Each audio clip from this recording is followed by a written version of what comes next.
Thank you all for staying with us here at LiveNOW from Fox as we are taking a live look at the Capitol building over in Washington, D.C.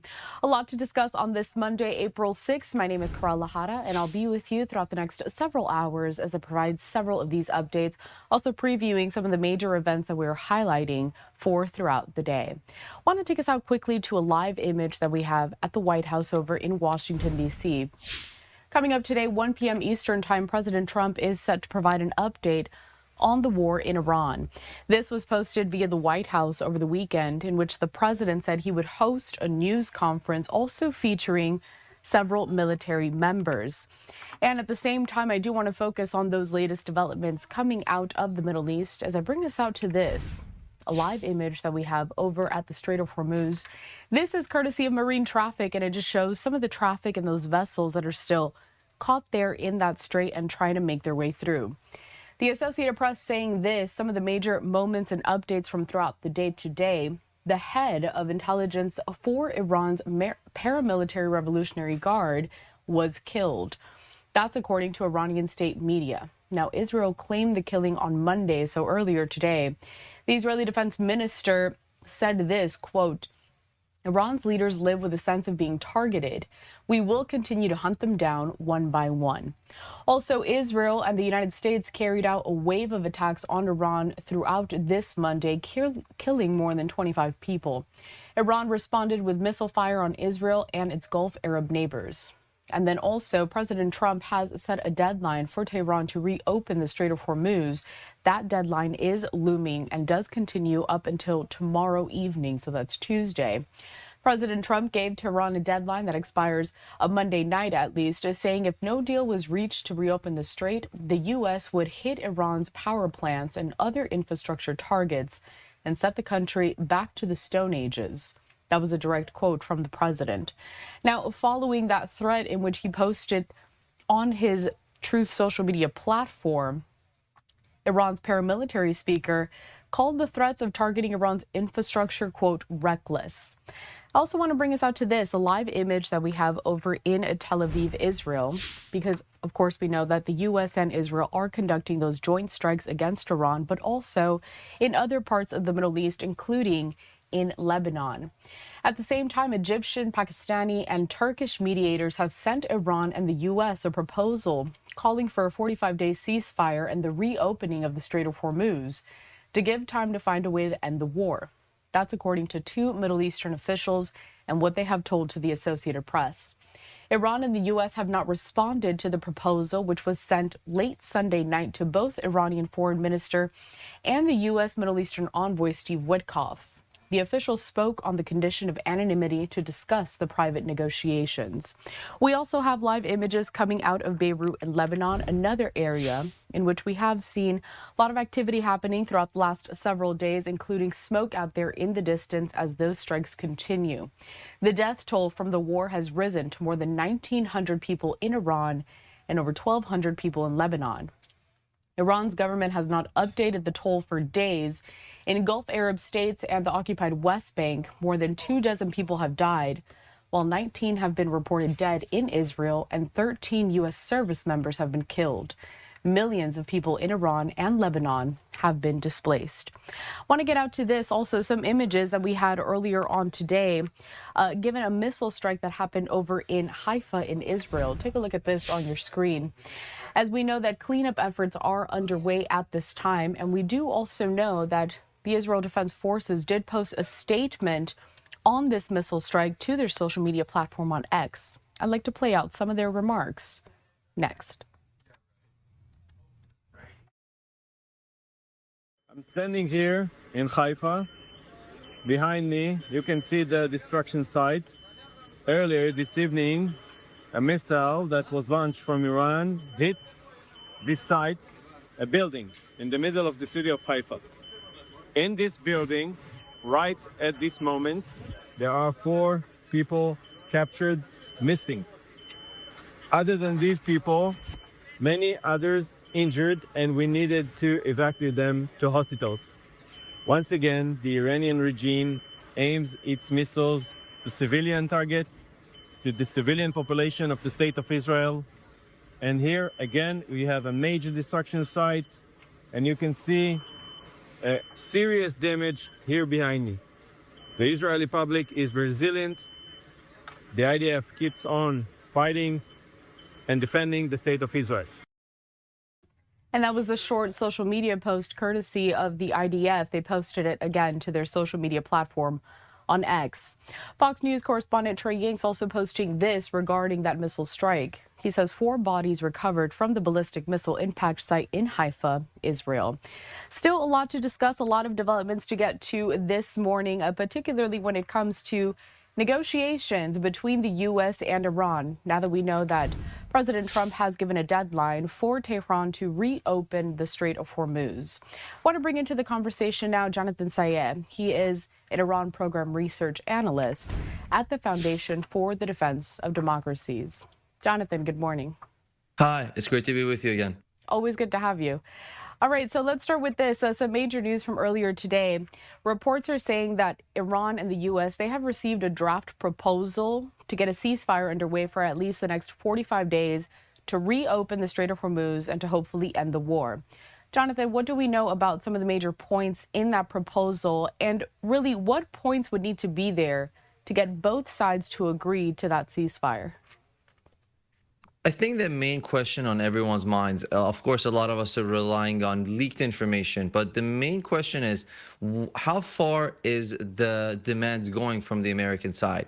Are they using this as an opportunity to build on past successes and actually demand more than just the straight opening, go after some of the enriched uranium that's buried underground? Or is Trump going to simply limit this to a short time agreement, just an really a MOI of understanding on how we can really open up the strait? That's the real question here. But the more important angle here is the fact that unlike what Washington has noted, that there's already been regime change in Tehran, we have not seen behavior change from the Islamic Republic leaders currently, the ones that are leading the negotiations. Of course, they've been shielded from potential Israeli assassinations. That said, that is not a guarantee forever. If they fail to really reach an agreement, I can imagine the president not only moving forward with his threats against critical Iranian infrastructure, but also further leadership decapitation and genuinely disrupt the command structure of the regime. Jonathan, I would be remiss if I did not showcase this social media post that the president posted over the weekend. I do want to say it's a bit colorful, big graphic and some posts here. He posted this via Truth Social. Tuesday will be Power Plant Day and Bridge Day all wrapped up in one in Iran. There will be nothing like it. Open the expletive strait.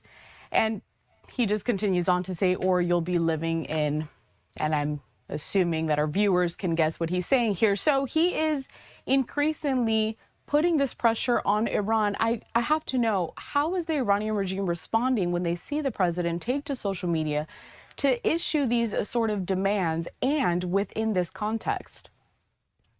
Islamic Republic leaders know, after a few rounds of negotiations and threats consecutively coming one after another, that any threat posed by this administration is legitimate. Trump has followed suit with every threat he's made, whether it was prior to the 12-day war or with the recent ongoing campaign. So that's very key in the minds of Iranian policymakers, knowing that when he threatens, he's going to follow through. That said, the messaging itself could actually facilitate and pave the way for Tehran to, one way or another, try to create a rally around the flag effect. Once you actually threaten Iranian infrastructure and go after assets that are also beneficial to average Iranians, there is a risk there that you might be alienating them. That said, these are people that have been living under the Islamic Republic, the mismanagement by the regime that has been, of course, systemic, both on the infrastructure side, economic side, political, on whatever angle you look at. So to the average Iranian, the regime has not been competent enough to deliver on anything. So maybe to their minds, any attacks on critical infrastructure would just be a continuation of living under the Islamic Republic.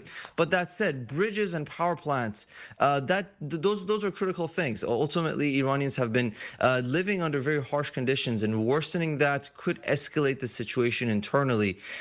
So it's a double-edged sword when you threaten those kinds of assets inside Iran.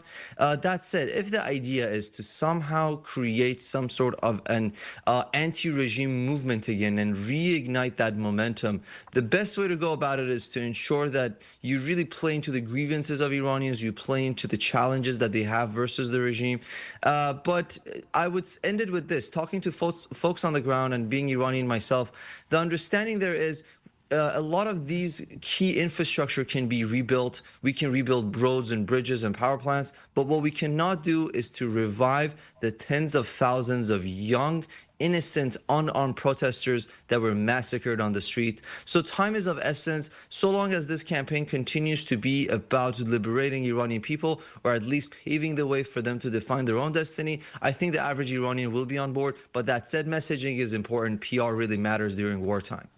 And we're going to get to just the impact to Iranian civilians and also protesters a little later on in this segment. First, though, staying with the Strait of Hormuz for this next question. This is a social media post courtesy of Fox News correspondent Matt Finn.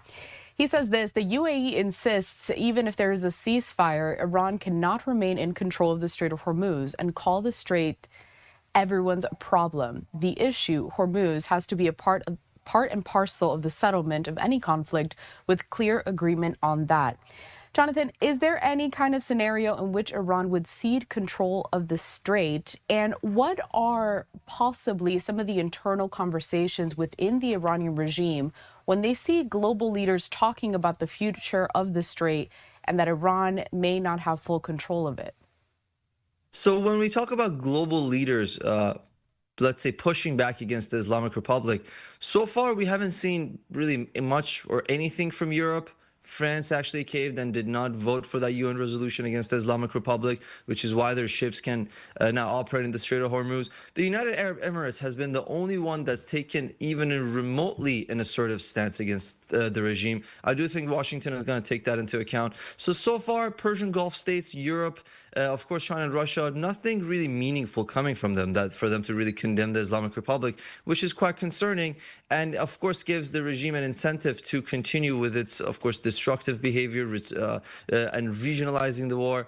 So those are the main issues. But you mentioned something very significant, which is how has the regime responded, or what is Tehran's decision-making or policy thoughts as to what leverage they had, what can they concede. And the mindset was, and I saw this over the weekend, there was an interview with a regime official, and he deliberately noted that should we give up the access to the Strait of Hormuz, we will turn into Gaza. So the Iranian mindset right now is, should they compromise in any way, that's going to be the total end of the regime or the Islamic Republic as we know it. That's their mindset. So going back to the question on negotiations, probably what they're thinking is that they want some long-term meaningful guarantees that should they open the strait, there's going to be no more attacks against Iranian leaders and so on and so forth. Now, would Washington ever provide something like that during times of crisis, given that very much Jerusalem and Washington are aligned on somehow paving the way for the prospects of regime change? Looks very unlikely, but again, just tells you about how far apart the different two sides are during an ongoing conflict. Jonathan, we have another major development from early this morning. Taking a look at a social media post from the Israel Defense Forces, eliminated, and they're talking about the fact that the head of the intelligence for the Iranian Revolutionary Guard was killed. What is the most significant impact from this latest killing of this major general? The main impact is internal. Looking at Israeli assassination waves throughout the past 5 weeks, there's been two parallel pillars, but one has been stronger than the other. Of course, one focus has been taking out the command structure, missile, command people, figures that are either tasked with developing grand strategy of regime defiance or somehow coordinating the different armed forces factions. Now, parallel to that, which has been more significant, is the internal security structure.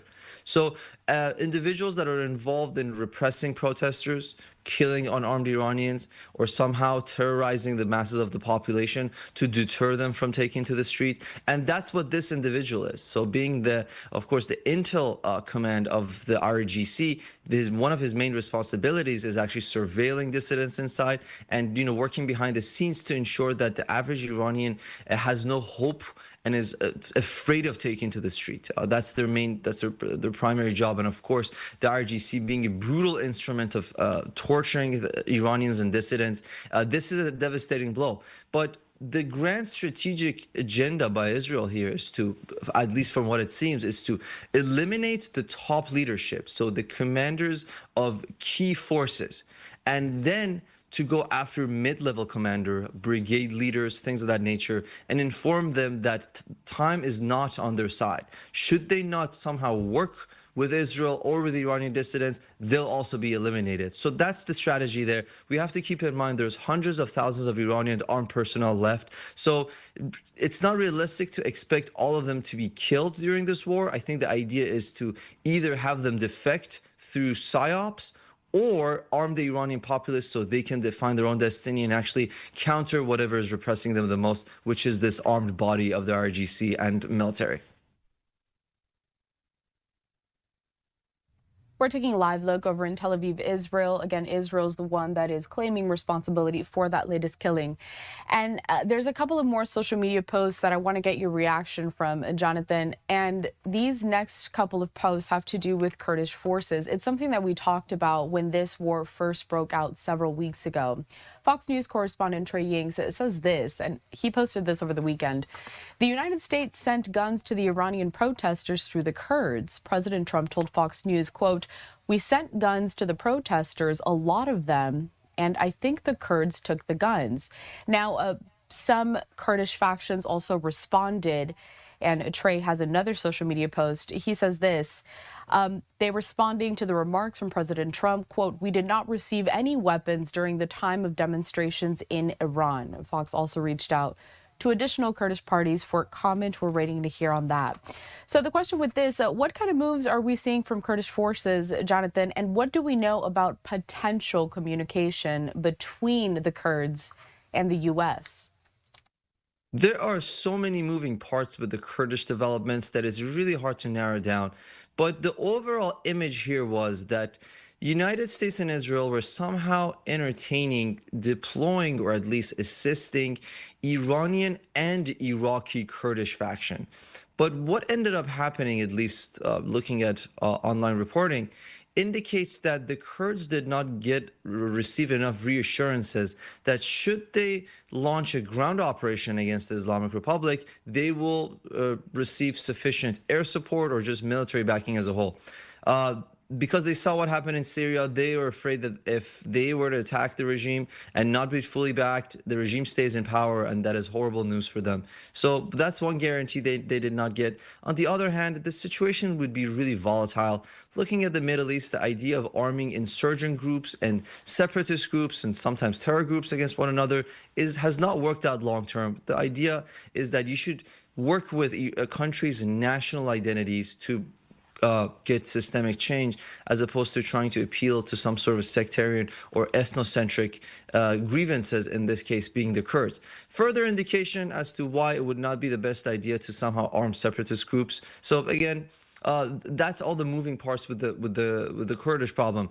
But that said, these groups have been instrumental. They've smuggled in Starlink devices. It's not really surprising that there are corrupt elements, because ultimately some of them are criminal networks. They're working in the shadows. Once you do that, there's no checks or balances on any operations that are being carried out. So it's not surprising that they're keeping some. I think the real question on everyone's mind is, did they keep all the weapons? Did they supply some? And the key term here is urban areas, center of Iran. So of course you have separatist movements and you have tribes and you have different armed factions by Iran's borders, but those are not where the major cities are. Major cities, urban centers are in the center of the country, and that's going to be instrumental if we're going to have systemic change. I'm thinking at least 10 cities over 1 million people inside Iran, and those are going to be crucial if they're armed during times of unrest. Not surprising, the Kurds denied it, of course, publicly. They're not going to ever admit that they've received any forces. And the last thing I'll say is the Kurdish factions that did respond, they specifically said they did not get weapons during the protest wave. It might mean that they actually got some sort of equipment after the protest wave ended.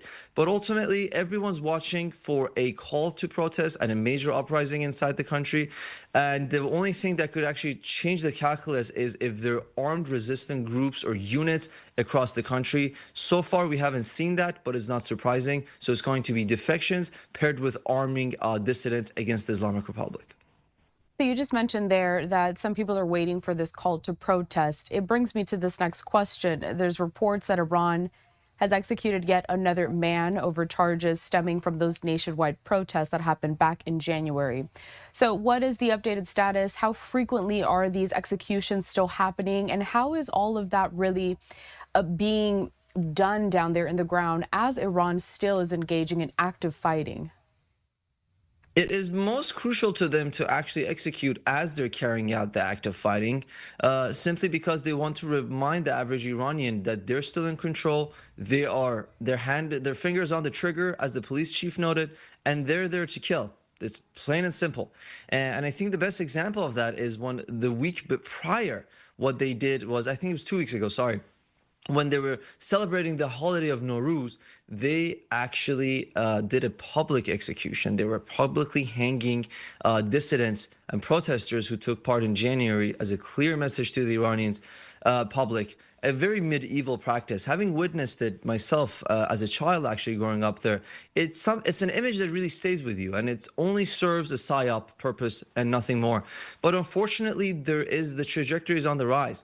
We're seeing more and more. I'm hearing at least 3-4 instances a week of executing political prisoners, and that's the key term there. It's not just criminals. These are dissidents, protesters, civic activists that are getting hanged by the regime forces or authorities, and they're always being announced so the public knows that these are getting carried out.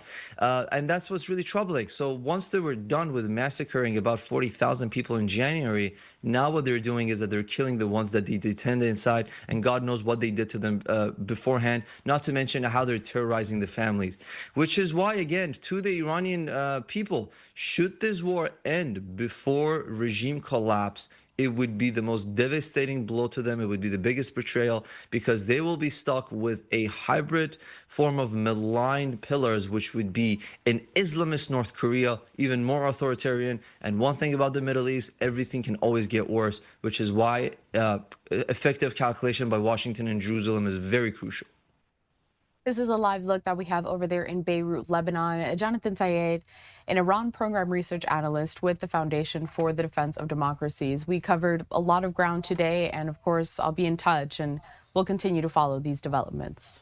Thank you so much. Have a good one. You too. We are going to step away for a brief commercial break here at Live Now from Fox, but the main topic of discussion for at least throughout this morning has continued to be the situation happening over in the Middle East, and really just all of those updates that we're following. A reminder that later on today, 1 p.m. Eastern Time, President Trump is set to provide an update, also featuring military members. It's going to be a news conference style, so we will carry that live and in full. Make sure you stay with us here for that. This is also an image that we continue to have, courtesy of marine traffic of the Strait of Hormuz. We'll be right back.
Once again, bringing you this live image that we have of the Capitol building over in Washington, D.C. But staying with some more developments regarding the situation in the Middle East, how it's escalating, and coming up ahead of President Trump hosting a news conference to talk about U.S. operations in Iran.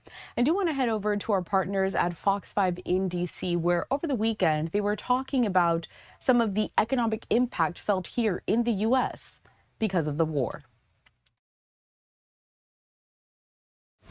Meanwhile, President Trump is asking for $1.5 trillion budget dollars in his 2027 budget, marking one of the largest military funding requests in decades. The plan also calls for cuts of non-defense spending by about 10%, shifting some of the social service programs to the states. Now, the president addressed the nation about the war this past week. It all positioned us to get rid of a cancer that has long simmered. It's known as the nuclear Iran. Remember, because of our drill baby drill program, America has plenty of gas. We have so much gas. We produce more oil and gas than Saudi Arabia and Russia combined. Well, Americans are feeling the economic impact of the war at the gas pump, as we've been telling you, and other areas as well. We want to welcome back in Michael Bright. He is the CEO of the Structured Finance Association, and we are into the second month now of this war. Obviously, anybody who's been to a gas pump lately has seen the effects, but there are going to be ancillary ripple effects of all this. How is the economy holding up in all of this? Yeah, thanks for having me. Great to be back. Obviously, great news overnight to get these airmen rescued. That's wonderful. Our thoughts are with the American service members fighting a brave war, and obviously with the Iranian people who are suffering as well. The markets have been very volatile as the news has come out. So in the short term, what you're seeing is anytime there's an escalation in hostilities, the stock market goes down and bond markets are selling off, which means interest rates have gone up.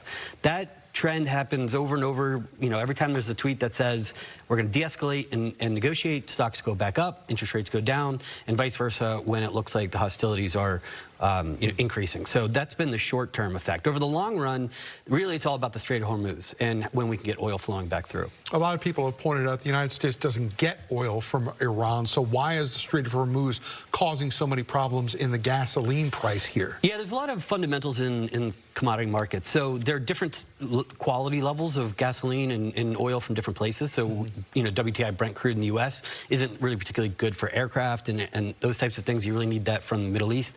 So it is a global market. Sellers are going to sell, you know, to whoever the highest buyer is, and they do trade at different prices. But it's just a function of the fact that these oil markets, each type of crude is different, and they all trade in a global system. There are people who probably look at what's gone on Wall Street with the ups and downs and the ups and downs and wonder to themselves, well, we've seen prices at the stores increase over the last couple of years.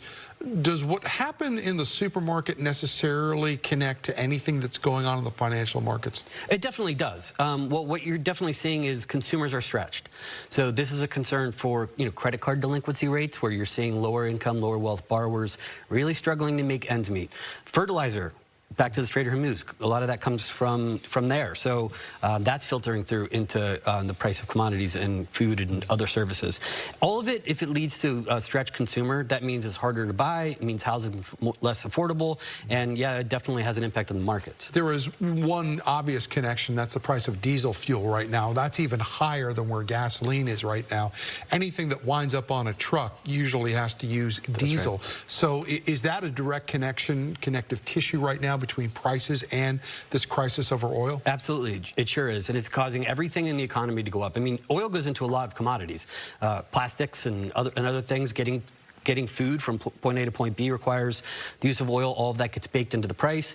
And from the economic standpoint of, you know, how is the consumer faring, we've seen mixed job growth. The economy's actually held in, I think, better than a lot of these shocks, you know, you would have predicted. But wages are not going up, and this is bad. Oh, let's talk about that, because there was some good news on the job market this month. Last month, 178,000 jobs were added, and that comes on the heels of what was a disappointing jobs report. So what's going on here? Are we losing jobs or are we gaining jobs? It's kind of anemic and flatlined. So the economy in some regards as defying gravity because there's all this global conflict and all these uncertain things that are happening, but it continues to plug along. But it's not great. And the worst part, like I said, about wages of that jobs report, which they look at wage growth is not keeping up with inflation.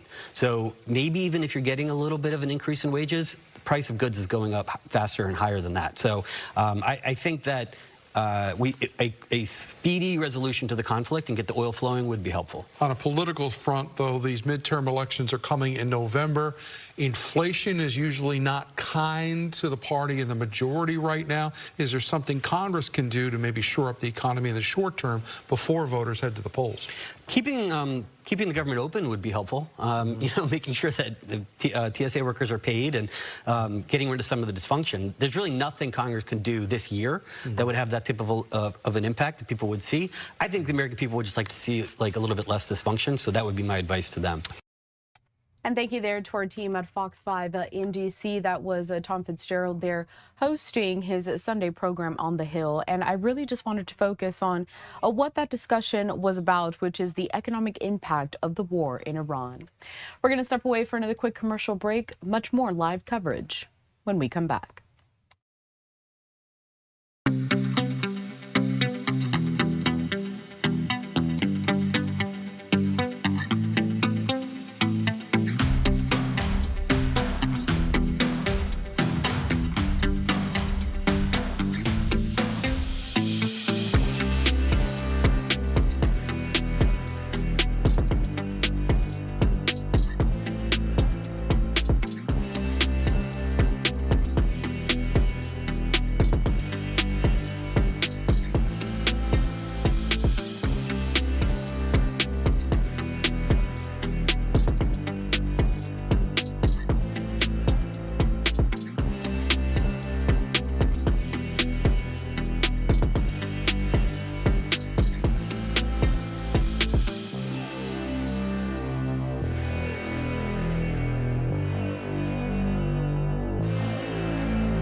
As we continue to follow all of the latest developments in the Middle East, but also several conflicts that are happening around the globe, including the war between Russia and Ukraine, I also want to highlight Pope Leo and the fact that he did deliver his first Easter Mass and blessing just yesterday for Easter Sunday, his first one as pontiff.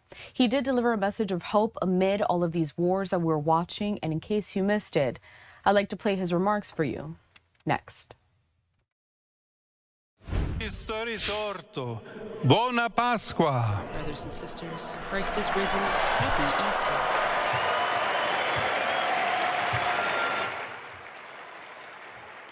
Da secoli la Chiesa canta con esultanza l'avvenimento che origine. For centuries, the Church has joyfully sung of the event that is the origin and foundation of her faith. Yes, Christ my hope is arisen. Christ indeed from death is risen.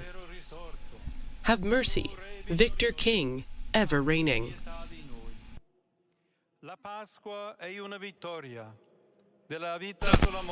Easter is the victory of life over death, of light over darkness, of love over hatred.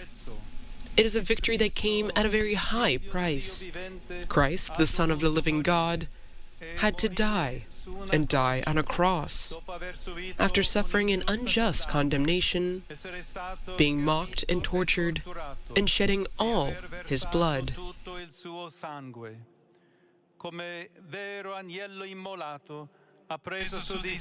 As the true immolated lamb, he took upon himself the sin of the world, and thus freed us all, and with us all creation from the dominion of evil. But how was Jesus able to be victorious? What is the strength with which he defeated once and for all the ancient adversary, the prince of this world? What is the power with which he rose from the dead, not returning to his former life, but entering into eternal life, and thus opening in his own flesh the passage from this world to the Father? Questa forza, questa potenza è Dio stesso, amore che crea e genera. This strength, this power is God himself, for he is love who creates and generates. Love who is faithful to the end, and love who forgives and redeems. Christ, our victorious King, fought and won his battle through trusting abandonment to the Father's will, to his plan of salvation. Thus he walked the path of dialogue to the very end, not in words but in deeds. To find us who were lost, he became flesh. To free us who were slaves, he became a slave. To give life to us mortals, he allowed himself to be killed on a cross. La forza con cui Cristo risorto è totalmente non violenta. The power with which Christ rose is entirely non-violent.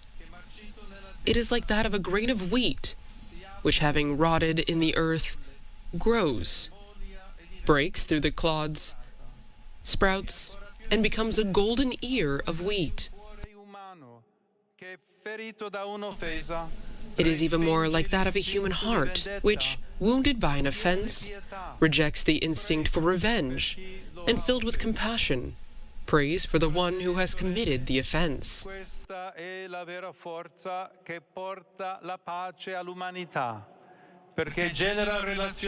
Brothers and sisters, this is the true strength that brings peace to humanity, because it fosters respectful relationships at every level, among individuals, families, social groups, and nations.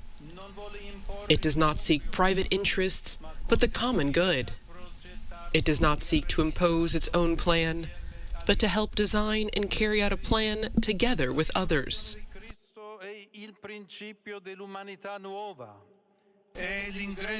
Yes, Christ's resurrection is the beginning of a new humanity. It is the entrance into the true promised land, where justice, freedom, and peace reign, where all recognize one another as brothers and sisters, children of the same Father, who is love, life, and light.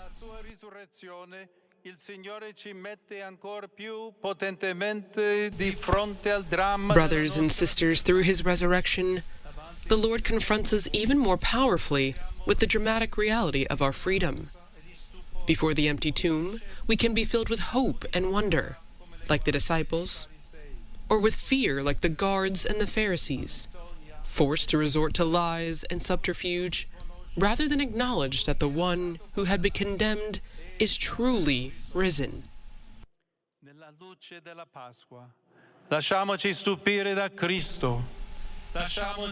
In the light of Easter, let us allow ourselves to be amazed by Christ. Let us allow our hearts to be transformed by his immense love for us. Let those who have weapons lay them down. Let those who have the power to unleash wars choose peace. Not a peace imposed by force, but through dialogue. Not with the desire to dominate others, but to encounter them. Ci stiamo abituando alla violenza, ci rassegniamo ad essa e diventiamo indifferenti. We are growing accustomed to violence, resigning ourselves to it and becoming indifferent. Indifferent to the deaths of thousands of people. Indifferent to the repercussions of hatred and division that conflicts sow. indifferent to the economic and social consequences they produce, which we all feel. Globalizzazione dell'indifferenza, per richiamare un'espressione cara a Papa Francesco. There is an ever-increasing globalization of indifference, to borrow an expression dear to Pope Francis, who 1 year ago from this loggia addressed his final words to the world, reminding us what a great thirst for death, for killing, we witness each day in the many conflicts raging in different parts of the world. The cross of Christ always reminds us of the suffering and pain that surround death and the agony it entails. Abbiamo paura della morte e per paura ci voltiamo dall'altra parte. Preferiamo non guardare. Non possiamo continuare ad essere indifferenti. We are all afraid of death, and out of fear we turn away, preferring not to look. We cannot continue to be indifferent. We cannot resign ourselves to evil.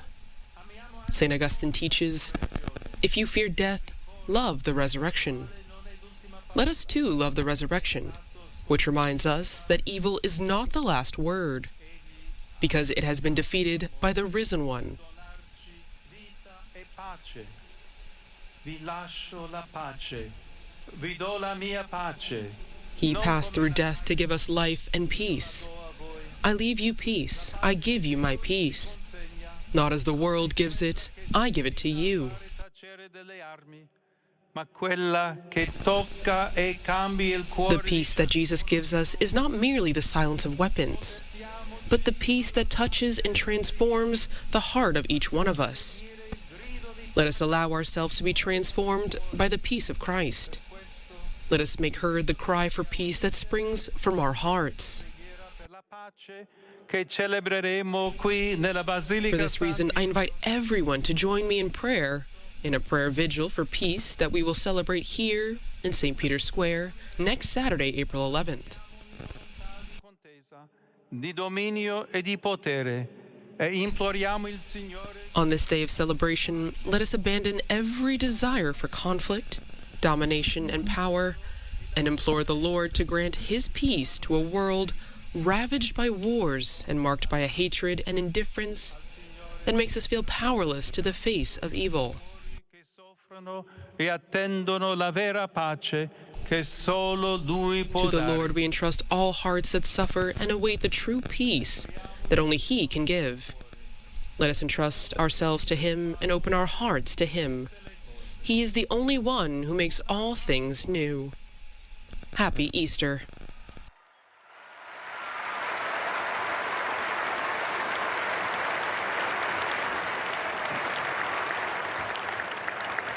A quanti mi ascoltano rivolgo un cordiale augurio. To all those who are listening, I greet them in the different languages in Italian.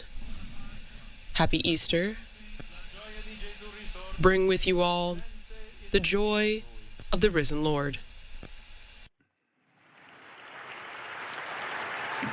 Francese.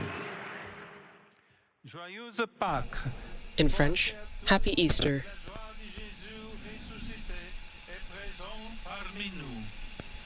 And we will hear the different greetings, the same greeting.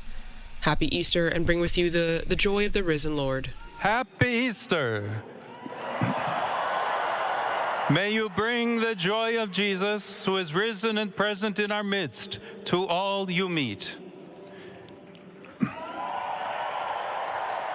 Tedesco.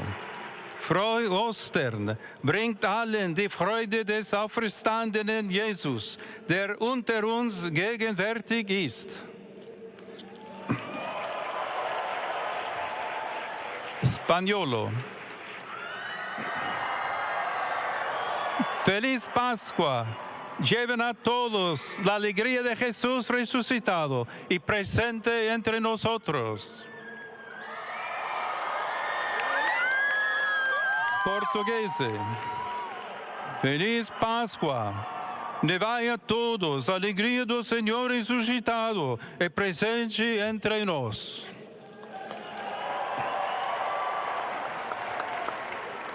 Polaco. Radośny świąt, wielkanocnych. Arabo, qui chiama Magida, e cinese, Fuhuo Chia Quale, e latino, Felix sit vobis Domini resurrectionis festivitas, Iesu resuscitati inter nos adstantis, Laetitiam cum omnibus communicate.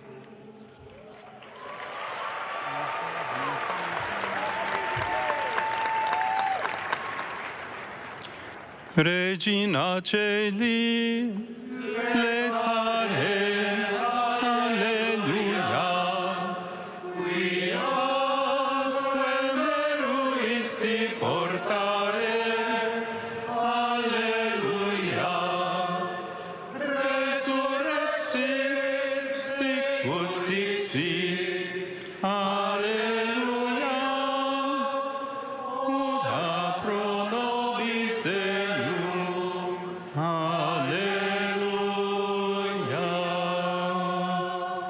Gaudi et lectare Virgo Maria, alleluia. Rejoice and be glad, O Virgin Mary, alleluia.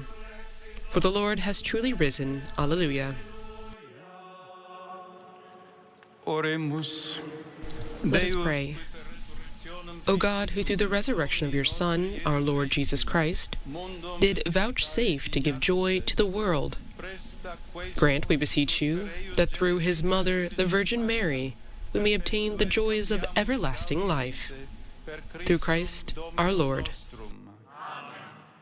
Gloria Patri et Filio et Spiritui Sancto. Sicut erat in principio et nunc et semper et in saecula saeculorum. Amen. Gloria Patri et Filio et Spiritui Sancto. Sicut erat in principio et nunc et semper et in saecula saeculorum. Amen. Gloria Patri et Filio et Spiritui Sancto. Sicut erat in principio et nunc et semper et in saecula saeculorum. Amen. Pro fidelibus defunctis. Requiem aeternam dona eis Domine. For the faithful departed, eternal rest grant unto them, O Lord, and may perpetual light shine upon them. May they rest in peace.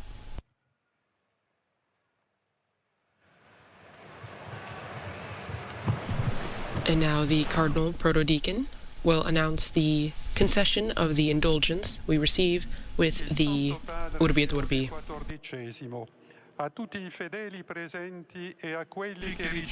His Holiness Pope Leo XIV grants a plenary indulgence in the form laid down by the Church to all the faithful present and to those who receive his blessing by radio, television, and other means of communication. Let us ask Almighty God to grant the Pope many years as leader of the Church, and peace and unity to the Church throughout the world.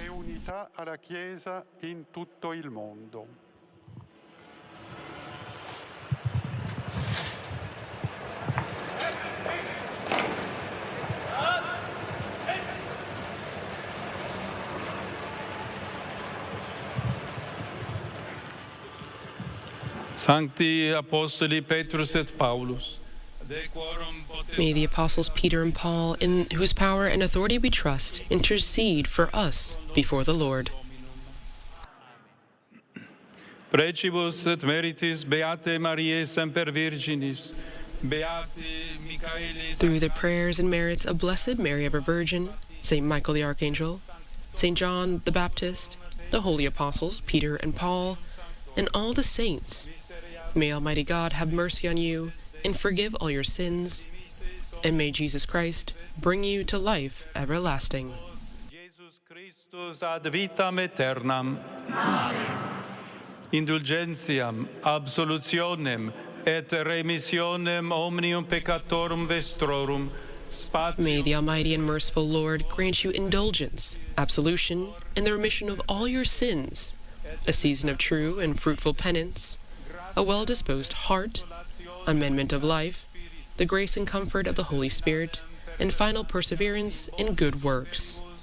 Tribuat vobis omnipotens et misericordes Dominus. Amen. et benedictio Dei omnipotentis, Patris et Filii et Spiritus Sancti descendat super vos et maniat semper. Amen.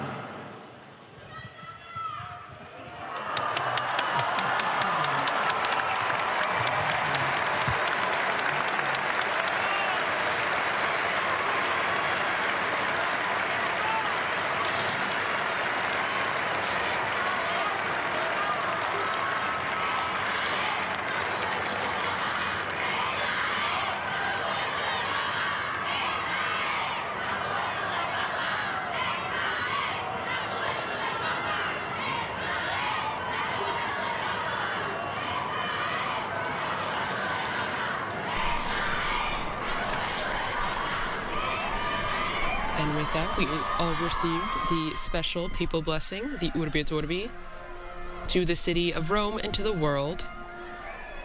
That is extended to all of us, once again, wherever you are listening or watching.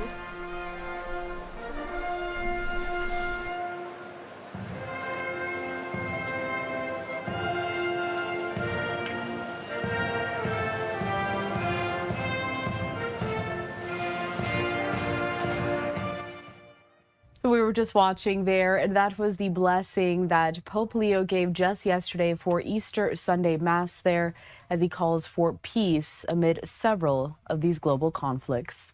We're going to step away for a quick commercial break. Stay with us. More to come.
Just before the commercial break, I showcased the blessing that Pope Leo gave at his first Easter Mass just yesterday as pontiff.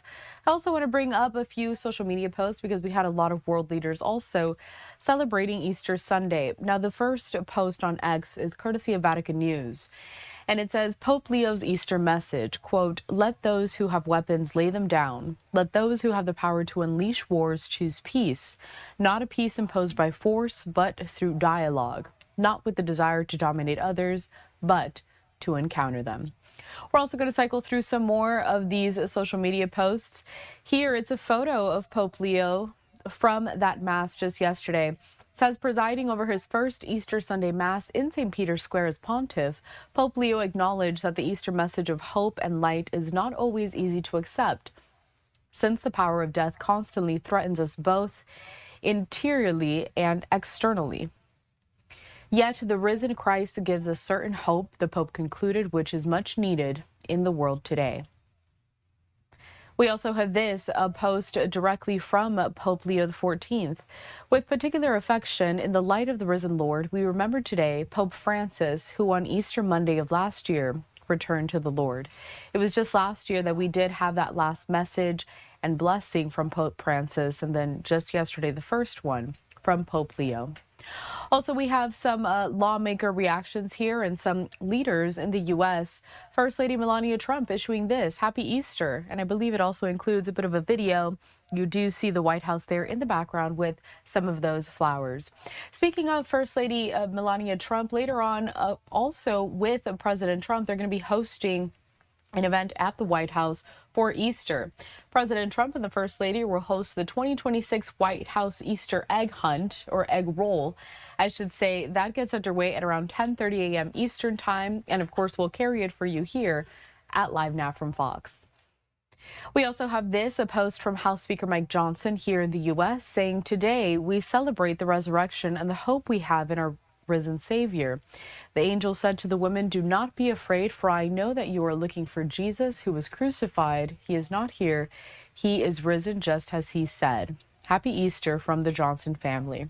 We had a lot of similar posts from several lawmakers here that were all celebrating Easter Sunday. And of course, yesterday, if you did join us, we showcased a lot of those Easter service masses here at LiveNOW from Fox.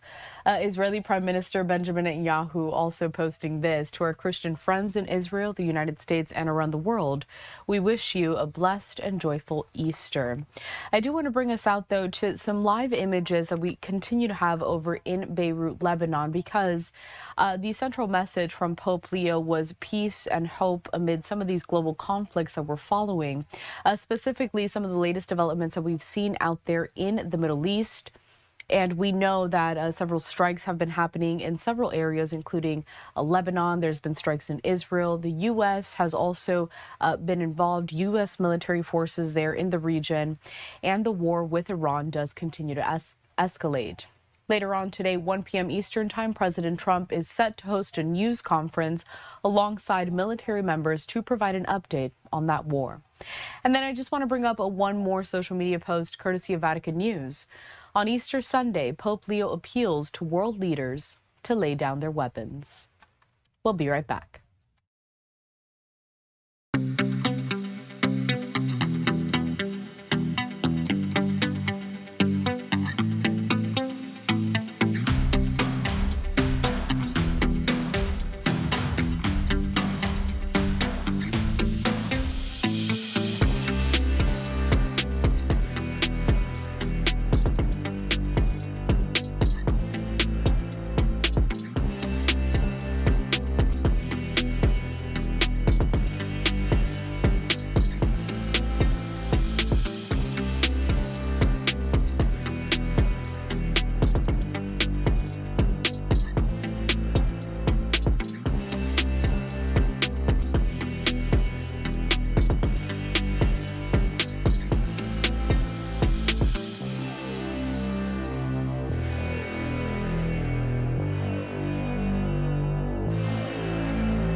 We are quickly approaching the top of the next hour, 7:55 here on the East Coast, 4:55 on the West Coast. My name is Karala Hara, and let's talk about some more of the major stories that we have throughout the day today. First, A social media post courtesy of NASA, because we are still tracking everything having to do with the Artemis II, a mission toward the moon at least. It says this: we're going farther than ever before. Today, the Artemis II crew will break the record for how far humans have traveled from Earth as they fly around the far side of the moon.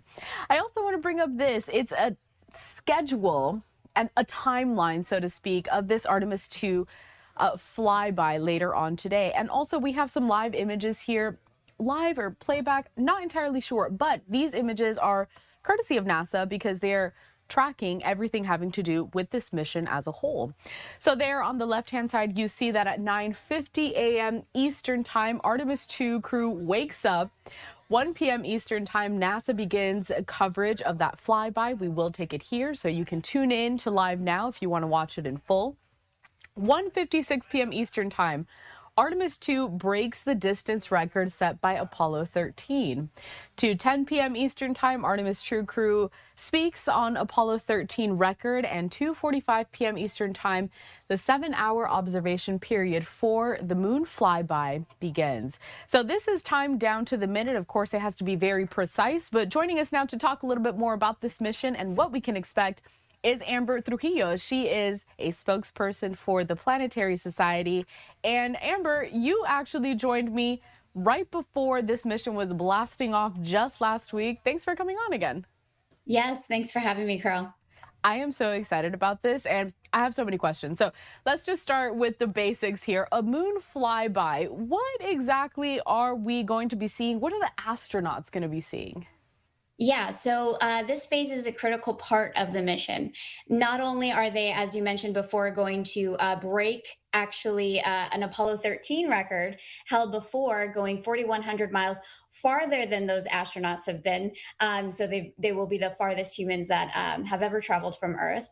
They will be swinging around that far side of the moon and getting really, really important science observations. Now, the astronauts are trained to identify lunar geology features, and so they'll be taking some really great photographs and sending it back down to mission control, and the scientists will be able to dig into that science. And not only that, but another really interesting moment that will happen is as they swing around the far side of the moon, they're actually going to lose communications temporarily for 40 minutes with mission control. They will regain that communication a little bit later, but that will be a radio silent time for the astronauts, which will be tense, but very exciting.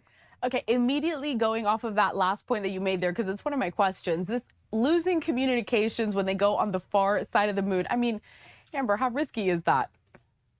You know, they're trained. This is something that they have been anticipating for a very long time. NASA knows what they're doing when it comes to telecommunications. So I have no doubt that it is going to be just fine. And when they do emerge from that radio silence, they're going to come back with some really cool images, including a Earthrise photo. Apollo 8 had taken along, when Apollo 8 went around the moon, they as well did an image called Earthrise.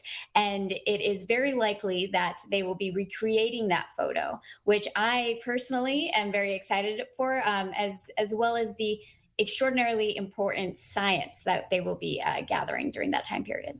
We're going to talk a little bit more about the science, too, that they're going to be gathering. Very important. But yes, Amber, the pictures, they're magnificent. Looking here at a social media post courtesy of Fox News, it says, out of this world, the Artemis II crew captures an incredible photo of the moon on their historic mission. NASA says the Oriental Basin can be seen on the right edge of the lunar disk, a sight that human eyes cannot normally see. Can you break down this photo for me, Amber? Because, to some people, it might just look like, okay, yeah, that's the moon. But this is special. The fact that we were able to get this photo, I mean, it's historic. Yeah, so there's a couple things here. When people see this photo, they might think, oh, well, what do you mean that human eyes have never seen before? We've seen the moon before. What's really special about the Artemis II mission is because they're going farther, they're actually able to get the moon in their full, in the window. So they can actually see the entire disk of the moon. Whereas the Apollo missions, most of them, except for, Apollo 13, they were closer to the moon. So they were only able to see strips of the moon as they were going past. So they weren't able to see certain features. They have a very cool vantage point here for Artemis II. So they're going to be able to, identify features that we've potentially never seen before. And even though, yes, we do have robotic missions which are extremely important, the great thing about the human eye is that we can identify different color patterns and lighting conditions. So we can identify really interesting pieces of the lunar surface, and then work with scientists and robotic missions for the future to be able to identify really important landing sites and other elements for future moon missions. So this is all working together really beautifully. And we're going to get to that too, because obviously this mission for Artemis II, it really is just pushing forward to the next Artemis missions to finally get some more boot prints on the moon. I want to take a look though at this, a social media post from NASA. It has a photo of the 4 astronauts that are on board who had that successful launch last week, and today they're going to be getting a very great shot of the moon there. With that though, I mean, when we talk about a mission like this that is so precise, as I mentioned it at the top of this conversation, I mean, everything is planned down to the second. What systems and safeguards, Amber, are in place if, let's say, something were to go wrong mid-mission? Anything can change. How do they work around all of these variables that really, I mean, we're kind of in an experimental phase right now?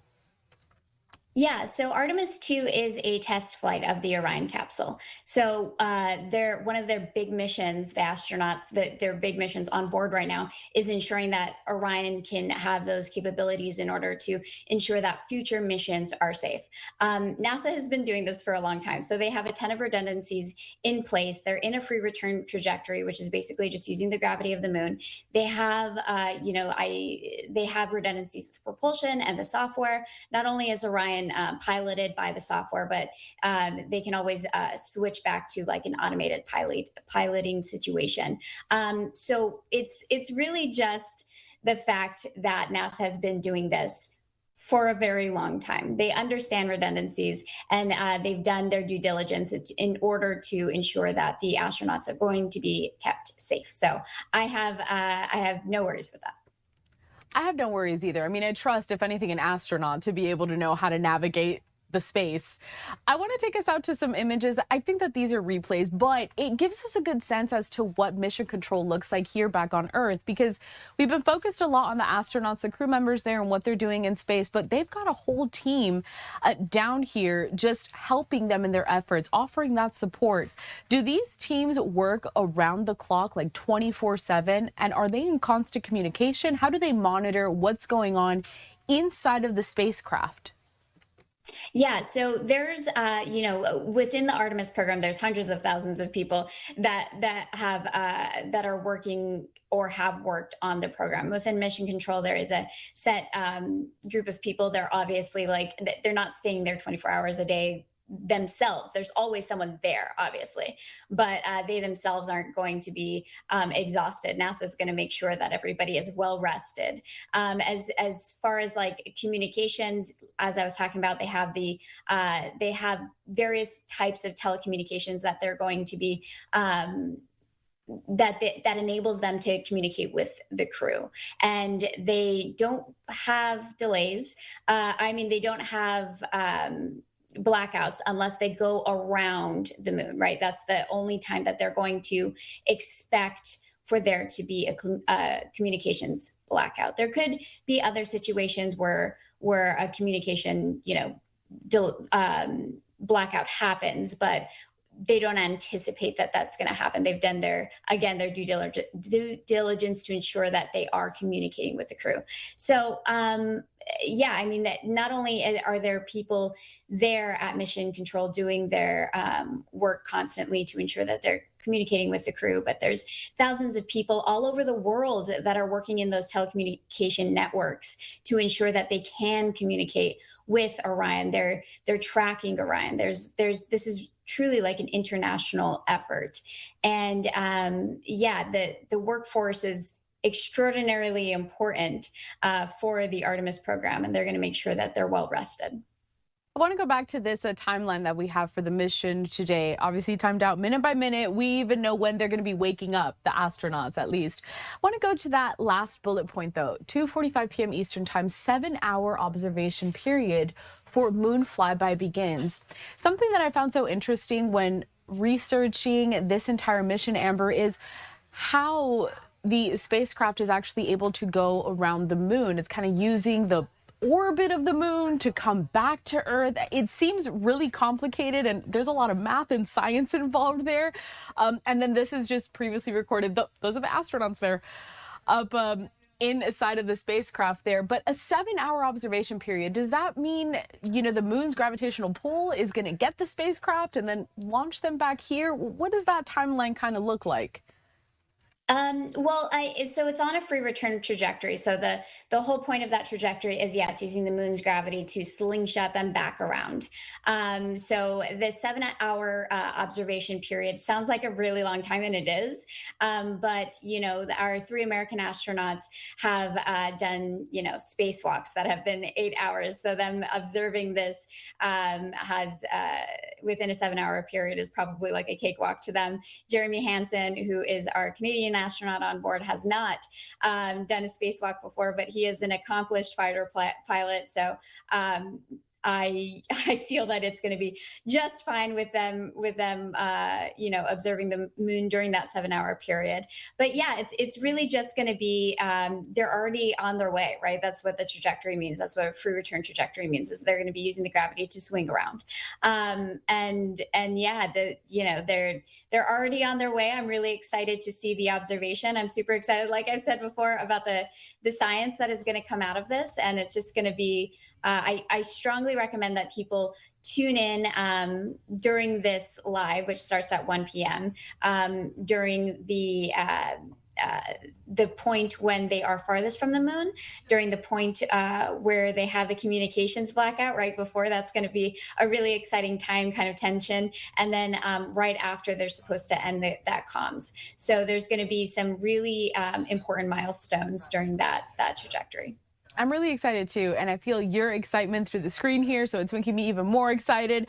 Amber, before that you go, obviously you are just like so into this mission, space exploration as a whole. Is there anything particularly unique or like a fun fact or tidbit that you can share with our viewers that just puts this all into perspective?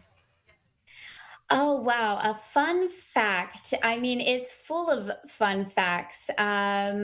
I think that I just want to share how important this mission is. I think when people if you watched the launch like I did and cried, this was a really beautiful time for humanity to come together. It's a trust exercise, right? It goes down to the families trusting the astronauts that they're making the right decision to go to the moon. The astronauts trusting the workforce that they're you know, that they're building a capable spacecraft and rocket.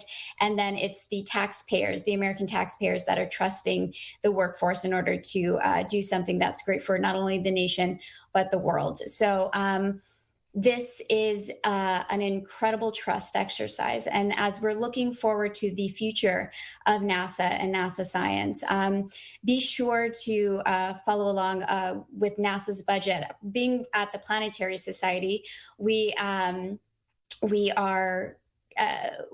tracking that, right? There was a recent cut to NASA science, 43%, and also a 23% cut to NASA overall. This is the president's budget request when I say cuts. And so looking forward, if you are an American resident, you want to make sure that you are helping to support these programs.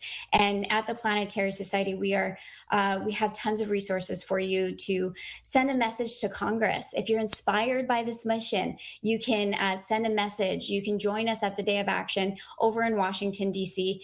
to meet with your congressional representatives to let them know that this kind of stuff matters. Science and human space exploration do not exist separately. They exist together. And I think that's my fun fact, is that when you think of human exploration, also think of robotic exploration and science exploration, because they work together to ensure that amazing missions like this can be done in the future and to help humanity continue forward. And I'm totally looking forward to seeing how Artemis II is going to shape all of those missions going forward. Amber Trujillo, spokesperson for the Planetary Society. Always good to have you here at Live Now from Fox. We're tracking this mission for the next several days, so I look forward to checking in with you soon. Thanks, Carol. Of course.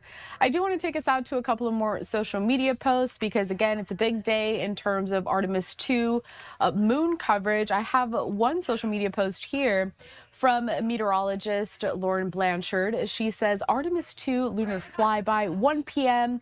NASA's coverage begins. Of course, you can tune in with us here at Live Now from Fox to catch all that coverage. 1:56 p.m. farthest human flight record broken. 2:45 p.m. lunar observation start. 6:47 p.m. comms blackout. 7:02 p.m. closest approach to the moon. And then 9:20 p.m. tonight, lunar observation period concludes. We also have another social media post here from Captain Mark Kelly. This is Senator Mark Kelly from Arizona. He says this: as the Artemis II crew journeys to the moon, these images are a reminder of our shared home and humanity. At Easter, as the world reflects on hope and renewal, Gabby and I pray for strength and for the fighting in Iran, Ukraine, and elsewhere to give way to dialogue and peace. We'll be right back.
Just before the commercial break, we broke down what you can expect later on today, as we also provide coverage of the Artemis II flyby moon mission starting at 1 p.m. Eastern time. But the astronauts have been in communications with not just NASA and their establishments here at home, but they've also been taking questions from several fans around the world. Just yesterday, they took questions from some kids who posed them to the 4 astronauts that are there on the spacecraft right now. Let's take a look.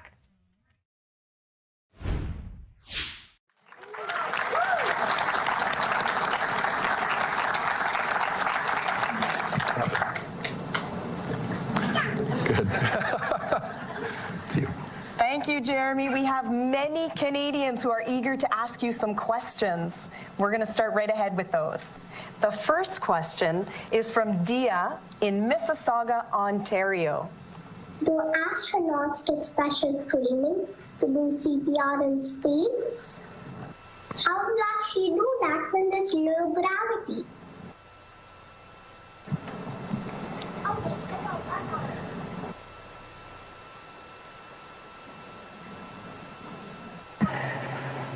You just have to help me out with that question. Was that about CPR training? Is that what I caught? Got it. That's right, Jeremy. You're asked do you have special training to do CPR in space, and how do you actually do that in zero gravity?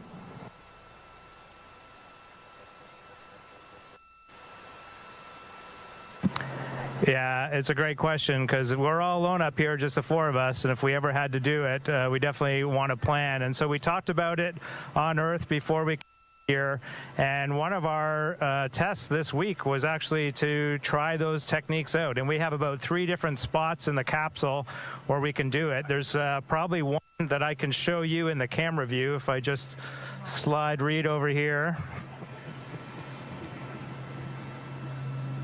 And so what I need to do is support myself and have him against something. So if I put my back here,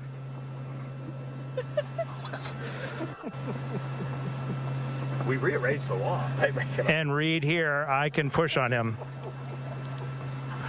So this is one of our CPR objectives in space. This is actually not the best one, but it's the only one you can see in camera. Thanks, Jeremy. The next question is from Liam in Elsipogtog, New Brunswick. And I wonder, do you still see stars in outer space?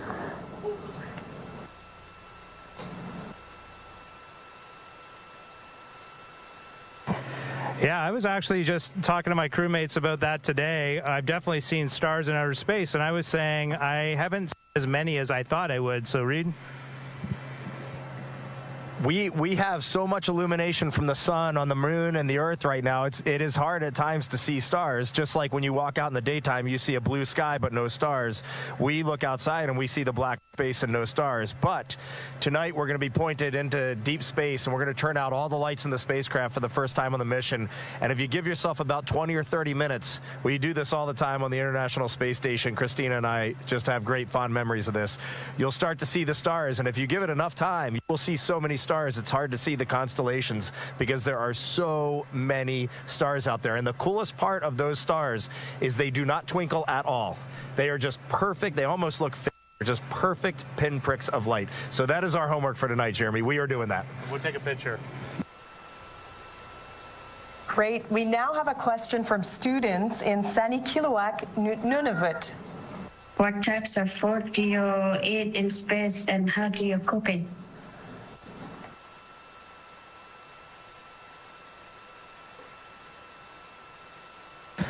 Yeah, so I've only been eating space food for a couple days here, but Christina, she lived in space for pretty close to a year. She's eaten a lot of space food, and so we have a few items here to show you. Christina, you want to help me out? Sure. Let's see where we're going to pull out. So my dinner. This is Jeremy's dinner, and in space you really just eat all of your food out of bags of some kind, plastic bags or little metallic bags, because we have to rehydrate a lot of our food. This is actually shrimp cocktail. And this has been rehydrated already, so we added water to it, and the shrimp soaked back up the water, and it's actually pretty tasty.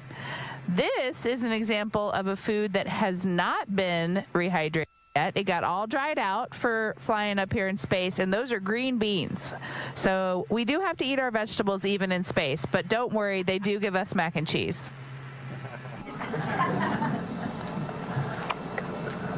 Nous avons maintenant une question dans la salle. Émilie. Bonjour Jérémy, je m'appelle Émilie et je viens de Saint-Bruno au Québec. Sur la Terre, on voit parfois un croissant de lune. Est-ce que lorsqu'on est autour de la lune, on voit un croissant de Terre?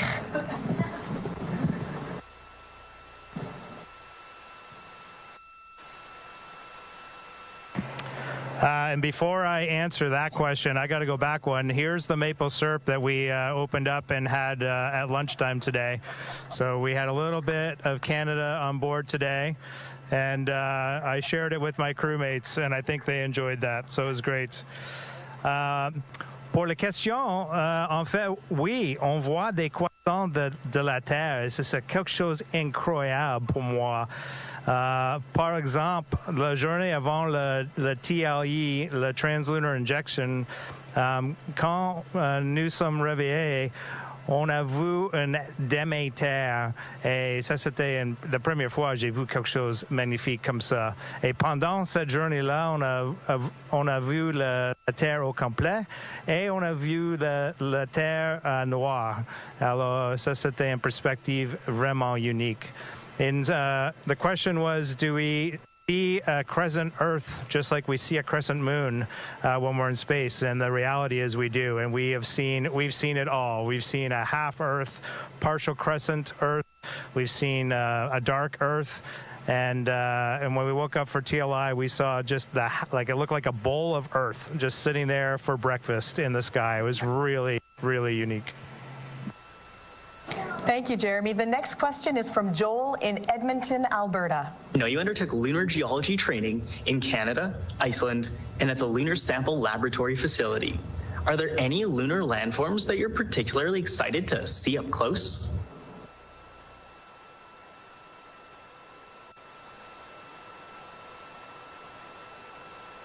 Sure. Oh, that's cool. Absolutely. We have done some incredible geology training on Earth, and one of them, as you mentioned, was in Canada at Kamastaston Crater, and I got the honor of training there with Jeremy and Jenny Gibbons and a great team of geologists, scientists from NASA and many institutions. We did learn a lot about how, craters form and a lot about the mineral that makes up the moon. What we are probably most excited as a crew about seeing on the moon would be an amazing feature called Oriental, and it is sometimes known as the Grand Canyon of the moon because it has all kinds of multi-layered crater rims and a lot of different land formations, and it has mare, like kind of lava fields all throughout it in different shapes, and it's very distinctive, and no human eyes previously had seen this crater until today, really, when we were privileged enough to see it. So we can't wait to share more when we get closer to the moon. Thanks so much. Masab in Vancouver, BC has a question for you as well. Which movie do you believe is the most accurate representation of space?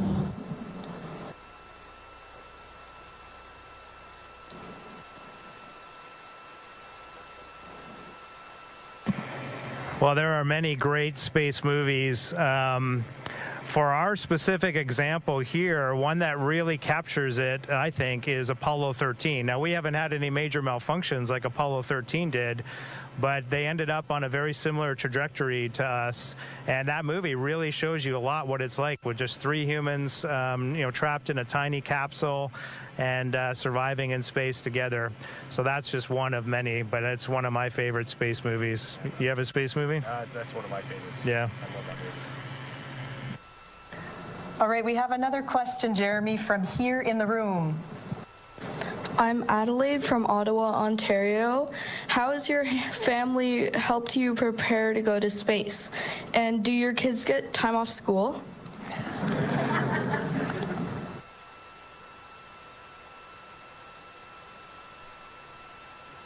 A lot.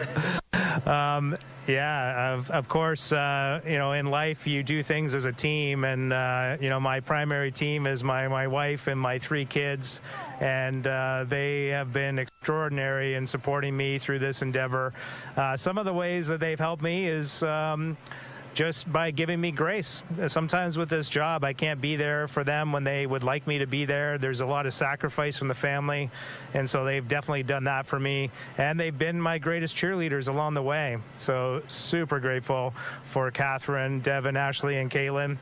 And did they get time off school? Well, yes and no. So they had time to come to quarantine and be with me to support me in the launch. But what it meant was they were doing a lot of homework, doing a lot of self-study, and they were still getting it done. They were just getting it done from quarantine. Thanks. Parker from Apsley, Ontario, has a question. Why does water become spherical in space?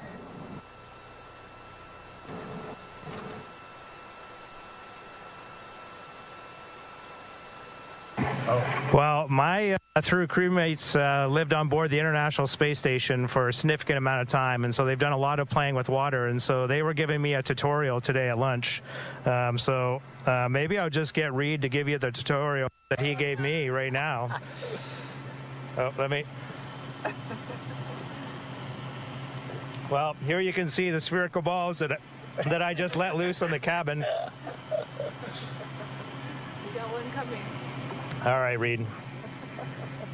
There's another one going over there, but it's really the surface tension. If you ever just see a little drop of water on your finger, even though it looks like a convex little drop on your finger in space, that surface tension is all around. So it just creates a perfect bubble because there's no gravity to act on it.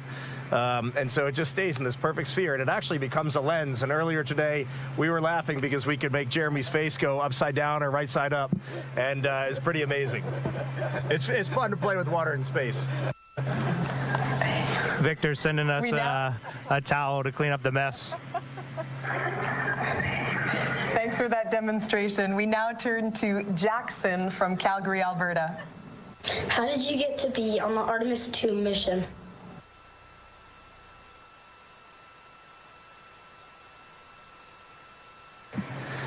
I'll answer while Jeremy's making a nice water bubble for you. How did Jeremy get to be on the Artemis II mission? Jeremy and I were selected as astronauts together back in 2009, and he was a member, obviously, of the Canadian Space Agency, and I was a member of NASA. And when Jeremy interviewed to be an astronaut, our chief astronaut, Peggy Whitson, was on their board. And Peggy came back from that interview and said, if Canada doesn't hire Jeremy, NASA will hire Jeremy.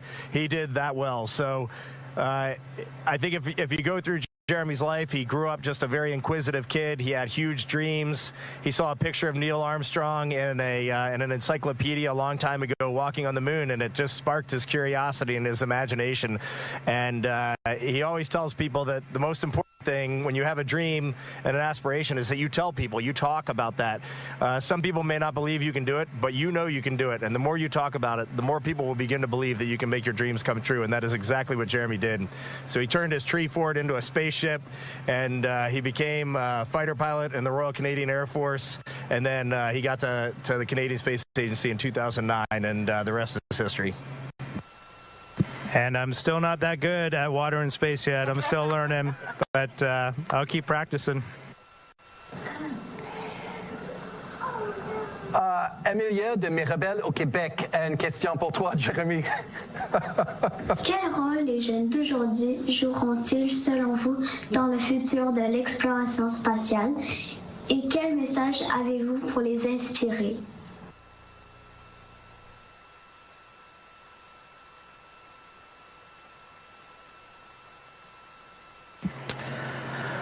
Alors, les jeunes peuvent jouer un rôle vraiment important. En fait, c'est nécessaire que la prochaine génération contribue à notre avenir, par exemple, c'est important de juste suivre vos passions quand il y a quelque chose qui vous intéresse. Apprendre tout ce que c'est possible et aussi partager cet rêve, cet objectif pour vous avec des autres et former une équipe. Et vous pouvez faire des choses importantes pour les humains. Aussi, avec l'espace, maintenant, il y a plein des moyens de contribuer à notre civilisation. Par exemple, on peut utiliser l'espace. Quand on trouve une solution qui utilise l'espace, souvent, ce n'est pas une solution locale, c'est une solution globale. Alors, quand on utilise l'espace, on peut aider le Canada, bien sûr, mais aussi les autres pays, n'importe où au monde. The question was, how can young people contribute to Canada's or the world's space future? And the reality is there's just so many ways that you can use space. And often in space, when you find a solution, it isn't a regional solution, it is a global solution that can be shared around the world.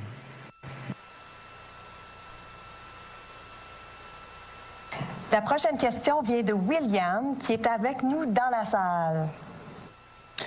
Je m'appelle William, provencher de Carignan, au Québec.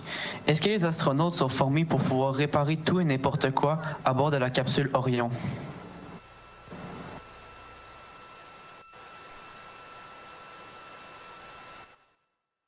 We are continuing to listen in here to this. It was a press conference, so to speak. Artemis II astronauts were taking questions from students back here on Earth. Some of the questions are going to be answered in French, of course, because we do have a Canadian astronaut on board as well. And all of this comes as later on today, we are expecting yet more coverage courtesy of NASA and coverage that you can stream here at LiveNOW from Fox regarding the Artemis II mission and their moon flyby. So there on the left-hand side of your screen, you do see that we have a timeline. Coming up in a little over an hour, those astronauts will be woken up ready for what's to come throughout the day today. We also have some images that we continue to get into our newsroom courtesy of NASA. I want to bring them up here. We're working to see if these images are live at this moment, or it's possible that it's some playback, but NASA has been feeding a lot of these images to us here that we've been able to take. And at the same time, I want to bring us back to just that timeline here. So in case you do want to stay tuned and plan your day with us, you can, especially if you are interested in this space exploration. So 9:50 a.m. they will be woken up, but 1 p.m. today, this afternoon, is when NASA will begin that coverage of the flyby that you can catch here at LiveNOW from Fox at 1:56 p.m. Artemis II will break the distance and that record set by Apollo 13. And then at 2:10 p.m. Eastern Time, the Artemis II astronauts will be speaking on that record that they just broke, which was first made by Apollo 13. There's a lot to get to in terms of Artemis II coverage, so make sure you stay with us here for all the latest. We're going to step away for a quick commercial break, but we'll continue with more of our coverage when we come back.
Continuing with more of your top stories for this Monday, Savannah Guthrie is now back at the Today Show amid her mom Nancy Guthrie's disappearance.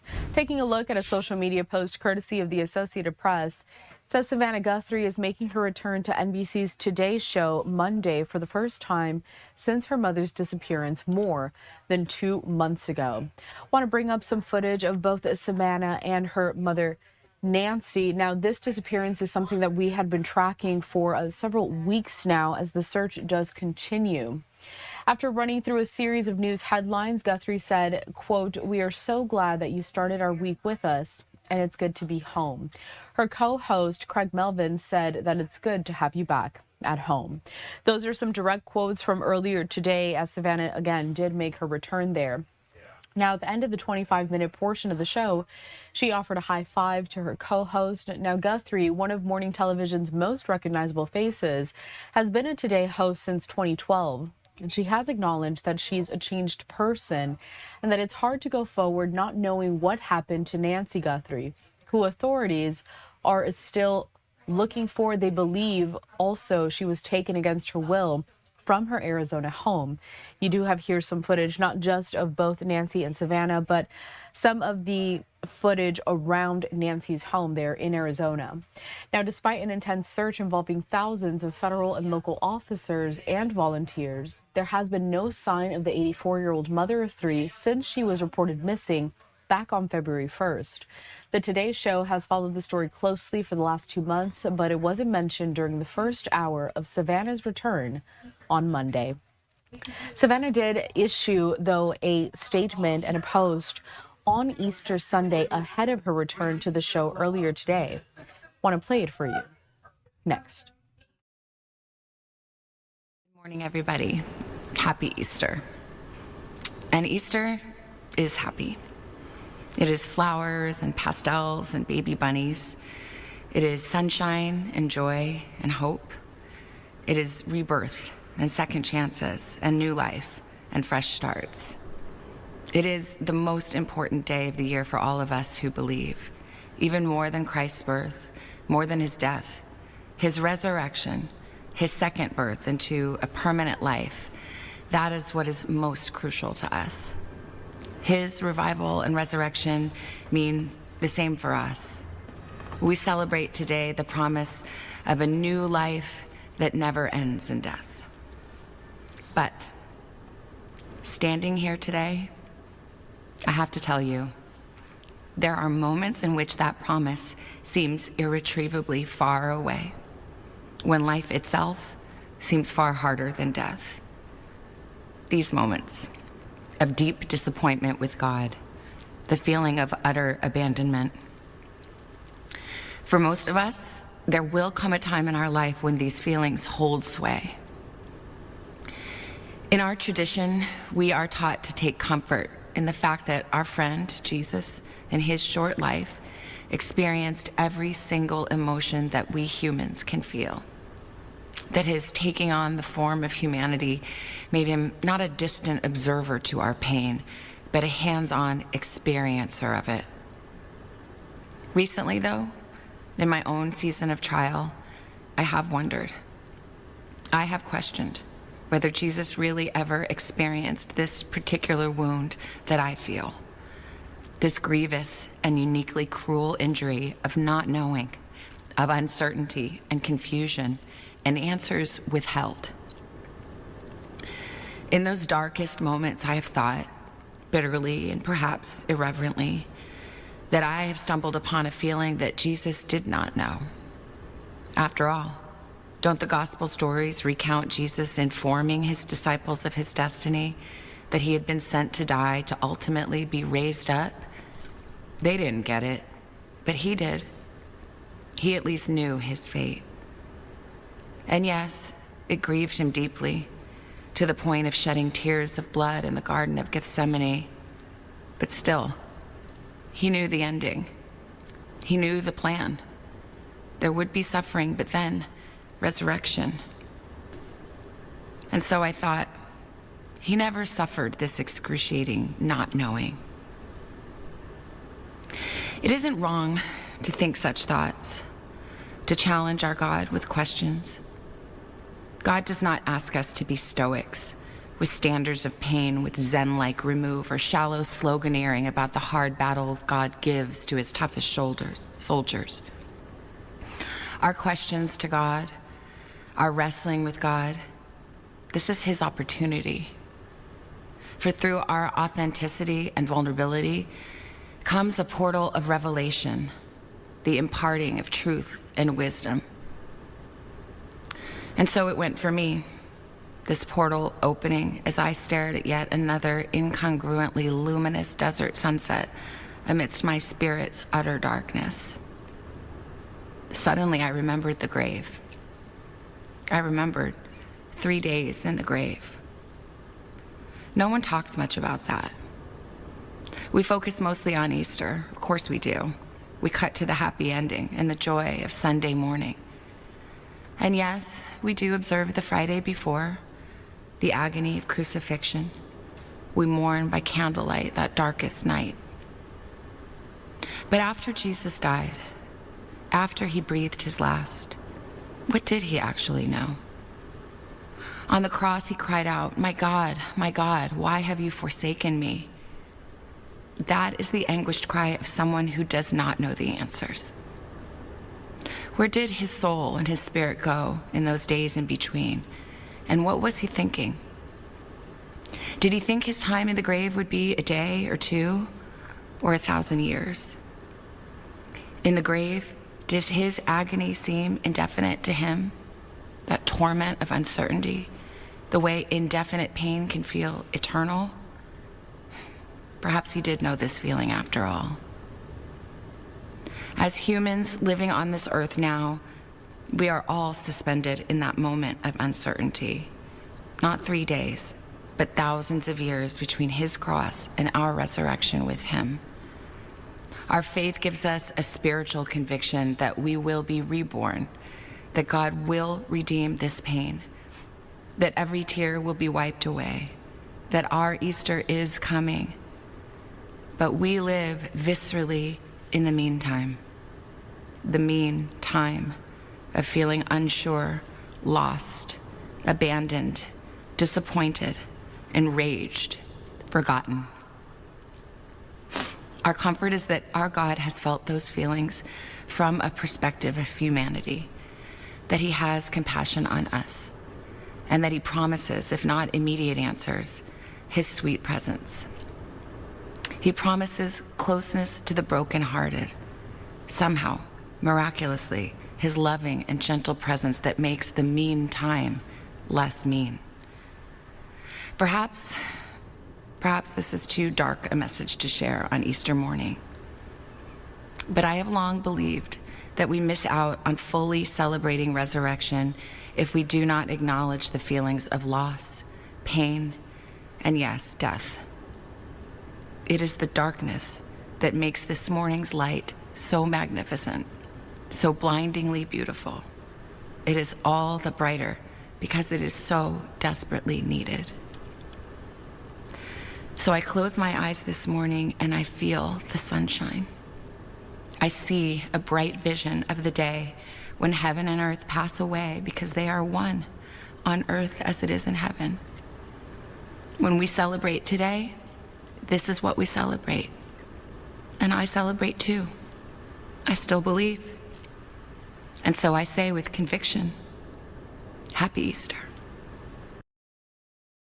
And that was the message that we had from Savannah Guthrie. She posted that and issued it alongside her church there for Easter Sunday, as her mother is still being looked for by authorities. But Savannah did make her return to the Today Show early on this Monday.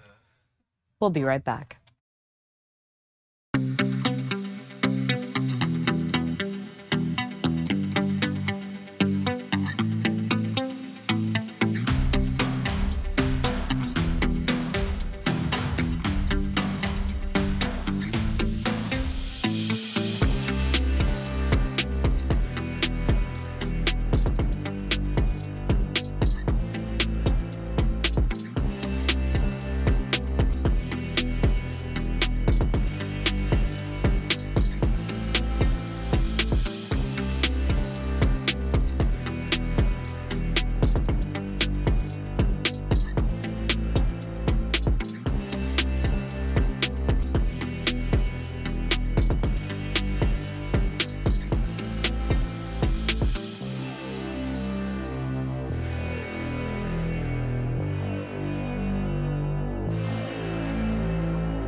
Thanks for staying with us here at Live Now from Fox as we are previewing a lot of the events that we have scheduled for later on this Monday. First, taking a look at a social media post courtesy of First Lady Melania Trump.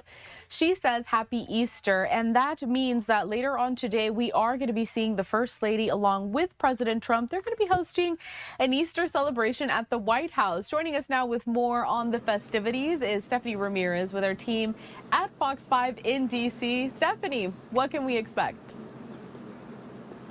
Hey, good morning. So we're on the front grounds of the White House right now, but we did get a peek of the South Lawn, what that is going to look like. And we can tell you this year it's expected to be a little different because of the country's 250th birthday also happening this year. So we know First Lady Melania Trump has organized a more patriotic egg roll happening at the White House today to incorporate the birthday of the country, including eggs that are red, white, and blue, as well as the souvenir eggs also being red, white, and blue.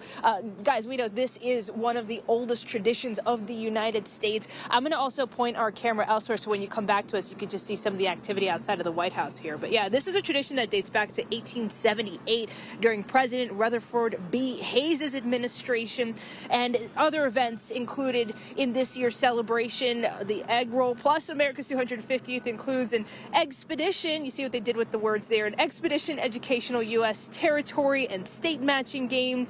We know tech is returning for the kids and expanding an AI creation station courtesy of Meta. YouTube's also going to have their bunny hop stage. There will be a lunar exploration experience courtesy of NASA as the country celebrates its Artemis II mission. There will be live chicks, the American Egg Board, the White House Historical Association, and federal partners all involved in today's major event that will include thousands of people and just as many eggs, guys. So things will start kicking off closer to around 10 o'clock today. We are right now in the press media area where things are already busy because of major announcements happening out of the White House this weekend and this morning as well. So everyone's ready to cover that happening later. But the Easter egg roll, the historical event, kicking off at around 10 o'clock this morning. That's a special preview here. I'll send it back to you guys. All right, Stephanie, thanks so much for joining us here. A lot happening down there in Washington, D.C. That Easter hunt, though, going to be pretty cool to watch. Stephanie Ramirez with our team at Fox 5 in D.C. Have fun, Steph. Take care. All right, let's continue on here, though. I do have some footage, actually, from last year, I do believe, President Trump and First Lady Melania Trump. So this is what the scene looked like last year. Again, just to give a little bit more of a preview of what we can expect later on today for this annual Easter egg roll. So I guess they're basically throwing there a lot of these Easter eggs. The children go out there, families go out there. It's unclear if perhaps we're going to get some comments from President Trump or First Lady Melania Trump, but it is possible. So this is just kind of a look as to how crowded it is and really what a big deal it is. The last Easter egg hunt that President Trump hosted there with the First Lady. They're also accompanied there by the Easter Bunny. So it is a White House tradition getting underway closer to 10 a.m. Eastern time, as Stephanie and our team at Fox 5 in D.C. just said. We'll be carrying it there in full as we are monitoring everything having to do with President Trump on this Monday, and we track several more of these breaking news stories. Want to take us back out to that Happy Easter post from First Lady Melania Trump, and I do believe we have a couple of more posts. A lot of themes are going to be showcased today for that Easter egg roll. It's going to be a lot of fun, so make sure you stay here with us. It is just one of the priority events that we have on the schedule for later today. As I mentioned, not entirely sure if President Trump will be speaking or the First Lady, possibly if there's going to be any kind of performances and but you'll be able to watch it live with us here. And so we'll be able to celebrate along with you all. I also want to bring us out to this. It's a live image that we have at the White House over in Washington, D.C., because it's not just that traditional Easter egg roll that the president is going to be taking part of in today, but we are still tracking everything having to do with the developments over in the Middle East. A lot to get to. And speaking of, I want to bring us back out to this. It's a social media post courtesy of the White House. They had posted this over the weekend, just yesterday, in fact, and they say tomorrow. So today is what they mean. President Donald J. Trump joins the military in the Oval Office for a news conference. American strength, full display. Don't miss it. Couple more social media posts we're going to cycle through. This one also courtesy of the White House with a photo there that showcases President Trump, Vice President J.D. Vance, and Secretary of War Pete Hegseth. It says, "Proud to be an American," and the photo says, "We will never leave an American warfighter behind." That is in reference to the breaking news that we brought to you several days ago, and just the updates from that search and rescue operation of two U.S. service members. Their fighter jet that they were flying in over Iran was shot down. Both of those service members have been rescued, though. The second one, which we brought to you as breaking news, early on Sunday, President Trump had said has serious injuries. So we are monitoring their status and their update. It's possible, though, that we do get an update on their conditions during the president's remarks later on today at the White House for that news conference. That news conference is set to get underway at 1 p.m. Eastern Time. Just another event that we are going to take live and in full with no commercial interruptions. So as we take a live look here at the White House, just a reminder for everyone, if you are planning your day with us here, 10 a.m. Eastern Time is when we are expecting the president to host an Easter event alongside First Lady Melania Trump. 1 p.m. Eastern Time, President Trump will be providing that update on U.S. operations in Iran alongside U.S. military service members. We're going to step away for another quick commercial break, continuing with more of the day's top stories when we come back.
We are quickly approaching the top of a new hour, 8:55 here on the East Coast, 5:55 on the West Coast.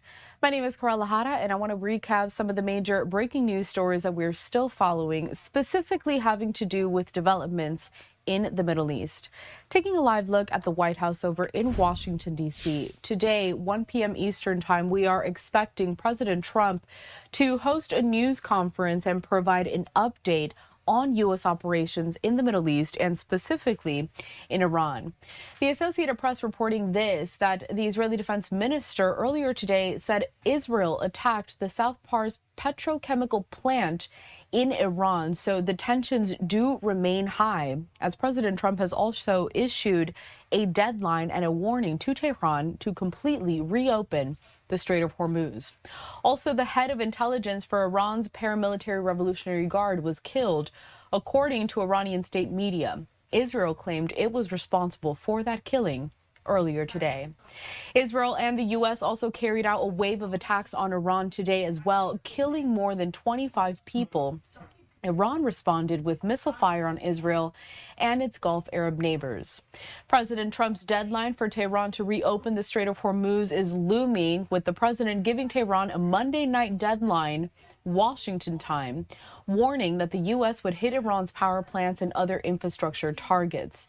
Iran's paramilitary speaker called the threats of targeting Iran's infrastructure, quote, reckless.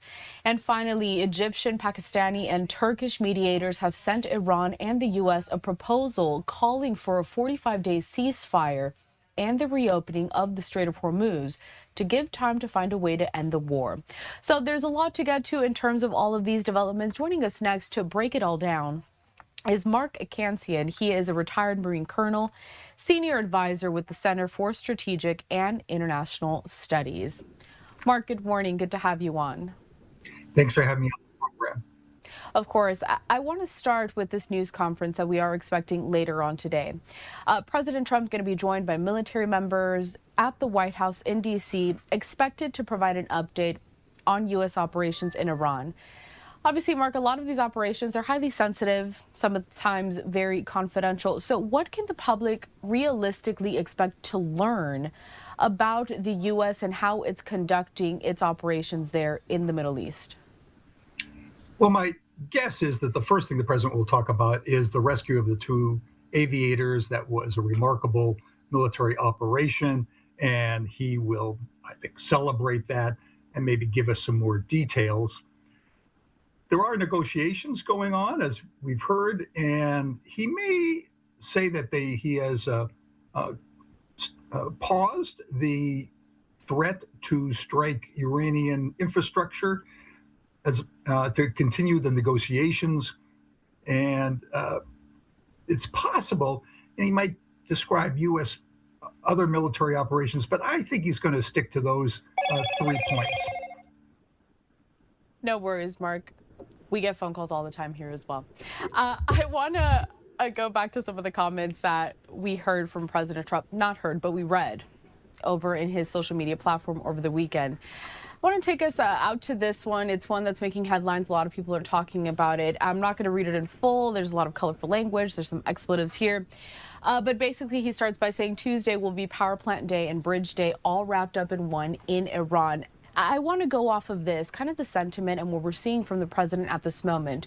We've been at this war for several weeks now after the U.S. and Israeli forces both conducted those joint strikes in Iran. Mark, going off of this, what we're seeing from the president, also given a news conference later on today, how would you characterize the state or where we are in this war, so to speak, the U.S. specifically? Well, you can sense President Trump's frustration in this post. The president has said for quite some time that he believes that the United States has won the war, that it has devastated Iran's nuclear program, its defense industrial base, and he just can't understand why the Iranians won't give in. I think this is a reflection of it. I think his threats about attacking infrastructure are also part of that. The United States militarily has done a superb job beating down the Iranian air defenses and attacking targets in Iran. It's done a credible job in defending against missiles and drones. Not perfect, but we and our allies have been able to shoot down most of them. Where the United States has fallen short is keeping the Strait of Hormuz open. It's a problem we've known about for 45 years, but have been unable to keep it open. And that's been a serious weakness because that's now Iran's major leverage against the United States. We are taking a live look here. It's a radar system, courtesy of Marine Traffic. So it shows some of the traffic there, vessel traffic at the Strait of Hormuz, and just seeing how that activity is looking like at this time. Mark, having you on here, I also wanted you to kind of comment on, the successes or some of the challenges that the U.S. has faced given all of these operations. Turning now to a couple of social media posts from U.S. CENTCOM. They've been providing updates really to the public here just to give us a glimpse as to how things are going. So this post includes a video, and I'm going to play it in just a second here, but it reads, Iranian military capabilities continue to decline as U.S. forces relentlessly strike military targets inside Iran. I'm going to bring up the video right now. This, again, posted by U.S. CENTCOM. Mark, when you see videos like this that are being displayed to the public, what is this kind of messaging to the American people? What exactly are we looking like at this moment? And what really sticks out to you, possibly as some of the most successful missions that have been accomplished by the U.S. amid this war? Well, what we're seeing are precision strikes, and the United States is very capable in this regard. We have air superiority over Iran, not dominance, as we've seen, but we can fly anywhere, we can strike any target, and as we're seeing here, the United States is doing that. We're attacking about 300, 350 targets every day, and these are just a handful. The problem we've had is that although the United States has been able to destroy a great deal of the Iranian military capability, its nuclear program, its missile program, we've not been able to translate that into a political solution that meets our goals. And I'm glad you mentioned that, because I do have a question in regards to that. As we mentioned at the top of this hour, negotiations are still going on. So how would you be able to classify, and with your assessment and expertise, the fact that we do see not just military action being taken, constantly here, but also these negotiation and mediation efforts? I mean, how do both of those things intersect? They're both so far apart on the spectrum as to how to conduct an end to this war. Well, it's common that negotiations to end the war are simultaneous with the conduct of the war. You have to keep in mind that when the Korean War ended, the United States had been negotiating for, I think, 2 years before an armistice was finally agreed to. So this is not unusual. What is unusual is, the president's setting of deadlines and then extending them. I think we've gone through 2 or 3 iterations of that, and you can sense his frustration. He really wants to make a deal. He really hopes that the negotiations will produce something, but the Iranians have apparently been continue to be adamant in their opposition.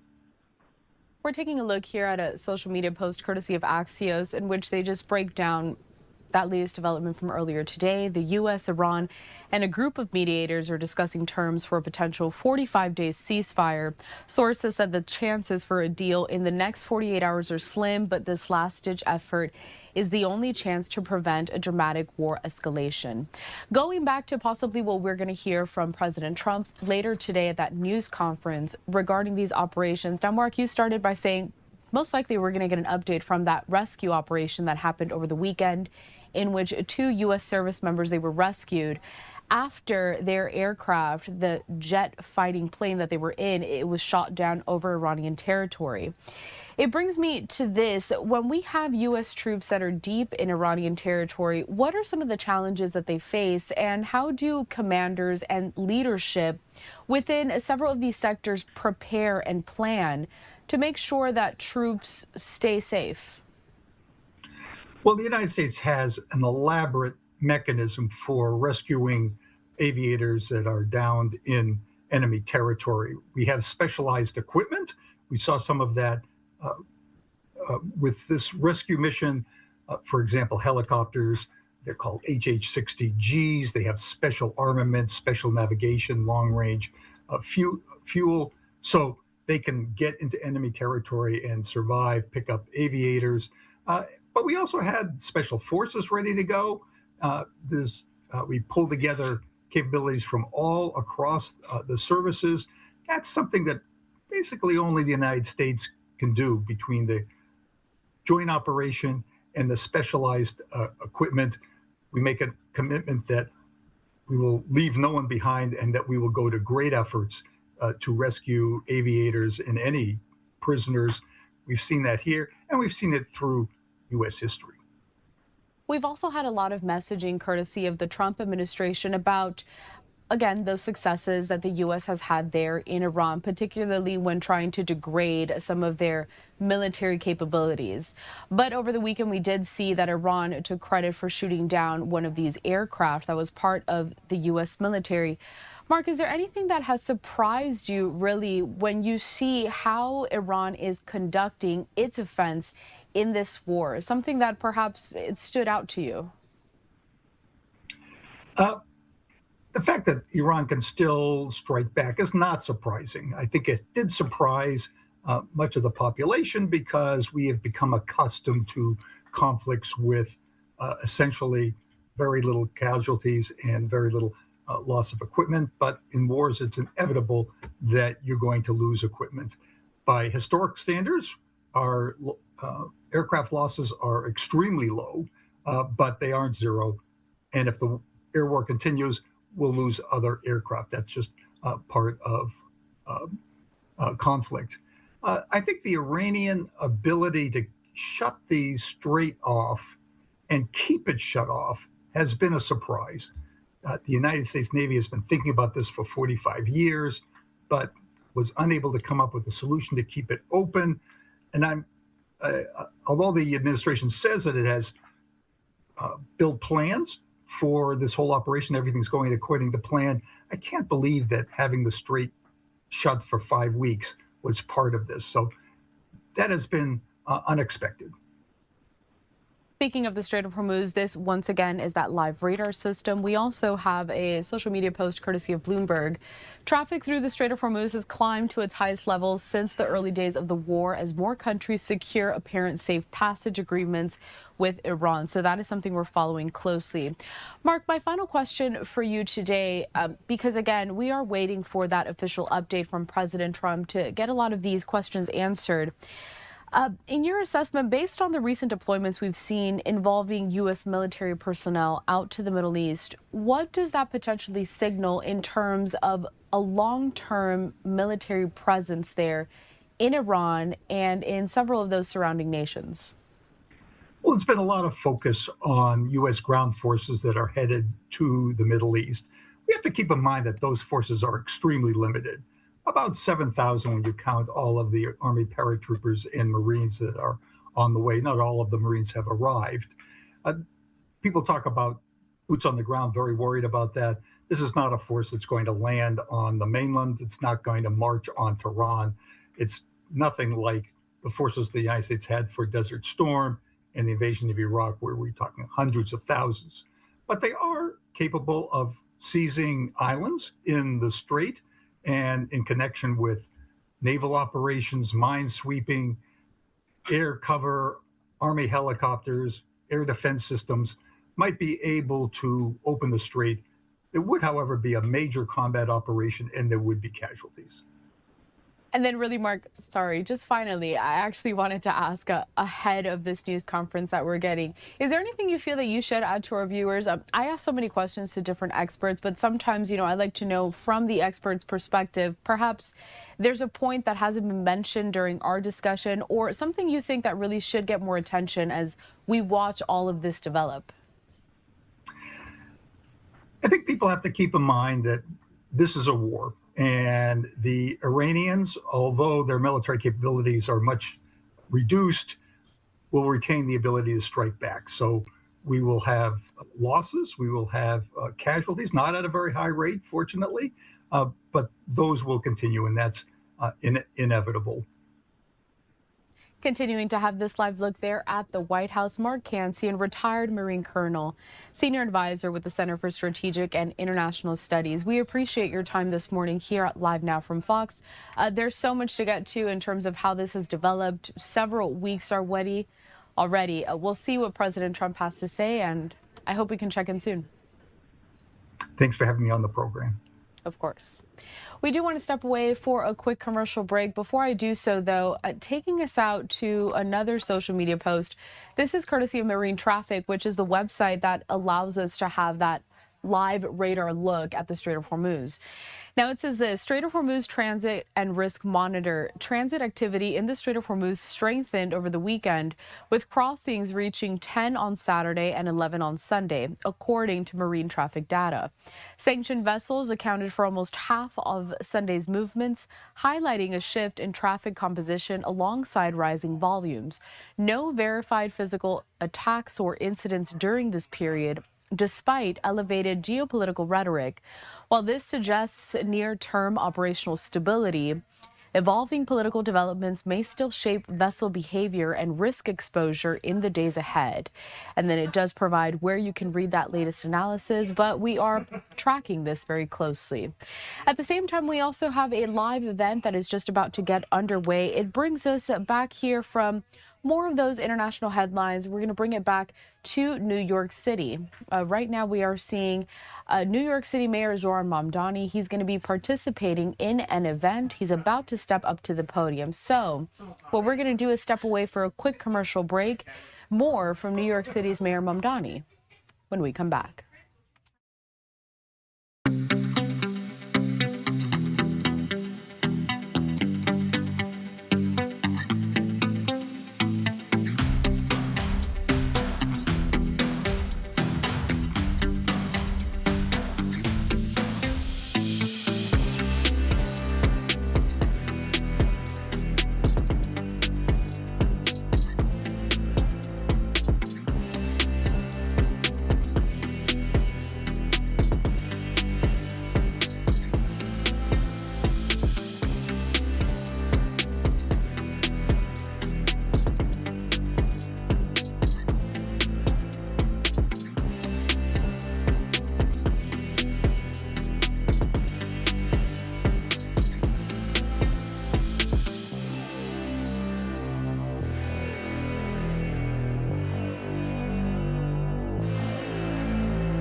Taking us straight out to a live event that's happening over in New York City, Mayor Mamdani set to make an announcement. Of the Mayor's Office of Equity and Racial Justice, Afia Atamensa, for her steadfast leadership.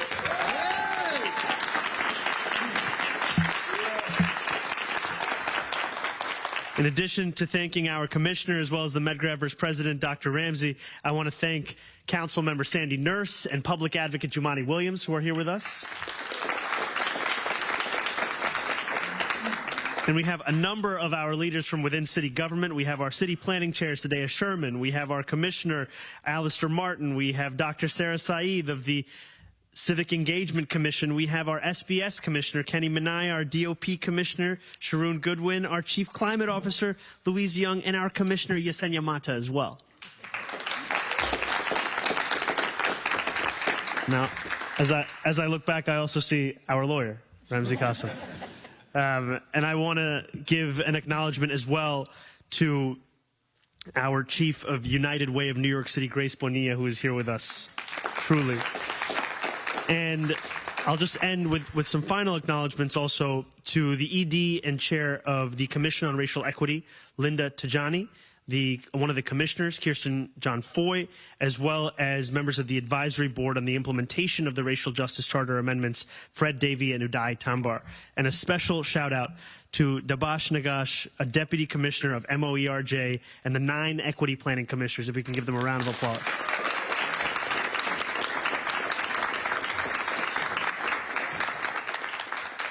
So as we provide these acknowledgments, they are also an acknowledgement of the many who brought this day forward, the many who ensured that this would be something we would actually act upon. And that is not just work that has been done over the last few months, over the last few years, but frankly, over the last few decades even.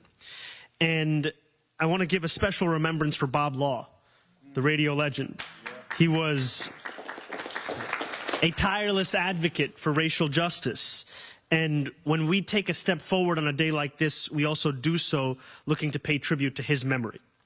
And we do so here at an institution named after an incredible man in the name of Medgar Evers, the legacy of someone who dedicated his life to fighting for the dignity of black Americans across this country. Now, Medgar Evers spoke at Mount Heron Baptist Church in Vicksburg, Mississippi in 1957 about our obligations to one another. He said, as men living in as highly diversified and complex a society as ours, it is our duty and responsibility to our fellow men and our children to tackle the problems that lie ahead with faith and courage. And nearly 70 years later, that same directive guides us and our work here in New York City, where extraordinary wealth and devastating poverty live side by side. The people of our city understand that our fates are bound up in one another, and that we owe each other courage as we confront the problems facing our city. And that is why New Yorkers in 2022 voted to develop a racial equity plan and a true cost of living measure. And I want to say thank you as well to someone who is here with us in Jennifer Jones Austin, who was at the forefront of ensuring that that was the case. Now, though the prior administration delayed both of these reports by 580 days, our City Hall has made a promise in the early days of the admin to deliver these long-awaited reports within our first 100 days. And today, I am proud to say we are delivering on that promise. Today's announcement has two parts: the preliminary citywide racial equity plan and the inaugural New York City true cost of living measure. Together, these reports establish a framework for how our city will both measure affordability and plan for the future. The true cost of living measure confirms what New Yorkers have long known to be true. Too many people cannot afford the city that they love. New York City is home to skyscrapers, million-dollar listings, $9 lattes, and yet more than 3 in 5 New Yorkers, 62%, cannot keep up with the cost of living in this city. Despite the incredible wealth of our city, our poverty rate is double that of the national average, and it is getting worse year over year. And while today's true cost of living measure confirms that the affordability crisis touches every corner of our city, we know that these effects are not applied evenly. So often, it is black and brown New Yorkers who are hit the hardest. This preliminary racial equity plan is the first step in developing a whole-of-government approach to tackling that reality. It is a plan that lays out these first steps to solve decades of neglect and discrimination, and it places the work of 45 city agencies within a singular framework. Too often, the story of black and brown New Yorkers is one of being forced to stretch that same dollar that little bit further. Every year, as wages stagnate, as well as an exodus and exclusion continues to take place. When I say exodus, I refer to the fact that from 2000 to 2020, more than 200,000 black New Yorkers were pushed out of this city because they could not afford life in the most expensive city in the United States of America, because rent was too high, childcare was too expensive, and groceries cost too much. Now, I ran for mayor on an affordability agenda because we know that we cannot solve this crisis without reckoning with the fact that the neighborhoods hit hardest by rent and the rising nature of it, by childcare costs and the suffocating manner of it, are the same ones that have been hit for years by institutional neglect and racism. In that way, New York City's affordability crisis and its history of racial inequity are bound together. That is why when we secured $1.2 billion in partnership with the governor to place our city on a path to universal childcare, we made sure to begin with the neighborhoods that have so often been overlooked, neighborhoods like Canarsie, Brownsville, Far Rockaway, and others. And we also know that the dream of homeownership has been denied to too many New Yorkers due to redlining, FHA loan discrimination, and deed theft. That is why we are not only fast-tracking the building of more than 1,000 affordable housing units, but breaking ground on new developments, Myrtle Avenue in Bed-Stuy, Jerome Avenue in the Bronx, and Farmers Boulevard in Queens. And every single day I've been in office, we have delivered nearly $100,000 back to working-class New Yorkers, small businesses, and so many others who've been ripped off by large corporations as they struggled to make their ends meet in this city. Now, as we finalize this plan, we will continue to tackle our city's affordability crisis without turning away from the decades and, frankly, centuries of disinvestment in black and brown New Yorkers. Now, we will need New Yorkers' help with this work. The plan we are announcing today is a preliminary one. And to complete it, we are opening a 30-day public comment period. Now, I know one thing we love about this city is we have no shortage of opinions. And we are asking New Yorkers to share them with us, because we know that in those opinions we will find the answer as to what government can be doing better to finally reckon with both the true cost of living in this city and the racial inequities we've seen pervade for far too long in this place that we call home. Now, as we chart this new path forward, we do so with the wish that it be guided by a very simple purpose, that in the wealthiest city in the world, no longer should so many be forced to make do with such little. We will create a New York City that belongs to all who build it, and we will do so together. Thank you, and now I will introduce our Deputy Mayor for Economic Justice, Julie Su.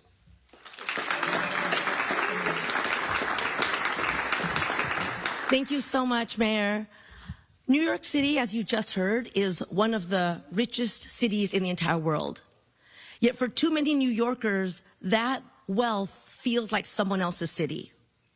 62% of New Yorkers, more than 5 million people, cannot meet the true cost of living in this city. This crisis did not fall from the sky, and it does not hit evenly. That is why we are releasing the true cost of living measure and the preliminary citywide racial equity plan together. The people who built this city and who keep it running should be able to afford to live in it. And even that is systematically harder for some than for others.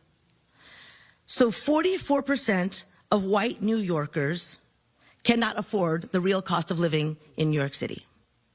But that figure is 66% for black New Yorkers, 63% for Asian and Pacific Islander New Yorkers, and 78% for Hispanic New Yorkers. Now, let me be clear. All of those percentages are bad, and they are not inevitable. They are the result of policy choices that were made and policy choices that we are choosing to unmake. No, this is about equity and it's about economic growth. When communities of color are denied investment and stability, it drives up costs and weakens the foundations everyone depends on, including white New Yorkers. This country once embraced public investment, the GI Bill, affordable public college, housing investments. But when black Americans fought for access to those programs, backlash politics taught people to resent government programs instead of expanding them. And the result was a worse deal for everyone. Black families were hit first and hardest, but working families of every race were left with lower wages, more debt, higher tuition, less public investment, and a shrinking middle class. So we are releasing these reports together because they tell one story. Many of the same forces that drive racial inequity, exclusion, and economic security also helped produce a city that has become harder for New Yorkers of every background to afford. As Deputy Mayor for Economic Justice, my job is to make sure that this story ends differently. And we are already hard at work. The mayor mentioned protecting tenants, making childcare more affordable, strengthening worker and consumer protections, starting an Office of Community Safety, cutting red tape for small businesses, working with organizations led by and for black and brown New Yorkers to decide what happens in them, and pursuing economic development that serves all of us, and economic growth that is shared growth. Because racial equity cannot be just something we talk about in a plan. It has to show up in whether people have a just day's pay they can depend on, can afford to raise their kids, keep more of what they earn, feel a sense of belonging, and breathe easy at the end of each day. And when we do that for the New Yorkers least able to afford it, we make this city what it has always promised to be. Thank you. We are listening in to a news conference that is hosted by New York City Mayor Zohran Mamdani, also other officials. They are talking about equity and racial justice. We'll be right back.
Taking us back out to a live event happening in New York City, officials there holding a press conference talking about equity and racial justice.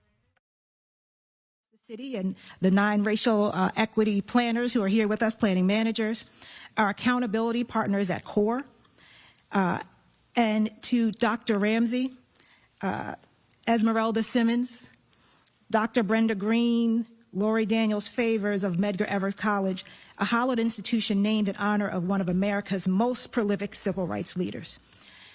We also recognize former MOERJ Commissioner and current DCP Chair Sadea Sherman, whose leadership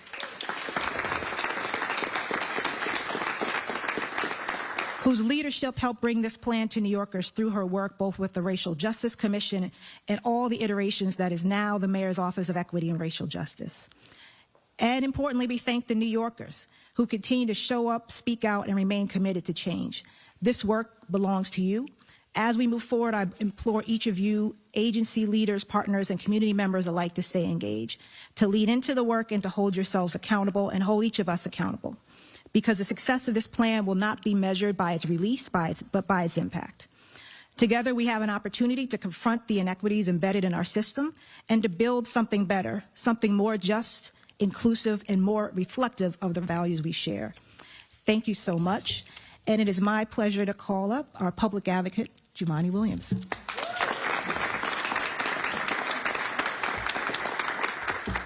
Thank you. Peace and blessing, love and light to you all. Thank you, Mr. Mayor. And last time we had a press conference, I was late because I had to drop off the baby, but I brought her with me this time. So she's listening to Gabby, not watching it, because I forgot I needed my phone. So hopefully she's all right over there. But thank you for having this here, and thank you, Madam President, for having this space for us. And I always want to make sure I let everyone know we cannot change the mission of Medgar Evers or change who it was for. So I want to make sure that every time that bubbles up in the community, we want to make sure we push back on it. I'm also not just here as the highest ranking citywide black elected. I'm here as a New Yorker who has cared about these issues for a very long time, following and being inspired by people like Bob Law and Roger Green and Esmeralda Simmons and so many others who have been working on these issues long before I ever thought about becoming an elected official. And Afia, it's awesome to see you in this mission. I know that this is not a joke when you're in it, so that you're not going to stand up here and talk about things that are not real. And Jennifer Jones-Austin, thank you so much for pushing the true cost of living, because that has been an issue for a very long time. And let's be clear, when 62% of New Yorkers can't afford to live here, that's not a crisis on the margins. It's a citywide emergency. What this report confirms is what communities have been saying for generations. Inequality in New York City is not accidental, it's systemic, and it's racial. And I always want to say, you have to mention race in the solution because race was mentioned in creating the problem in the first place. The federal poverty line has been lying about how hard it is to live in this city. The true cost of living finally tells the truth. New Yorkers feel every single day. And we also know that plans don't change lives, actions do. And so this is a very, very welcome framework and a way to start to figure out how we get that action. We also have to hold agencies accountable to deliver results in addition to the reports. We want to make sure that our budgets are reflective of what's in this report. Millions of New Yorkers are doing everything right and still falling behind. If our policies don't work for them, then our policies are broken, or perhaps they're working how they were designed to work.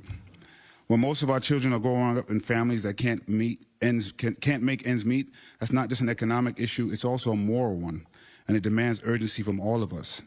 I want to also thank the people that I mentioned, Linda Tagani and Kirsten Foy and the Commission Advisory Committee, also the people who voted for this in the first place, that they understood how important it was to talk about these issues. And I want to make sure that we're lifting up all the communities that were mentioned who are burdened by a system that's created for the wealthy, but I do want to make sure we lift up particularly black communities. Sometimes they get left behind when we start talking about a lot of issues. It is important to understand that anti-blackness is rooted in so many of these things by design. Even when we mention other communities, if we're honest, anti-blackness exists in those. And so those other communities, whether it's women or immigrants, when you look at the numbers in the black communities, they are doing the worst. And anti-blackness is designed to make sure that we cannot mention black communities without people feeling uncomfortable, feeling for some reason that we are asking for something that is not deserved, or something that is not to repair what was created. And what we've seen, and I specifically want to talk about black New Yorkers who have been here for generations, who have seen other communities come and benefit from the hard work that they've put in on the backs of the struggles that they've made, and they're still struggling while they see other communities coming, and that leads to division unnecessarily. So it is important that we understand we have everything we need for everyone that is here, but people's anger are valid. And so it is right to put out a report like this. I'm really hoping that New Yorkers who are watching this, this is not a condemnation of any one New Yorker, black, white, brown, because none of us created this system. But all of us have to decide to change the system the way it is. And I want to be clear that I understand there are wealthy black New Yorkers and there are poor white New Yorkers. But we shouldn't let individual accomplishments take away the community impact. And so I see that happen all the time. There is a communal impact. And if we are going to address it, we have to be honest about it. Because when communities like black communities who have been dealing with issues for a very long time, when that community does better, everybody does better. Because the systems that are designed to keep them down keep a whole lot of people behind as well, and we see that happening. So instead of allowing leaders to feed our biases and to point to other people and say you're the reason why something's not happening, a plan like this can lay out a framework that says everybody has a right to be here, everybody has a right to thrive, and we're going to knock down the systems that are different for everyone, but we're going to recognize those systems that are keeping them behind and put in policies that change decades and decades of purposeful harm that is done by race. Thank you so much. Peace and blessing. Love and light to you all.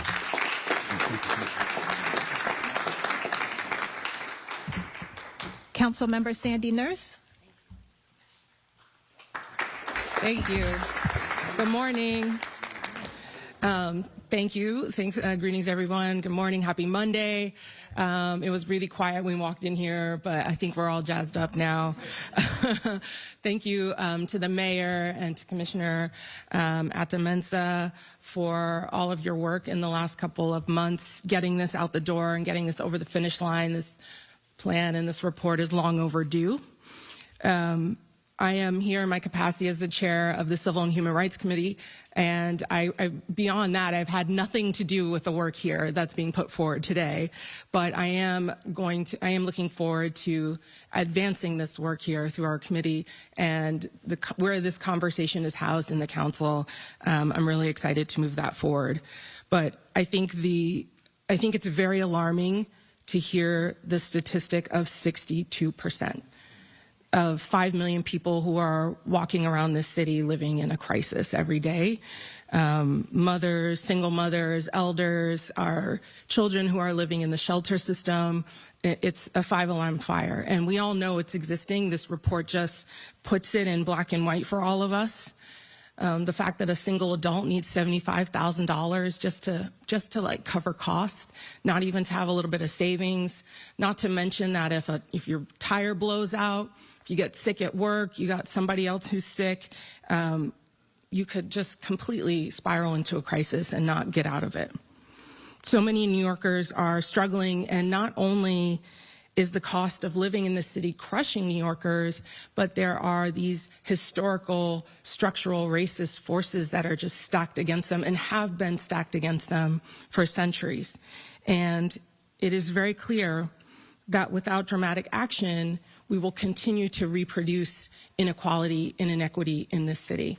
So that is why this plan is so important, this whole of government approach where every single agency is responsible for goals, outcomes, and deadlines. Deadlines is so important to have real accountability here. Goals like every single New Yorker having a primary care physician by 2034, that is so small, and yet such a clear intervention that can change someone's entire life trajectory. So I really want to thank everybody who pushed for this charter revision to happen in the first place, and everyone who has been relentless over the last couple of years to making sure it actually gets published. I know 30 days, what did we say, 30 days? Is it commentary period? Okay, all right. All right, New Yorkers, you know, that means we got to get serious. 30 days goes by very, very fast. We want to make sure that we get this plan into shape, and that is something we can all stand beside. So I look forward to partnering with everybody in this room to make sure New Yorkers get their voice in here, and I look forward to working with you all in my chair capacity. Thank you. We're continuing to listen in to this press conference featuring New York City Mayor Zohran Mamdani and other officials talking about initiatives for equity and racial justice. We'll be right back.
Taking a live look at the White House over in Washington, D.C., a couple of events that we have our eye on. Coming up at 10:30 a.m. Eastern Time, so in less than an hour from now, President Trump and First Lady Melania Trump will be participating in the White House Easter egg roll. We will carry it live and in full as soon as it gets underway. And also there in Washington, D.C., but later on this afternoon, 1 p.m. Eastern Time, President Trump is set to provide an update on the war with Iran alongside military members. While we wait for those live events to get underway, let's head back to the live event that we were showcasing just before the commercial break. New York City officials right now hosting a press conference featuring Mayor Mamdani. Let's continue to watch. This was something that was fought for hard. I see all of my former colleagues sitting over here. The laboring of this work has been for decades. And the reality is that today we are putting a marker down. We're saying that the racial equity, release of the racial equity plan puts government squarely as a partner to those of us who have fought so hard to make sure every New Yorker can live with dignity. Deputy Mayor, I'm so glad we're leading with data, because it was sobering to hear the Deputy Mayor say that Latinos are 73% less likely to live with dignity in this city. That is real, and that is a number that we can hold a bar to when we look at the services that we receive from government. Are we receiving them with a level that moves that number for every community in the city? So when I think about how personal this is to me, it's because I was a girl in Jamaica, Queens, who saw that government was not working for my neighborhood. And today we are saying we are ready to do the work. So this phase, we will celebrate, but the work continues and we have to stay vigilant. Thank you.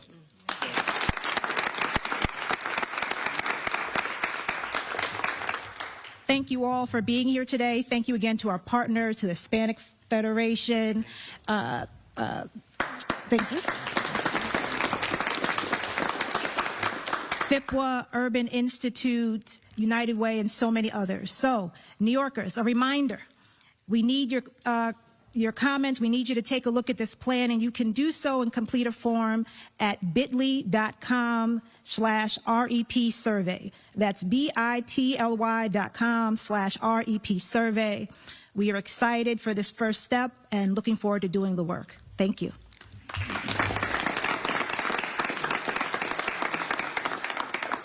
All right, we're going to start with some on-topic questions. Thank you, everyone. We'll start with Henry Picks. Hi, Mayor. How you doing? Is it on? It's working? Yeah. Okay. All right. Hi. I was texting with you. Good. How are you, sir? Doing well. I was texting with your team because I wanted kind of a real number on this 62% you've been mentioning. They say that it costs $159,179 for a family with children to live in the city. I don't think it takes a rocket scientist to figure out that's a pretty eye-popping number, well above the poverty line. So now that you have that data in hand, two questions. How does this inform what, if anything, you'll do different now that you realize in hard data the scale of the affordability crisis? And also, you have a number of partners in government, including the governor, the comptroller, and the speaker, saying that the job situation in the city is really starting to look very, very troubling. So looking at this data, looking at the jobs numbers, what are you doing to bring jobs to the city right now? So I'll start with the first question, then go to the second. You know, we, as New Yorkers, have long suspected in our bones that this cost of living crisis was affecting far more people than typical indicators would show. And what today's true cost of living report illustrates is that this is something which is affecting the lives of millions. I mean, 5 million New Yorkers do not earn enough to match the true cost of living in this city. It inspires us to redouble our commitments in two ways. One is to ensure that as many New Yorkers in this city as possible can earn a living wage so that they can actually keep up with the cost of living in the city. And two is to tackle the costs that are pushing that cost of living so high. So some of those costs we know in this city are housing costs. Some of those costs are also childcare costs. Part of the reason why we've been so focused on delivering universal childcare in this city is that we know that if a family has a child in this city, for them to find childcare, it's considered a good deal to pay $20,000 a year. If you can tackle that cost and you can bring that down to zero, that is a transformative impact on working class New Yorkers' ability to live and to dream of a future in this city. That's why we're so excited about delivering 2,000 seats for 2-year-olds of free childcare this fall, 12,000 seats next year, and a seat for every single 2-year-old by the end of year 4. Now, to your second question, we are looking to continue to grow not just jobs, but also industry in this city, and to ensure that that growth reaches every single New Yorker. Now, I say reaches because what we've seen in this city is an economy that has grown, and we celebrate that growth, all amidst working class New Yorkers being pushed out of this city. This report also reveals that working class New Yorkers are 4 times as likely to leave as wealthy New Yorkers when it comes to the state of affairs across these 5 boroughs. And we need to confront that exodus and do everything we can to keep those New Yorkers here in the city, and then also make room for everyone else who would like to be a New Yorker. Because we know, and I'm so glad that we have our DCP head here who's with us, because so much of this comes back to building as much housing as we can to ensure that those who live here can continue to do so, and those who want to live here can find space as well. Thanks. Other on-topic questions? Yes, Hannah, go ahead in the back. Hi, Mayor. Good morning. Hi, Hannah. How's it going? Good morning. Good, thank you. Following up on Henry's question, I'm wondering specifically if you could speak to retention of large companies. Do you have any concerns specifically with, the CEO of Partnerships of New York commenting on Apollo moving their headquarters? Is there anything in this report that addresses, retaining these large companies that are already, a big generator of jobs in the city? This report focuses on the cost of living for New Yorkers at large. It brings to light statistics like the one I'd shared about working class New Yorkers leaving at 4 times the rate of wealthy New Yorkers. It also shines a light on the fact that the median household wealth for white New Yorkers in this city is $276,000. For black New Yorkers, it's $18,000. The disparities that we're seeing within this city. And I think as the public advocate put it very well, which is that we are here to fight for each and every New Yorker, and that these statistics are not an indictment of anyone who calls this city home. They are an indictment of policies, politics, and a system that we have allowed to flourish for far too long. And so what this report is a reminder to all of us to do is to build a city where equity is not a footnote or an acknowledgement, but is also a framework for how we deliver for the people of the city. Is that an immediate concern for you at all, as far as employers leaving the city actively? We are going to continue to do everything we can to increase jobs in this city, and we look at every single thing that happens in this city as having an opportunity to that end. We are less than 70 days away from the beginning of the World Cup.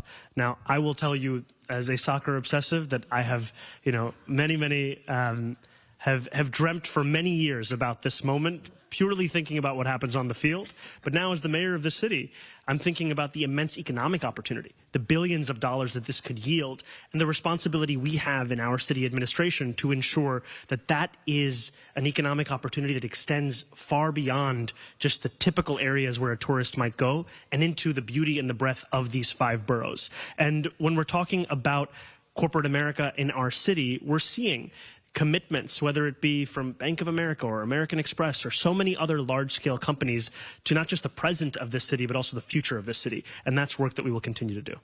All right, other on-topic questions? Yes, Dan in the back. We're continuing to listen in to New York City Mayor Zohran Mamdani here, now taking questions from the press at this event that's focused on equity and racial justice. We'll be right back.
taking us back out live to New York City Mayor Zohran Mamdani taking questions from the press at an event.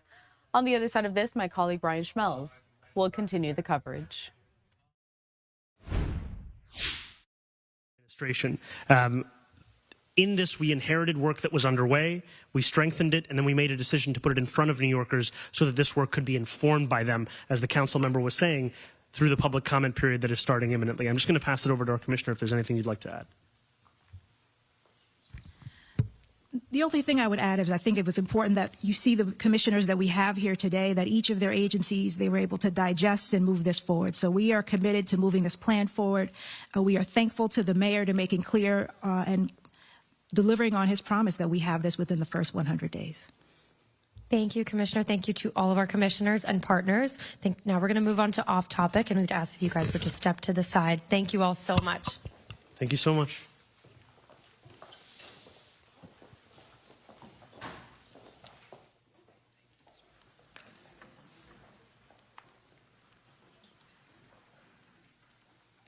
All right, I've got time for a few off topics. Heather, go ahead. Hi, how are you, Heather? I just want to ask a question. Last week, Commissioner Tisch said that she's using the gang database on a daily basis and particularly used it to help apprehend the suspects in the the shooting that happened with the 7-month-old baby last week. I just wanted to get, what is your standpoint on her using the gang database on a regular basis? So I've made my critiques of the database clear, and the NYPD has also implemented a number of reforms as per the recommendation that came through, and the implementation of those reforms and the results of that are part of the active discussion that we're having. Thanks. Sophia.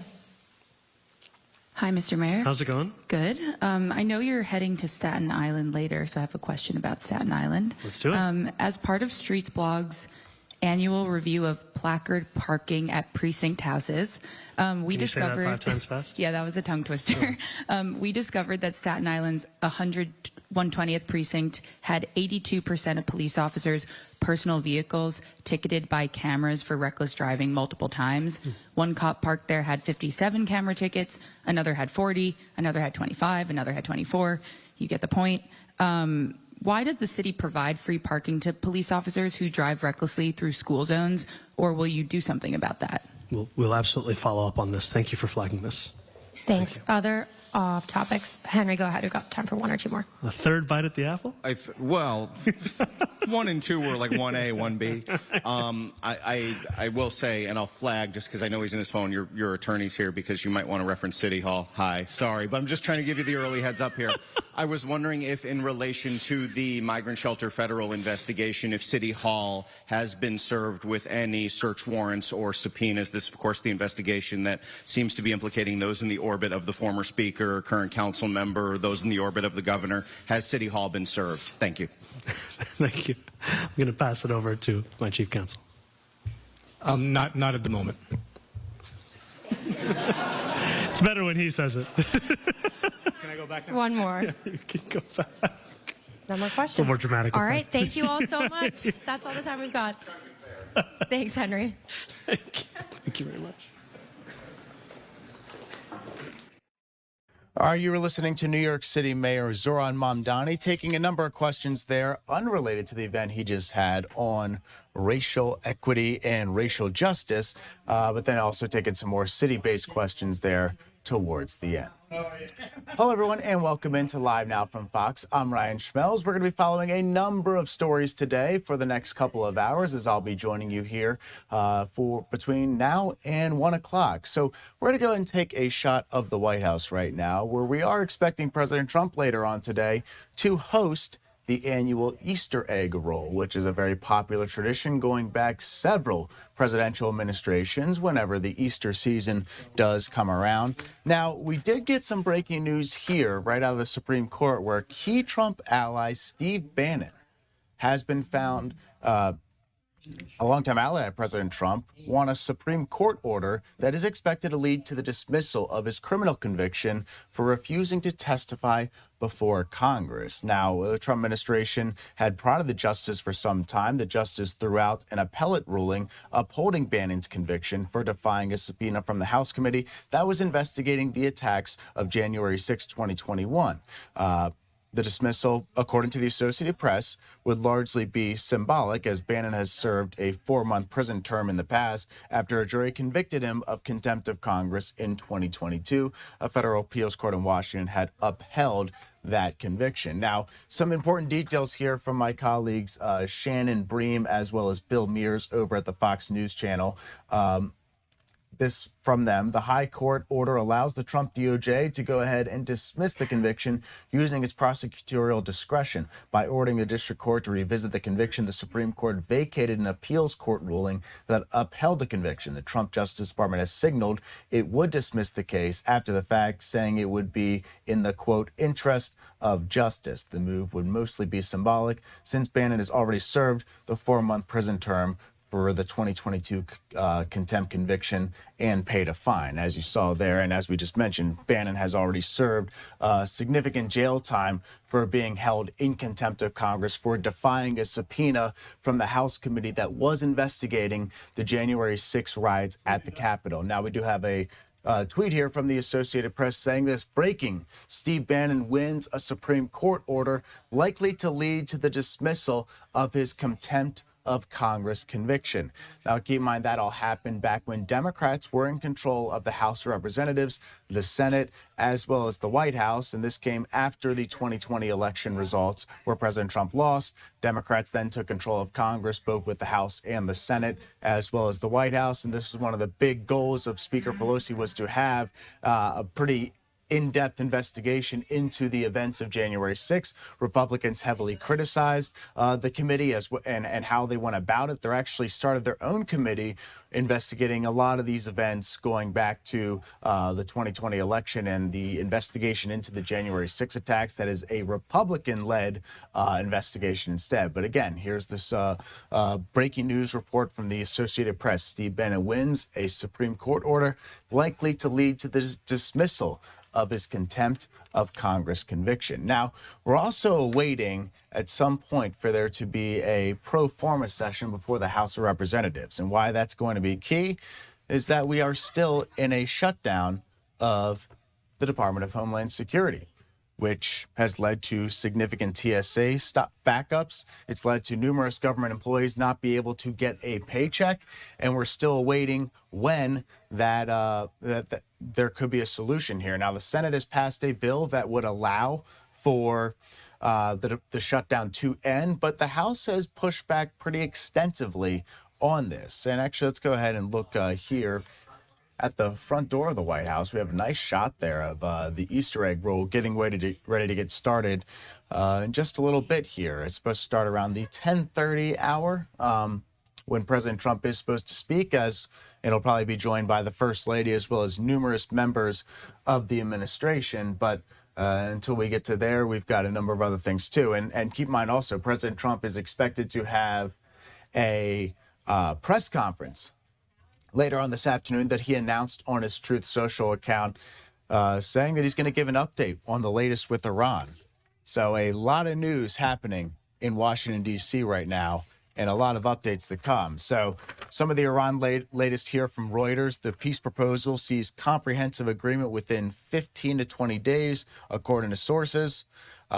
Trump threatens further strikes, sets Tuesday deadline for a deal and Strait of Hormuz reopening. Iran rejects immediate reopening of the strait, claims lack of U.S. readiness for permanent ceasefire, and regional violence continues with high casualties and attacks on energy infrastructure. Again, that is from Reuters right there. And going back to what's going on with the Department of Homeland Security shutdown, keep in mind this is a shutdown that's been going on. It is the longest a government agency has been shut down in the history of the United States. What we understand, and this is according to myself as well as my colleagues over at Fox News, there was a GOP conference call late last week, and it actually was happening around the time that Pam Bondi was getting removed from her post as the Attorney General. Speaker Johnson convened that call as a private call amongst House lawmakers, and he received a lot of criticism and a lot of pushback for his decision to embrace the Senate deal that would fund the entire Department of Homeland Security except for deportation operations under ICE. that was a deal that Leader Thune and the Senate agreed to. They sent it back over to the House. The House has not been happy about this. Speaker Johnson initially rejected the plan, but then came back and decided to embrace the plan with President Trump's blessing there. Pretty much the idea is that they're going to use a process called reconciliation, which is the same process they used for the One Big Beautiful Bill Act to fund those deportation operations for the foreseeable future, but also to fund the Department of Homeland Security for the next couple of years. But that plan has gotten a lot of pushback. Republicans say they're caving in some cases, and they're giving Democrats a lot of leverage when it comes to some of these ICE negotiations that are ongoing. So when that pro forma session happens, we'll try to go ahead and get a feed on that and see if we can take it. There's a possibility they bring up that Senate deal, and that would pretty much end the Department of Homeland Security shutdown that has been going on for some time now. It is unlikely that that happens today because of the Republican pushback, but weirder things have happened. So we're going to continue to follow that as well as a number of other stories. But again, we are expecting President Trump to speak at the Easter egg roll, the annual Easter egg roll at the White House that goes back several decades and several presidential administrations. But let's go ahead and hit this breaking news here one more time. This is, again, from the Associated Press saying this: Steve Bannon wins a Supreme Court order likely to lead to the dismissal of his contempt of Congress conviction. And this goes all the way back to right after the January 6th attacks in 2020 at the United States Capitol. Bannon was a longtime ally of President Trump. He was subpoenaed by the January 6th committee, the Democrat-led January 6th committee that was investigating the events of January 6th. He was accused of defying a subpoena and then was eventually held in contempt of Congress. And then a jury found him guilty in contempt of Congress. And that led to a 4-month prison term as well as a fine that happened in 2022, I believe. Now, this dismissal would largely be symbolic. Bannon served that 4-month prison term, as I just mentioned, after a jury convicted him of contempt of Congress in 2022.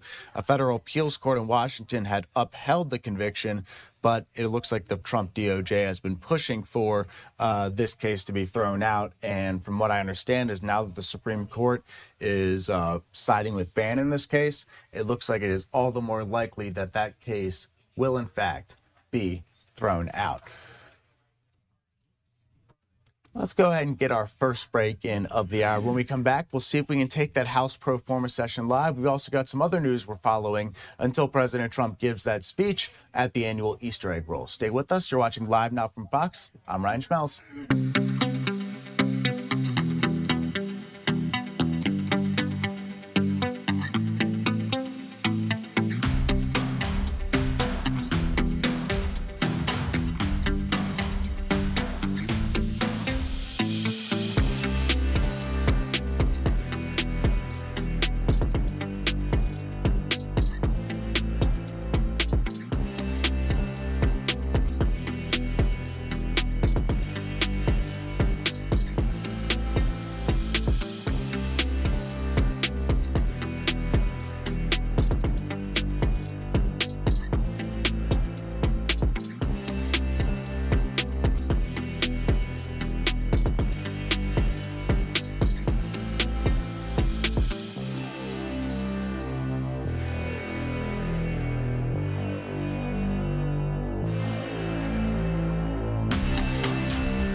Welcome back into Live Now from Fox. I'm Ryan Schmelz. We just saw a House pro forma session where we could have saw some action on the Department of Homeland Security shutdown. Let's go ahead and play that out for you and see if we have any updates.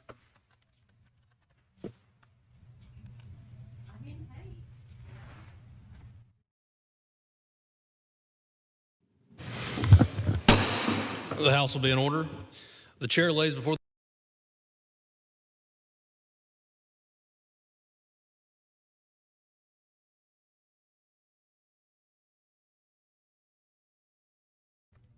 All right, looks like that feed did in fact freeze for us there, so we were not able to take that. So we're going to go ahead and see if we get any better luck with that, but it looks like that feed is a little choppy, and we'll have to be waiting on that for some time. So once again, I'm Ryan Schmelz, and welcome into Live Now from Fox. We appreciate you joining us here on your Monday, post-Easter Monday, where we are expecting President Trump to give a speech not too long from now outside of the White House for the annual Easter egg roll. It's a tradition going back several generations with multiple presidential administrations.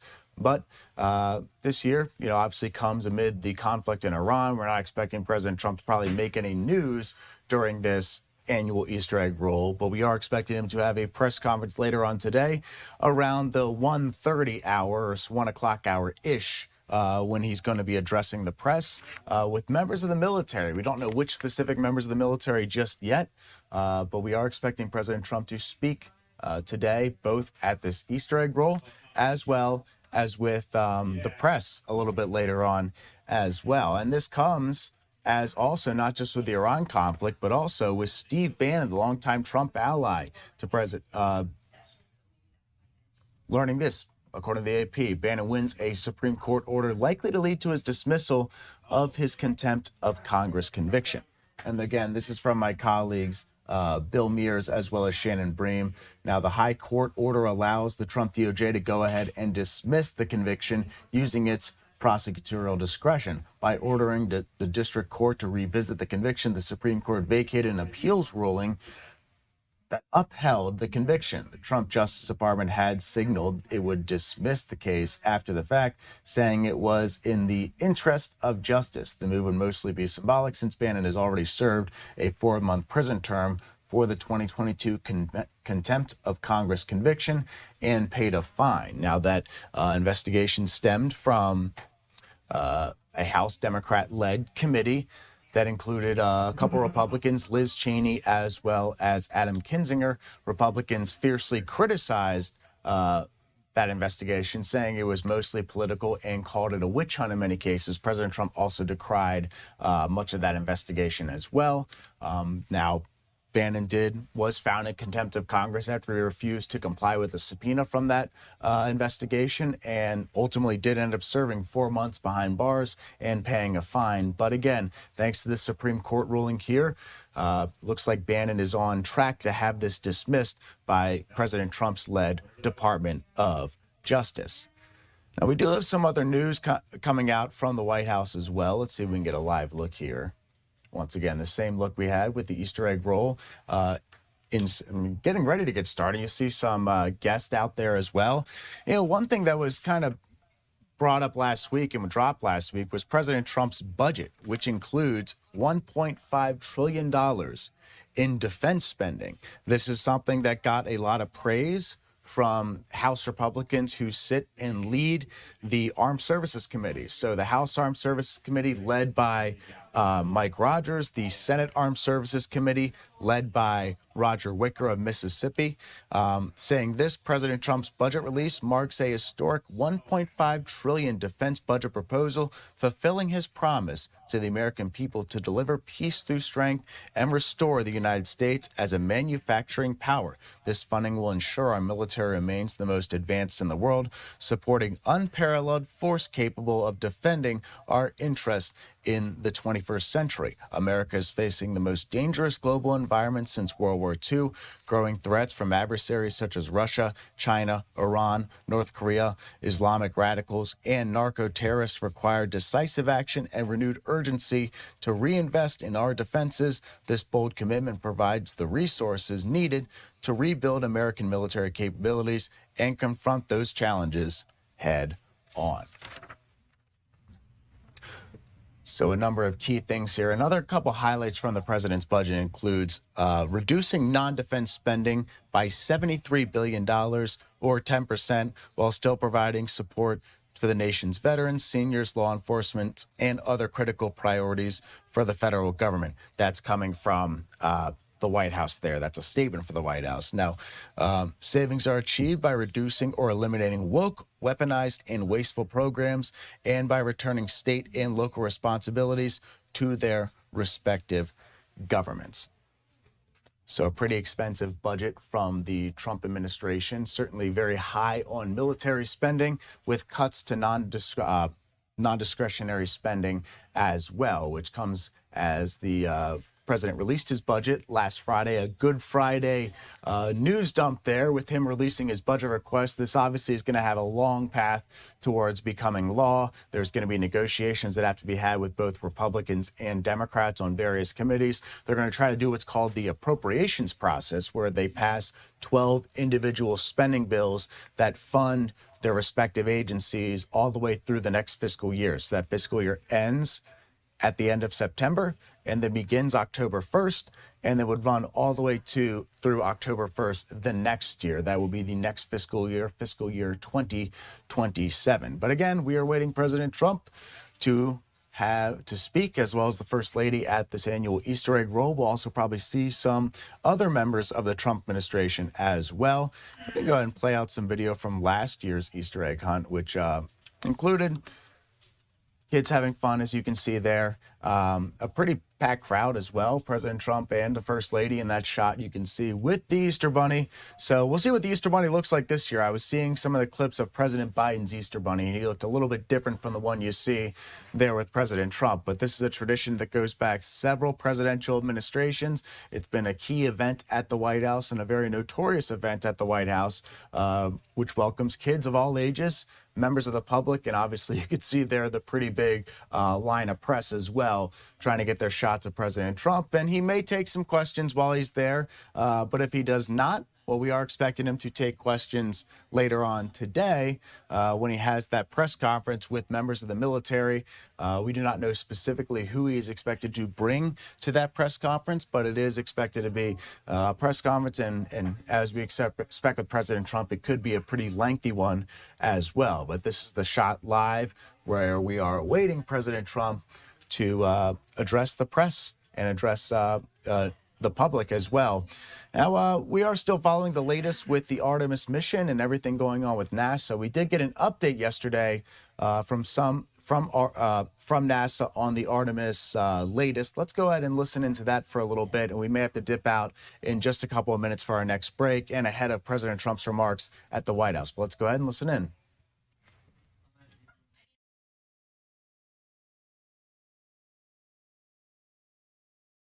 Thank you so much, Rachel. And thank you to everyone that's joining us today and for your continued interest in Artemis II.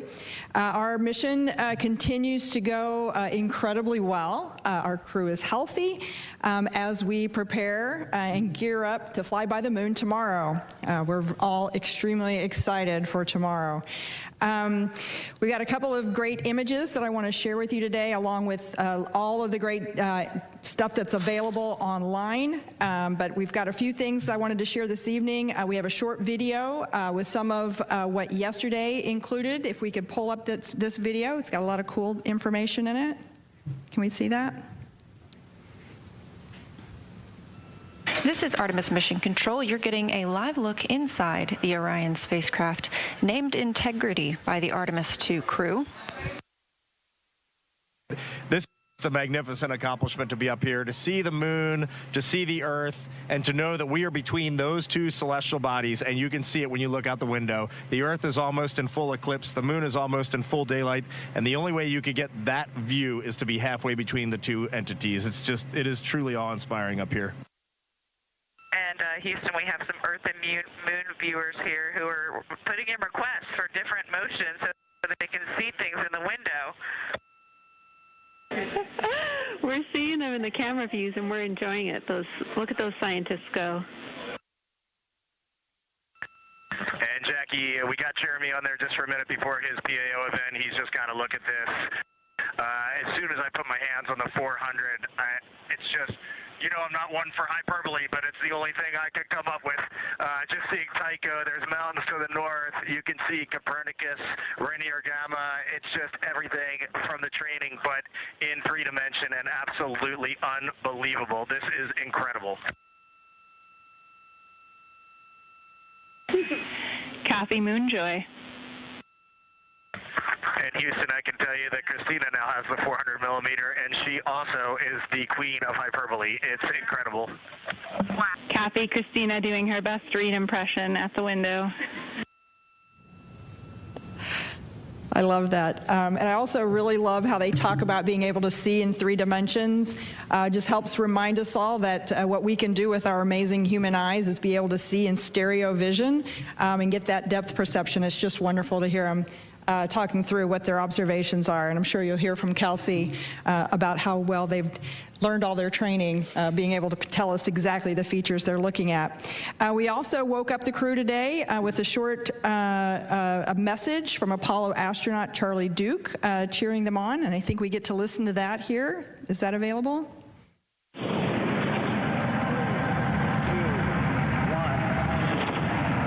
Hello, Reed, Victor, Christina, and Jeremy.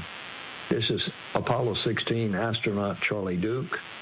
John Young and I landed on the moon in 1972 in the lunar module we named Orion.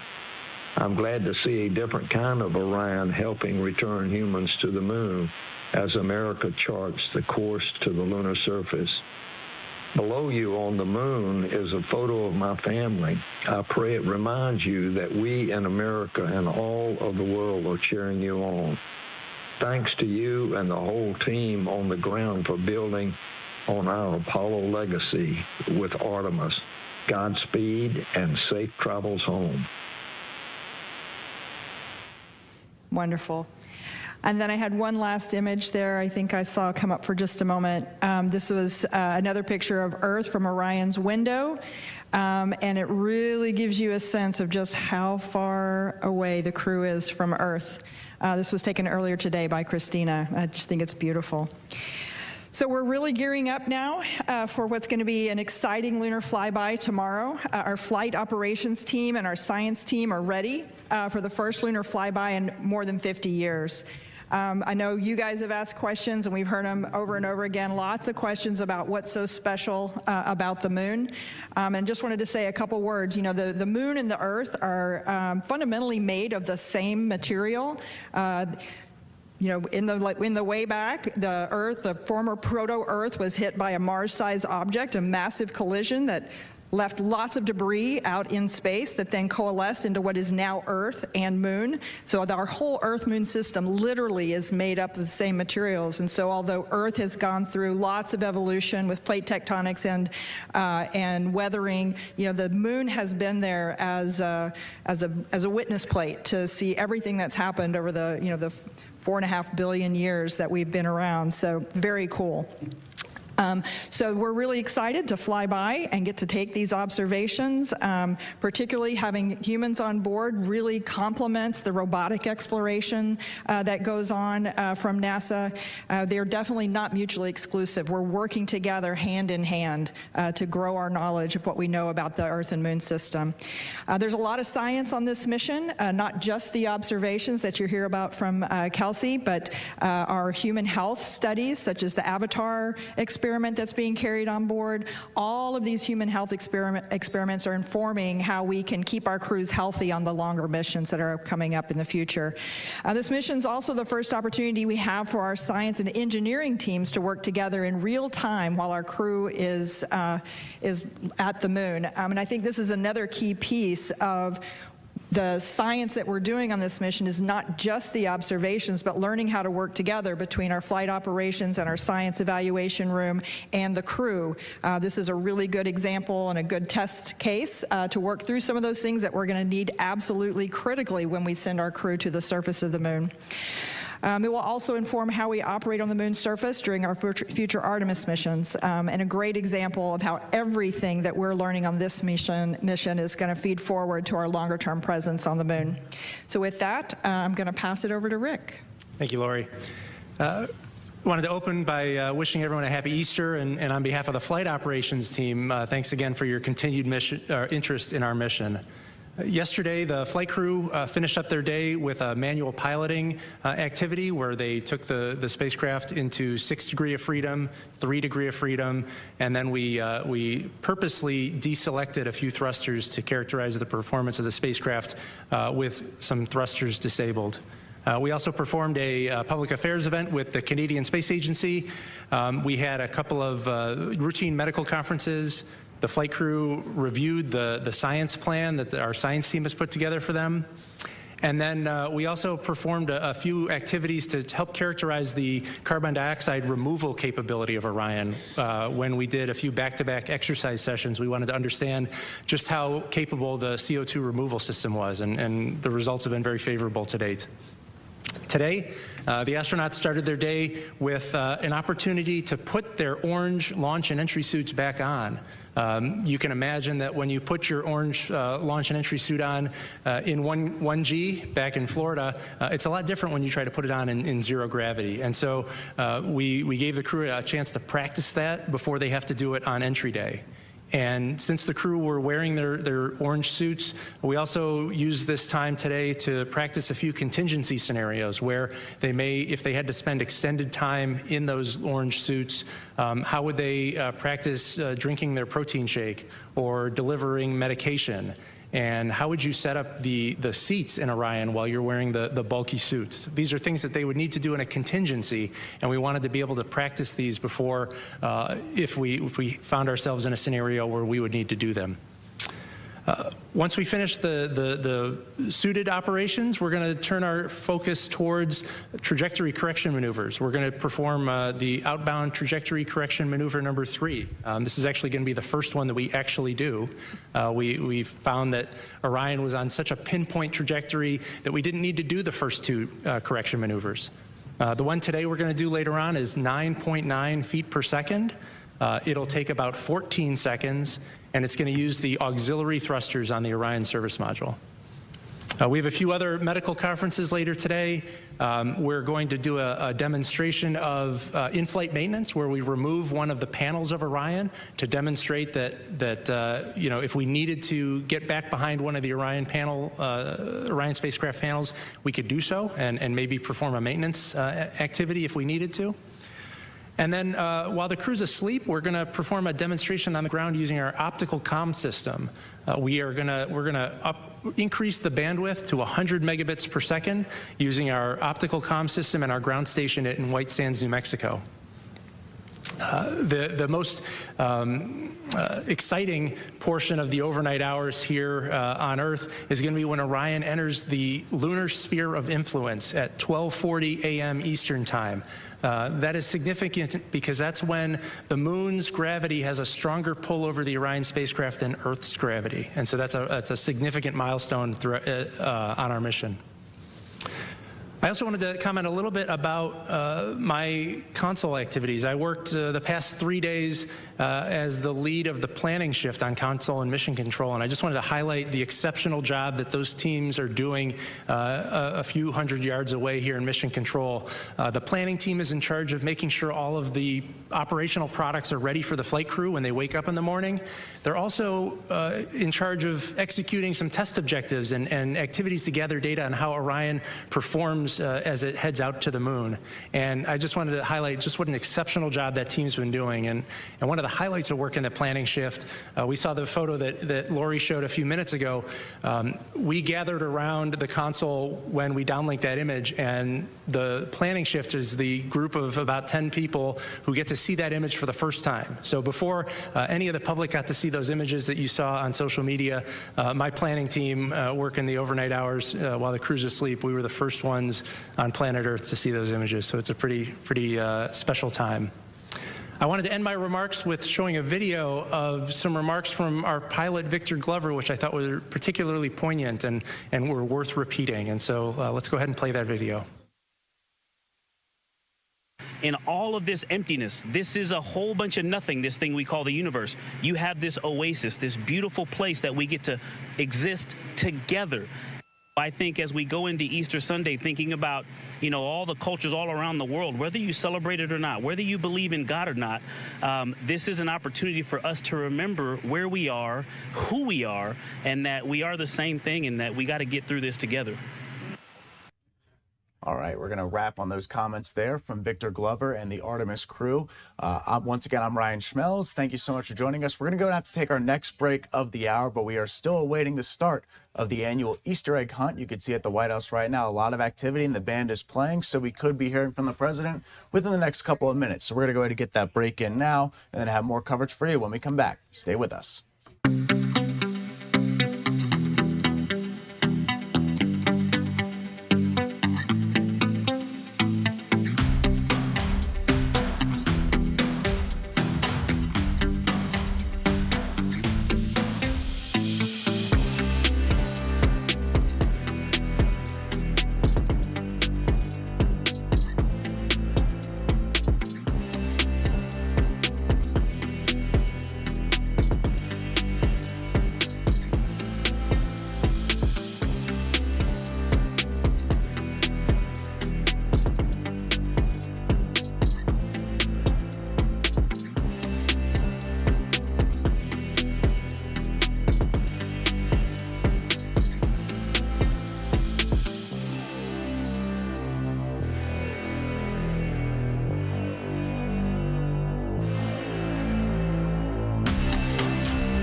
Welcome back into Live Now from Fox. I'm Ryan Schmelz. We are still awaiting the annual Easter egg roll at the White House to get underway right now, but we do have the military band playing. And in just a couple of minutes, we are expecting President Trump and the First Lady to make an appearance and potentially give some remarks ahead of the annual event, which goes back several presidential administrations. Let's go ahead and listen in.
We are still awaiting the arrival of President Trump and the First Lady for the annual Easter egg roll.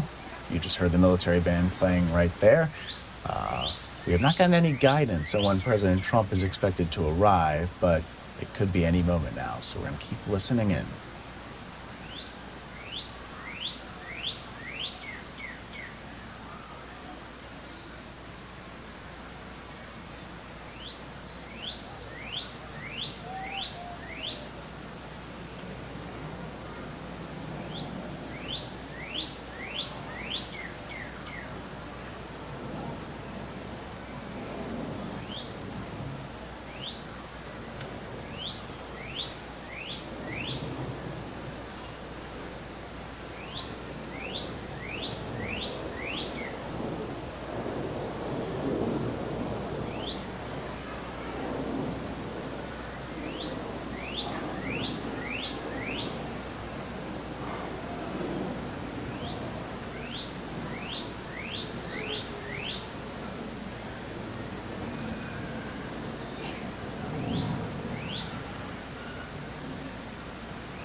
All right, again, we have not gotten any guidance about when this could get underway, but we're going to go ahead and get our next break in of the hour. When we come back, we'll continue heading out to the White House, expecting President Trump to give those remarks at the annual Easter egg roll in just a little bit. Stay with us for more raw, unfiltered news. After the break, I'm Ryan Schmelz. You're watching Live Now from Fox.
We're looking at a live look of the White House right now, where we are expecting President Trump to eventually speak, as well as be joined by the First Lady for the annual Easter egg roll, a tradition going back several generations at the White House with several presidential administrations.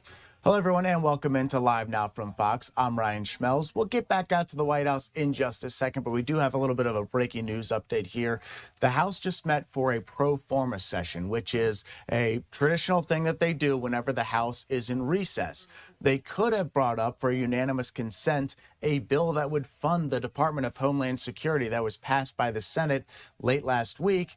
They would fund everything under DHS except for deportation operations under ICE and ultimately bringing to an end one of the longest, if not the longest, shutdown of a government agency in U.S. history. That did not happen. The House did not bring that up for unanimous consent during its pro forma session. So it appears that we are likely to not see a conclusion to the end of the DHS shutdown until at least when Congress returns from recess. So that could take some time. That's probably not going to be until earliest next Monday during the fly-in day. So we are in for a longer DHS shutdown for at least another week. We've hit a breaking point at many airports across the country. The Trump administration is trying to make some changes and move some things around to both pay TSA agents, but also to provide some type of relief to the workers at TSA and to the airport so that they can keep these lines at bay. And in some cases, it looks like that's worked. There have been an alleviation of airport lines in some places. It got to a boiling point in many places across the country. But as of right now, it does not appear that there's going to be a conclusion to the DHS shutdown, at least for this week. And a lot of that was because of conservative backlash towards House Speaker Mike Johnson and Leader Thune after President Trump gave the green light for them to go ahead and pass that bill that did not include the ICE deportation funding in there. But it looks like it's been hit with a lot of pushback so far towards both Speaker Johnson and Leader Thune, even though President Trump did, in fact, signal that he's going to be okay with that. And he wants a bill on his desk by June that would have funding for DHS for the next couple of years, as well as ICE funding. But let's go ahead. Here we go. We got President Trump and the new Easter Bunny out there at the White House. Let's listen in. Accompanied by the President's own United States Marine Band, will now honor America with the singing of our national anthem. Oh, say, can you see by the dawn's early light what so proudly we hailed at the twilight's last gleaming, whose broad stripes and bright stars through the perilous fight o'er the ramparts we watched were so gallantly streaming, and the rocket's red glare, the bombs bursting in air, gave proof through the night that our flag was still there. Oh, say does that star-spangled banner yet wave o'er the land of the free and the home of the brave?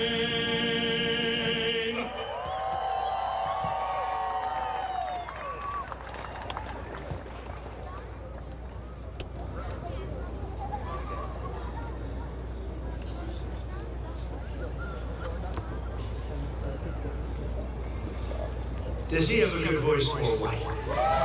I think we're going to send him to the Met.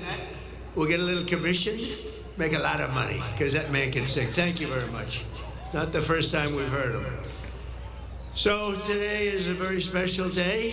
It's a day where we celebrate Jesus. It's a day where we celebrate religion. And it's an honor to be the President of the United States. Our country is doing so well, like it has never done before. You'll see that very shortly. And things that we've done have not been done before. We've broken every record on the stock market. We've broken every record in our military. And what about the rescue that took place yesterday? What about that? That's something that you rarely see. You know, they were giving me a briefing about that. And they said normally when you're in very hostile territory, and I don't think it gets much more hostile than Iran. They're capable fighters. They're very tough people, and there are others like that. You don't mind when the enemy is weak, but that enemy is strong. Not so strong like they were about a month ago. I can tell you, in fact, right now, they're not too strong at all, in my opinion, but we're soon going to find out, aren't we?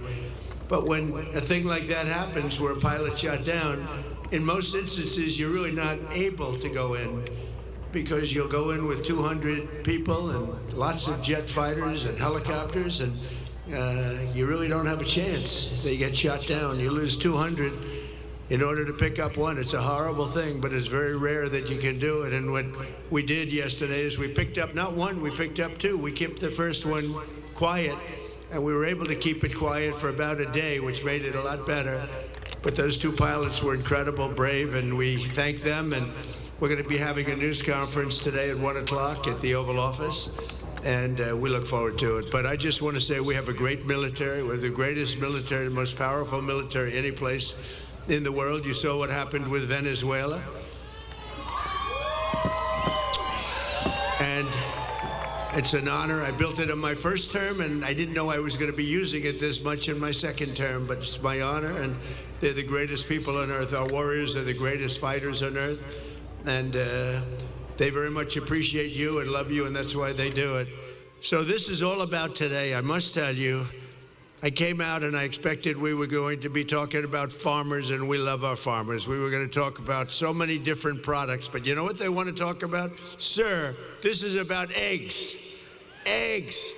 Because we have the egg farmers of the entire country here, and they are unbelievable. And if you remember, when I first got elected, my first news conference with the fake news, a lot of fake news here today, but I had a news conference, and the first question, what are you going to do about eggs, sir? I said, what's wrong with eggs? I just got there. It's my second day in office. I had a news conference, and they were screaming at me, what am I going to do about eggs? Then I said, well, it's like, tell me what's wrong with eggs. The price was so high. It was 4 times higher than it was a year before. I said, well, that sounds like a problem. Let me think about it. And Brooke Rollins, our great Secretary of Agriculture, she got involved. We all got involved. They didn't want me, as you know, just last year, it's hard to believe, they didn't want me to order eggs for the Easter egg roll, the Easter egg hunt that we have here every year. They wanted me to use plastic. I said, I'm not using plastic. We'll get it solved. And within a short period of time, eggs came down. They came down 40%, 50%. And by the time we got there, we had so many eggs, we didn't know what to do with them. And today we have more than 40,000 eggs supplied by all of the great egg farmers that are with us. So eggs is a big thing, and it was a big thing to our great First Lady, who's here someplace. Let's see. I think this is our First Lady. What do you think of our First Lady? She's a movie star. I don't know. Do we call her First Lady or a movie star? She has the biggest movie. Can you believe this? And she deserves it. Would you like to say a couple of words to your friends? Come on. Happy Easter Monday. I hope you enjoy this beautiful day. We are celebrating a very special Easter egg roll this year because it's 250th birthday of this beautiful nation. Enjoy it, and I hope you have a wonderful day. Thanks. Thank you, honey. And she worked very hard with her staff and the staff of the White House on really just making it nice. This is the nicest I've ever seen it. So this is my 5th, and I will say that it gets better every time, right? It gets better every time. You notice the fencing is all brand new. I said, you know, we could have bought used fencing and saved a lot of money. They said, this is for Easter, and this is for our egg farmers, and we're going to get new fencing. Everything's new and everything's beautiful, and the White House never looked better, and our country never looked better. So I just want to thank everybody. It's been a special period of time. 1 year ago, a little bit more, our country was dead. We had a dead country. We had an administration that didn't know what the hell they were doing. Today, we have the hottest country anywhere in the world. We're respected by everybody, and that's the way we're going to keep it. That's the way we're going to keep it. So again, I want to thank all of the associations and the egg farmers and all of the people that are here. We think we could have 50,000 people coming all day long. It's open, and they expect between 30 and 50,000 people, so that's great. And most importantly, I want to just say Happy Easter and God bless America. We have the greatest country on earth. God bless you all. You are very, very special people. Thank you, everybody. Have a good time.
Sir,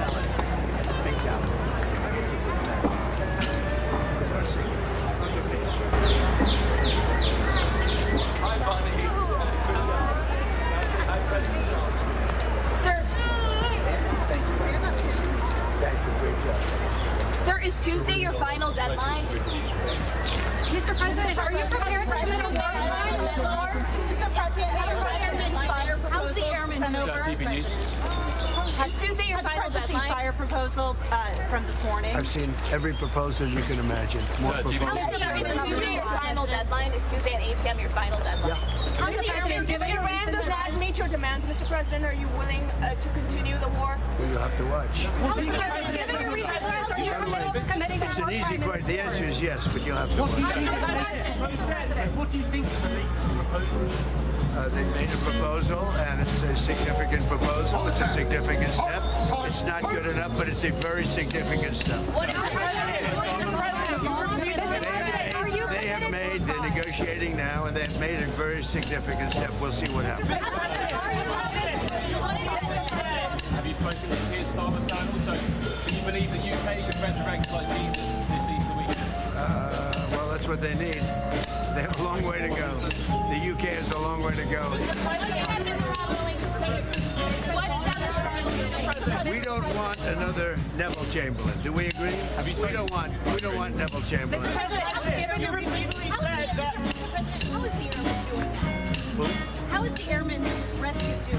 He's doing really well. They're both doing well. It was two, and we held off the one because if they would have known we had him, so we held off the one.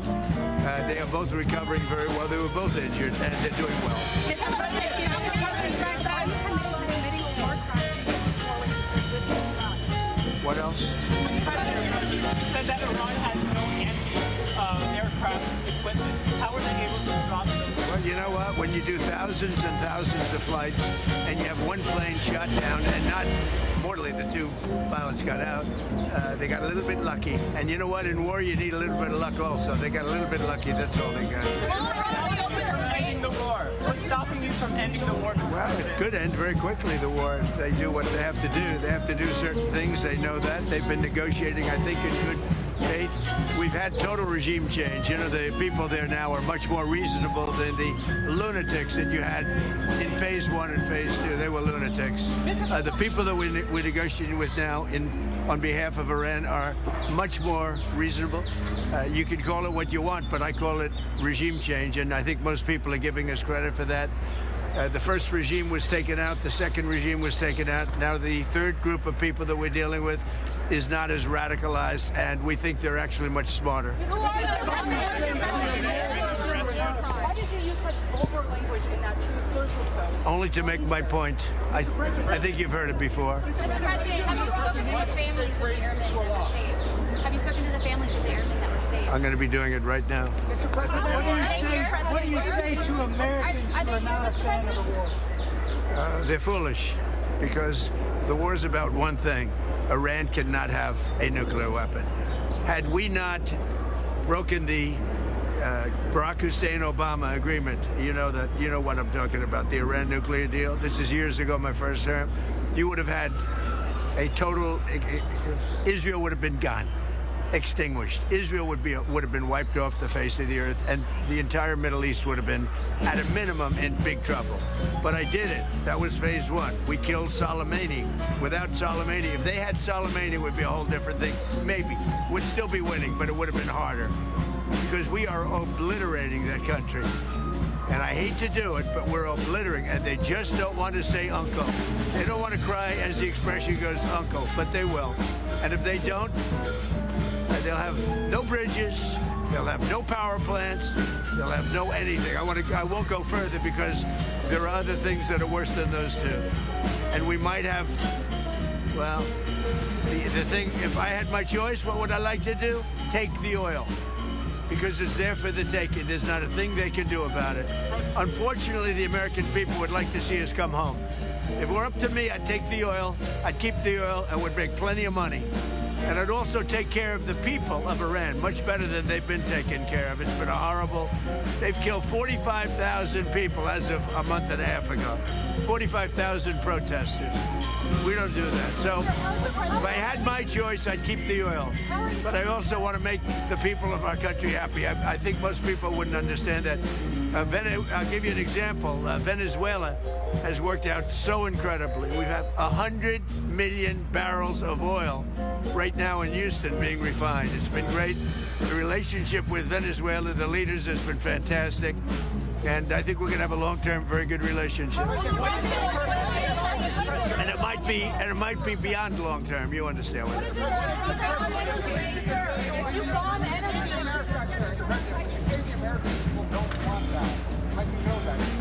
Well, I tell you what, I'm pretty good at this stuff, and I go around and I check. They'd like to see us win and come home. And I appreciate CNN for the first time maybe in my life. They did a poll. And everyone's saying, oh, is Trump losing MAGA? No, I'm not losing MAGA. MAGA loves what I'm doing. And CNN did a poll of MAGA voters, a big poll, very important poll, Harry. And he went on, he said, this is amazing, 100% support. He said, I've never had a 100% poll at anything before. And do you support Trump, MAGA people, which is, by the way, mostly Republican. And if you look, I would say MAGA makes up a majority, like about 95% of the Republican Party, all right? So they went out, they did a poll, and CNN came back 100% support.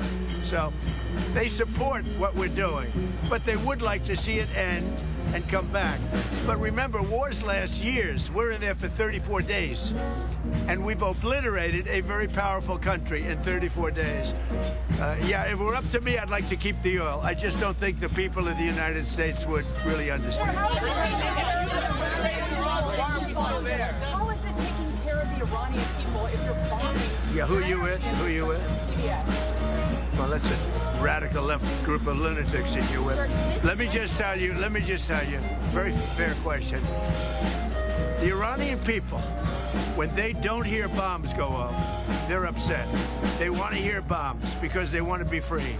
And the only reason they're not out protesting, you know that, is because they were informed that if they protest, like the wrestler and his friends, if they protest, they will be shot immediately. And that's an edict, that's in writing. If they protest, if they go out in the streets, they will be immediately shot. They don't have guns. You know, we sent some guns, but the group that was supposed to give, which I said would happen to my people, I said it, I called it exactly. We sent guns, a lot of guns. They were supposed to go to the people so they could fight back against these thugs. You know what happened? The people that they sent them to kept them because they said, what a beautiful gun, I think I'll keep it. So I'm very upset with a certain group of people, and they're going to pay a big price for that. But the Iranian people will fight back as soon as they know they're not going to be shot and as soon as they can get weapons. If they had weapons, not many of them, if they had weapons that would go the other way, and you know what would happen? Iran would give up in 2 seconds because they wouldn't be able to take it.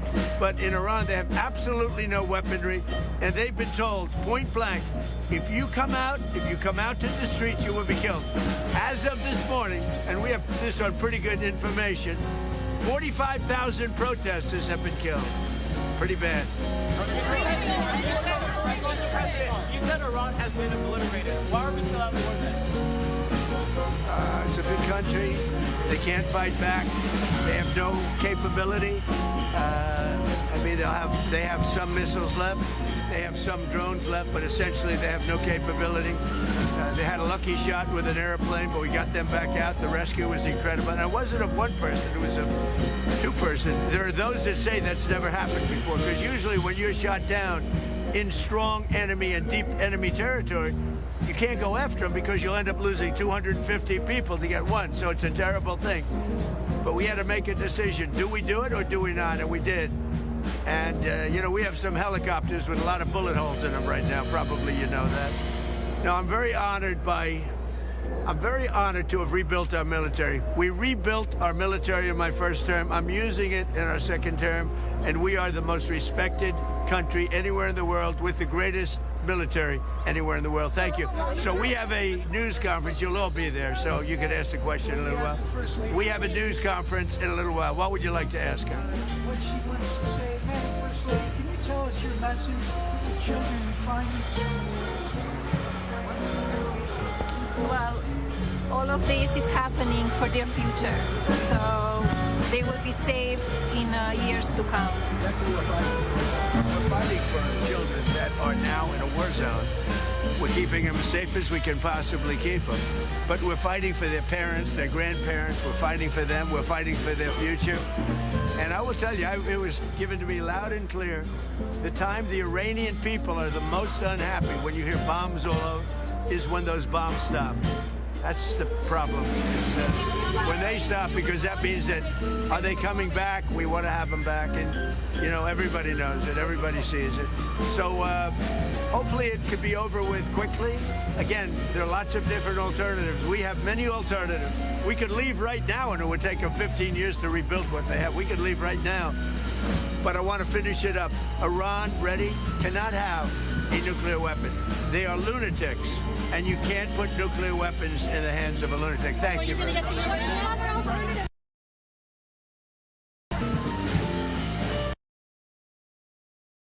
All right, looks like we're having some issues with the feed right now, but President Trump did answer a number of questions en route to the annual Easter egg hunt. Let's go back and read through some of them. He was asked a lot of questions significantly about Iran, saying that Iran has been offered a significant proposal. We don't want another Neville Chamberlain talking about some of the pushback he's getting from Europe as well as NATO. He did touch on the two pilots who were shot down and then rescued by the military, saying both are injured but are doing well. They got a little bit lucky, and did say that Iran got lucky in being able to shoot down that aircraft. He did say that there could be an end to the war quickly. On some of the families, well, actually, here was an airstrike. He was actually asked if he was going to be talking to the families of those two pilots who were shot down, saying, I'm going to be doing it right now. So we're expecting that phone call probably to happen after the Easter egg roll. And then he was asked a number of other questions related to Iran, saying Iran does not want to say uncle.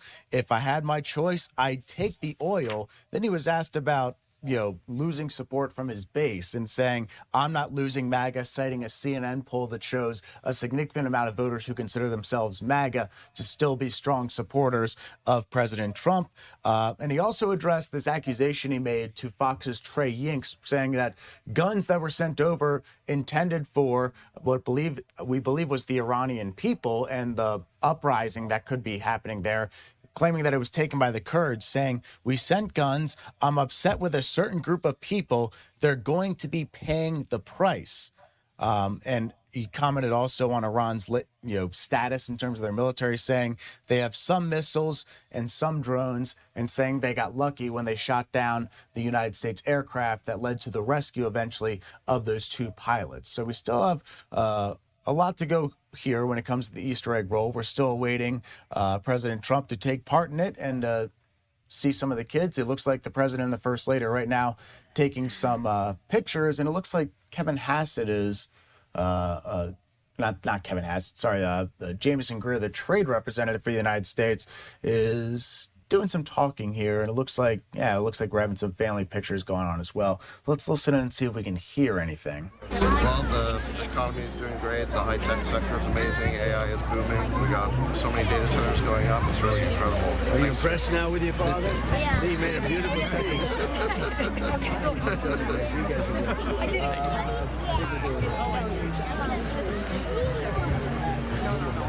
And right there, that looks like the arch that President Trump has proposed, potentially for the National Mall, just to give you some context. Yeah.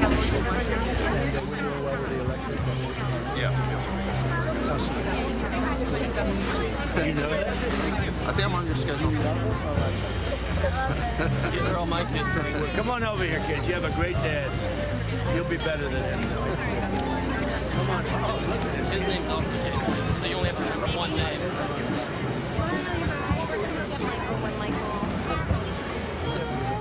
I don't believe that. Happy, beautiful. Sure. We loved your movie here. Thank you. Thank you. And I know my dad.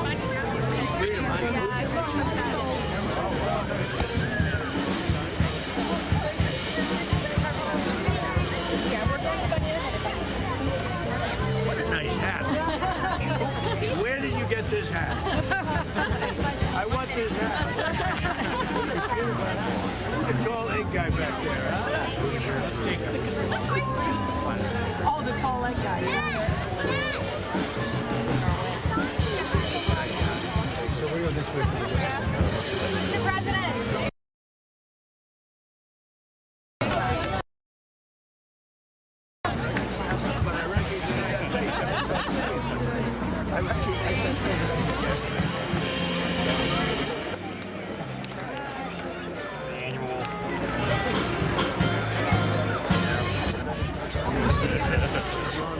Happy Easter. Thank you. Are you behaving, young man?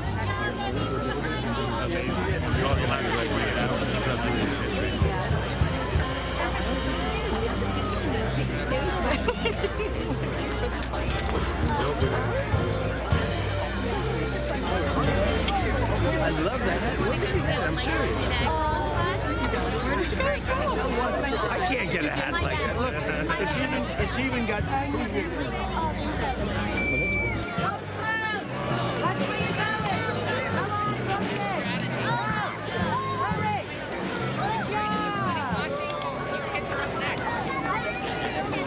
Are you all ready? Ready?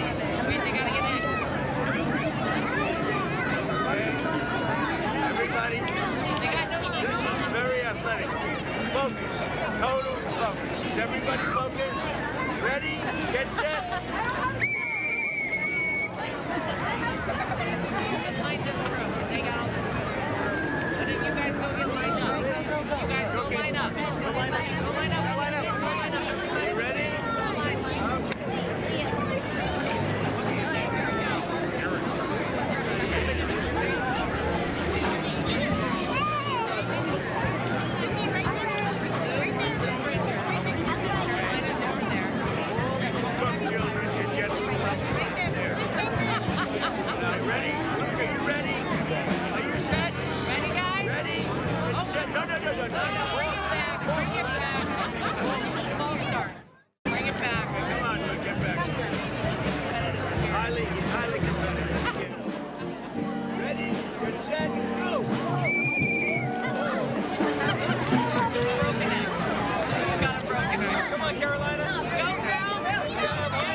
He's like me on the golf. Get back. Get back. No. Hold it. No. 6 inches. Back. Back. No.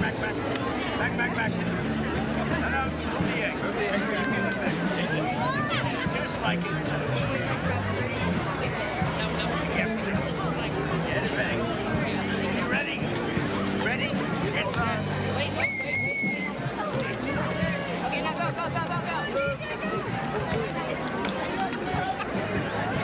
We'll do one more. Good job, buddy. We're gonna do one more. Passion wouldn't do it worse than I am. You ready, everybody? So this is the final. This is the whole ball game right now. Don't choke. Is anybody in this group choking? No choking. Are you ready? Get set.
that one right there with the shades on. How are you?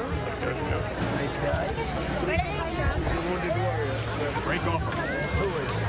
What's your handicap? When he says great, what is great? You're going there.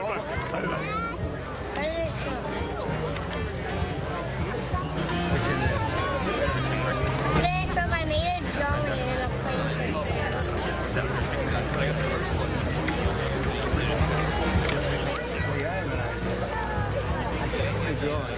I could sign autographs. And then tonight you can sell them for $25,000 on eBay. You said mine? I'll sell it. Carolina, do you want to give Grandpa your Caroline is the only one that doesn't want my autograph. Very spoiled. Zero. I would say Carolina has zero interest in my autograph. Oh, that's nice. I think I'm going to sign this. That way I'll say, I drew it. Look, I drew it. Look what I did, everybody.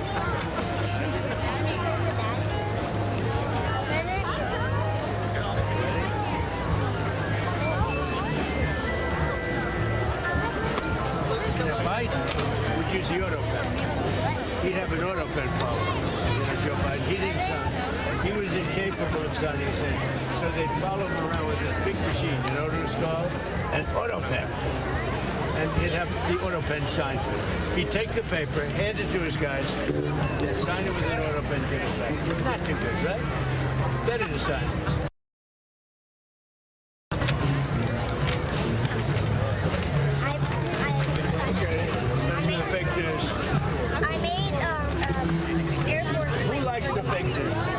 Anybody like the fake? No.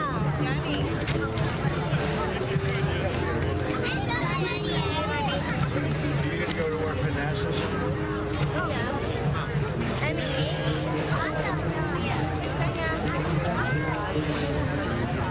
I made it for you.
Thank you, President President Trump. Thank you very much. Good luck with the linebacker. But you're going to have to do a lot of working out, right? Day and night, day and night. It's going to become an obsession. Then you're going to have to love hitting people. Yeah. You like that? You know, I was standing looking at the White House. Too long. Because I got a lot of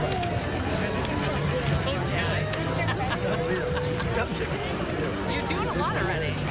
Oh, You got enough going on. You know what? It's so much fun. You see what we're doing? We're fixing up all the... How about, you see the columns over there?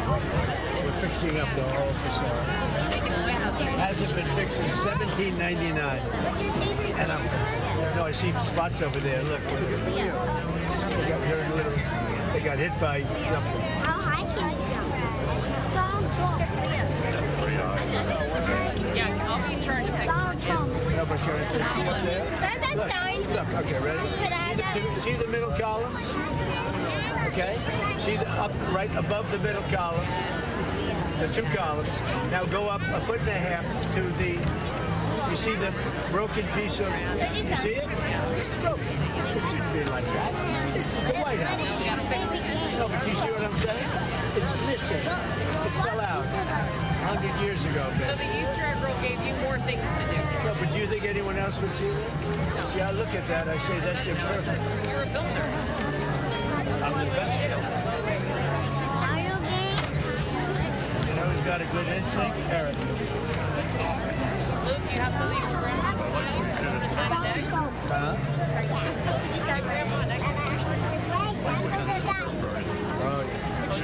Turnberry. This egg is ready to break. If it breaks, I'm in trouble. I think we should get him another egg. Go get another egg. This egg is seen better than this. Whose is this? Right here. Honey, right here. Honey, take that. Right here. Where's your father? Right here. Is that guy here, the handsome guy? Is that yours, huh? So now you can say, I owe you. I owe you. Okay. Make America. Greatest phrase in the history of politics. Make America great again, right? But see, now it's great. So I have to say, keep America great. Keep America. We got two bags. These are not easy to sign. You have to always make life different. Who do you make my life easy? The next thing he's going to do is bring over a golf ball. That's the hardest. He does want you to sign some golf balls for him. Golf balls are the worst. Mr. President, this is Josie, who is a CG and came to our creativity event. She made a bracelet for you. Oh, that's very nice.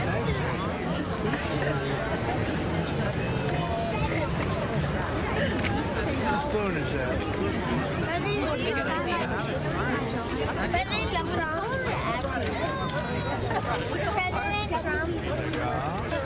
You know if there's going to be Easter eggs right here? You going to the news conference or what? I think we're going to go. You want to go? I don't know if you want to stick around. Are you going back? We're going to fly back. 1 o'clock. You want to go? What time? What time is it now? It's 11:43. You've got about 10 minutes. No, this conference is at 1. No, the next meeting. The next meeting. Laura, you should go. You want to see? You want to see? Gonna be a good one. Who's that? Do you think the press liked it when they said 4 more years? The press, that's right. 4 more years. The press, and they don't realize that when I'm not here, they're going to all lose their job. What are they going to do? No, they're going to lose their job. President Trump, you know if there's going to be an Easter egg hunt here? Stop that. So what's with the Easter egg hunt? Did it start yet? That's mine. Tell us about the Easter. What's going on with the Easter egg hunt? Donald Trump, you're the best president. Thank you, honey. I agree. Okay, whose is that?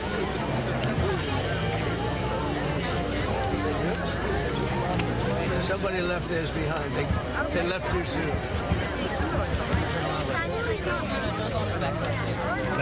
coming to the White House Easter egg roll. Group B, please make your way to the exit. Thank you. All right, Luke, you better hang on to that. Let's see. Let's see what we got. You know what we should do? We should put our track on. Hey, Michael. Is there music?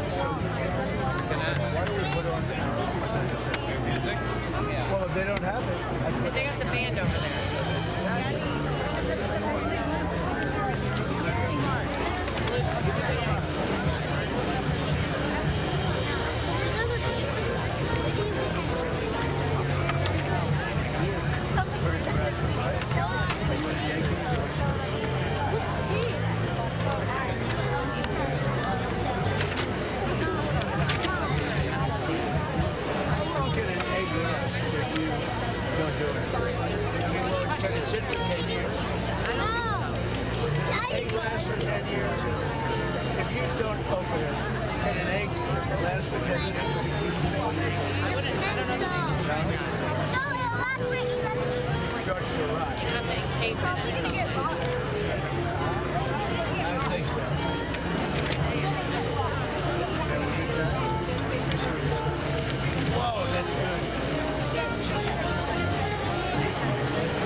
Pen around, please. Does anybody have an auto pen? You know, Biden they used to follow him with an auto pen on the card. And he gave everything to the auto pen because he was incapable of signing, let alone running again.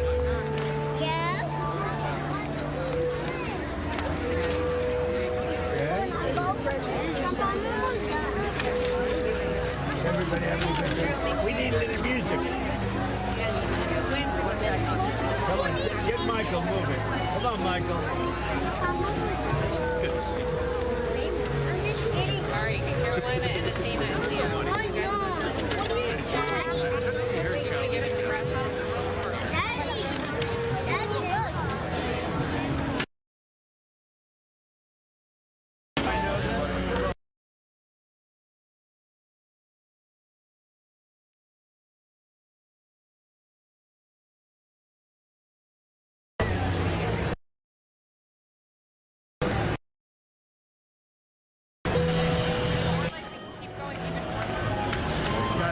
I know. We're trying, bro. We're trying.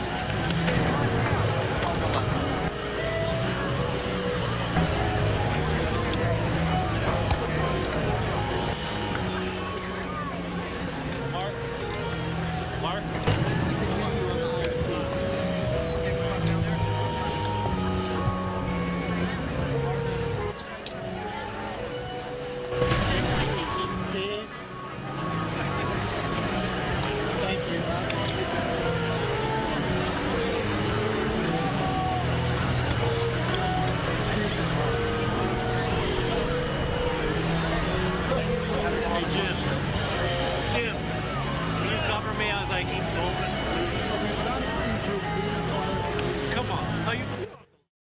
All right, it looks like we're starting to have some audio issues here with some of the cameras that are there at the White House Easter egg roll, but we did have some interesting moments there when President Trump was sitting there and talking to a group of kids. He was signing some artwork for them, and then he brought up former President Biden and accused President Biden of using the auto pen to sign his documents, saying directly this, quote,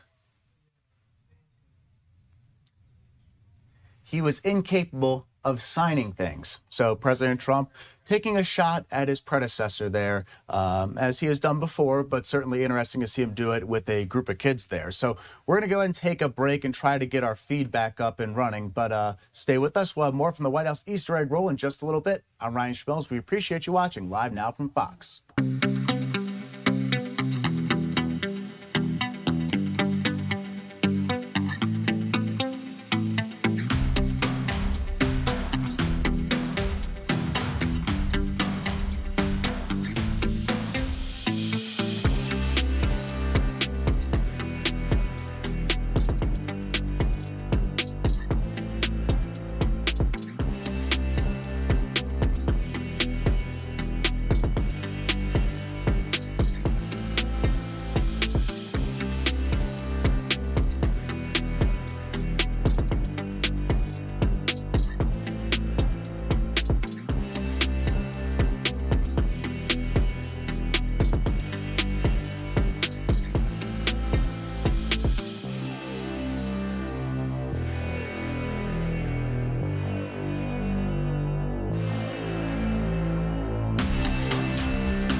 Welcome back into Live Now from Fox. I'm Ryan Schmelz. We're heading back out to the White House, where President Trump is currently signing autographs as part of the annual Easter egg roll. Now, we did have some newsy moments there when he was actually talking to a group of kids. He actually brought up President Biden and made the accusation once again that President Biden used the auto pen to sign key documents while he was president, saying President Biden didn't know and was incapable of signing things. So President Trump taking a shot at former President Biden right there when signing autographs for a number of youngsters. But let's go back and head out to the annual Easter egg roll at the White House, where President Trump is looking like he's greeting some supporters right now. Let's go ahead and listen in.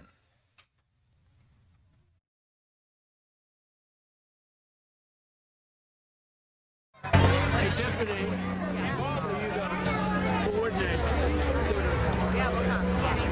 Mr. President, how would it not be a war crime to strike Iran's radius power?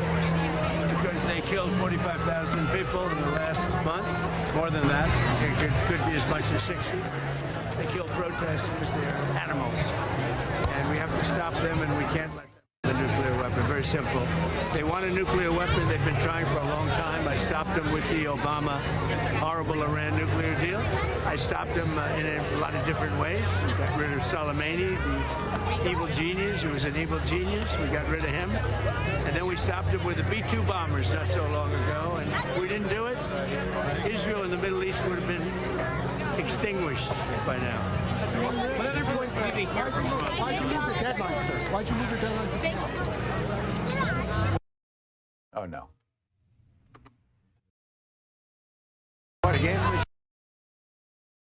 Take the chance. If they don't, it's trouble. Are you on board with...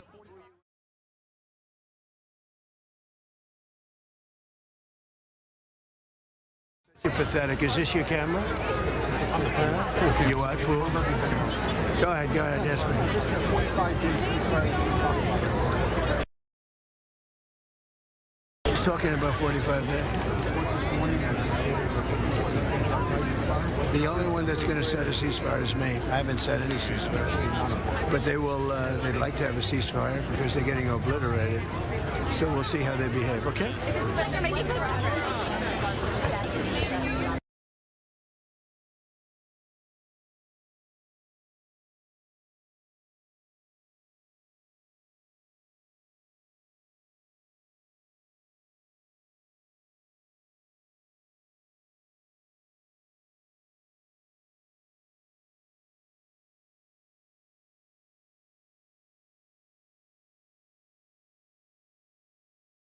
People in on a mission, and that mission will likely be unsuccessful, and you're going to get one person and you're going to lose 200 people.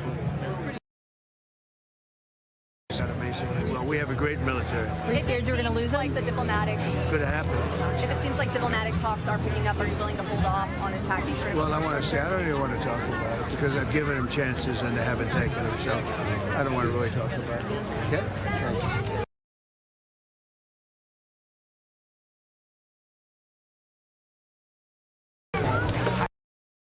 They've had plenty of time. In fact, they asked for 7 days. I said, I'm going to give you 10. But at the end of 10, all hell's going to break out if you don't get there. Mr. President, do you... Well, he is, and we have Steve Woodcock.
apologize, everyone, but it looks like some of the feeds we have here listening into President Trump's comments to the press are having some issues. And the ones that are good quality, we are not able to get close enough to hear the president. So what we can maybe do is we want to go ahead and take a break now, then come back, try to get this sorted out.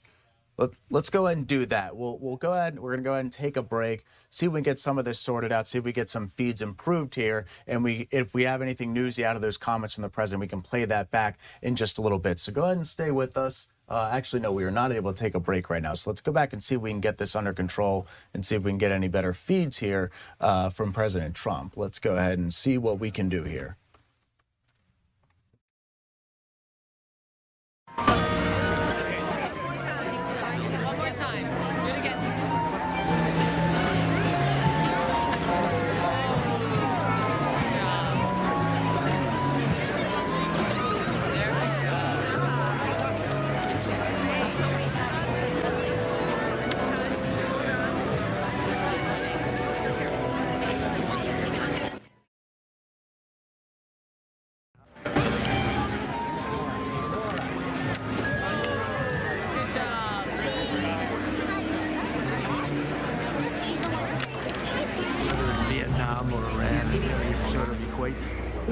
The level of fighting ability, I would say. You rarely go in because you have to, we had 200 people go in there. And because of the location, because of where you are, surrounded by guns all over the place, guns, missiles, and everything, you could lose 200 people for the sake of getting one.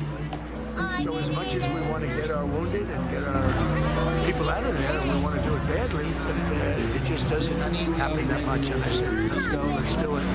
Very risky, because we could have lost 100 to 200 people in order to get one. It went the other way. And it went the other way. Mr. President. They want to. I've heard they want to. Is Melania going to direct it? She should star in it. Who do you want to play yourself, Didn't she be better starring? Mr. President, who do you want to play yourself? I picked the best-looking guy around. What about yourself? If he can't act, that's okay. I want the best-looking guy. I don't care if he can act. Mr. President. Search and rescue operation, the fact that it was so dangerous, the fact that it was successful, what message does that send to Iran as this deadline becomes a deal about how the lethality of our military? Well, I think they've seen it for the last 40 days. There is no military. Look at what we did with Venezuela and how well that's worked out. We're taking in hundreds of millions of barrels of oil. It's been an amazing relationship. We get along. It's the best thing that ever happened to Venezuela. They're back on track. They're doing more business, even though we're essentially a partnership on the oil. They're doing more business now in Venezuela than they've ever done before. Money's coming in like it's never come in before. It's amazing. And frankly, we could do the same here. Because if I had my wish, I would just like to take the oil. But I don't know that the American public wants that. They want us to go in, do what we have to do, and get out. You know what, we went in for a very simple reason, and not regime change, but we got regime change. It's a whole different regime.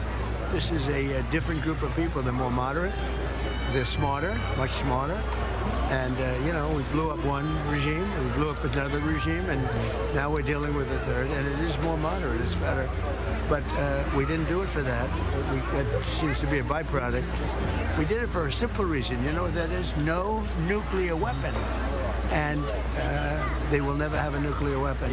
Now, on top of that, we've decimated their military. We've knocked out their Navy is gone, their Air Force is gone, most of their missiles are gone. We have done a hell of a job, and their leadership is gone.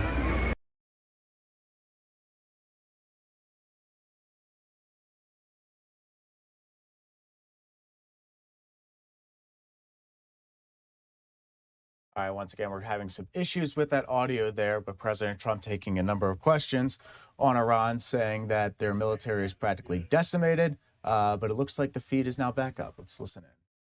Jared, and not Jared, this is my other Jared. I have two Jareds in my life, right? Jared's done a fantastic job at NASA, and he's been amazing, and everybody told me he was going to be good. I didn't know he'd be that good.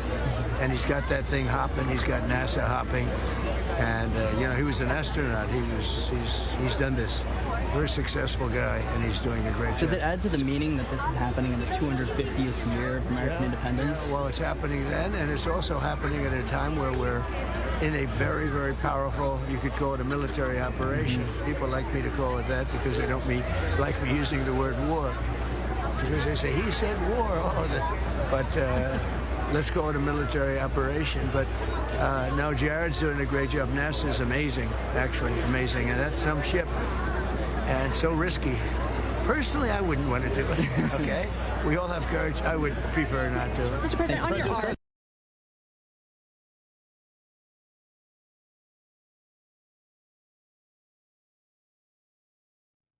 All right, we're going to stay with this feed for now, just to see if... Yep, there we go.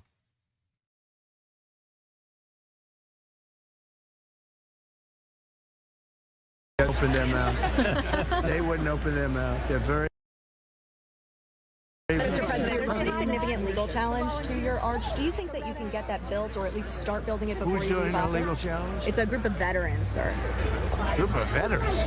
Because it obstructs the viewshed between Arlington National Cemetery and the You gotta be kidding.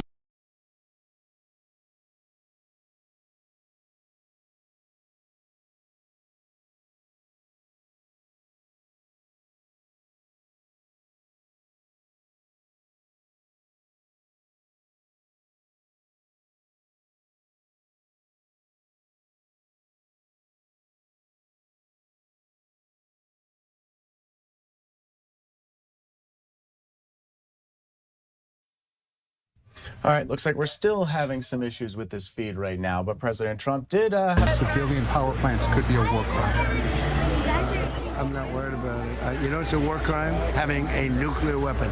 Allowing a sick country with demented leadership have a nuclear weapon. That's a war crime.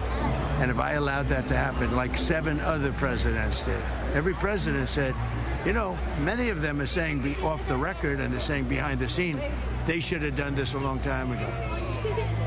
For 47 years this has been going on, and every one of those presidents should have done it.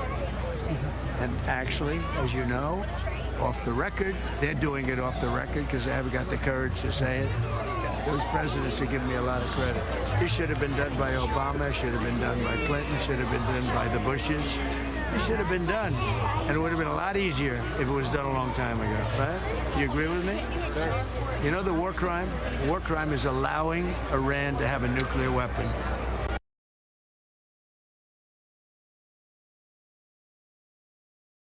We'll wait for the feed to come back. You did just hear President Trump just say there that allowing Iran to have a nuclear weapon is a war crime, also saying that having a country with sick, demented leadership and allowing them to have a nuclear weapon is a war crime. And it looks like President Trump is wrapping up and is leaving for the White House. You can't really see too much of the feed right there because it looks like it is starting to kind of hop in and out there. But President Trump gaggled with the press a number of times, twice during that Easter egg roll.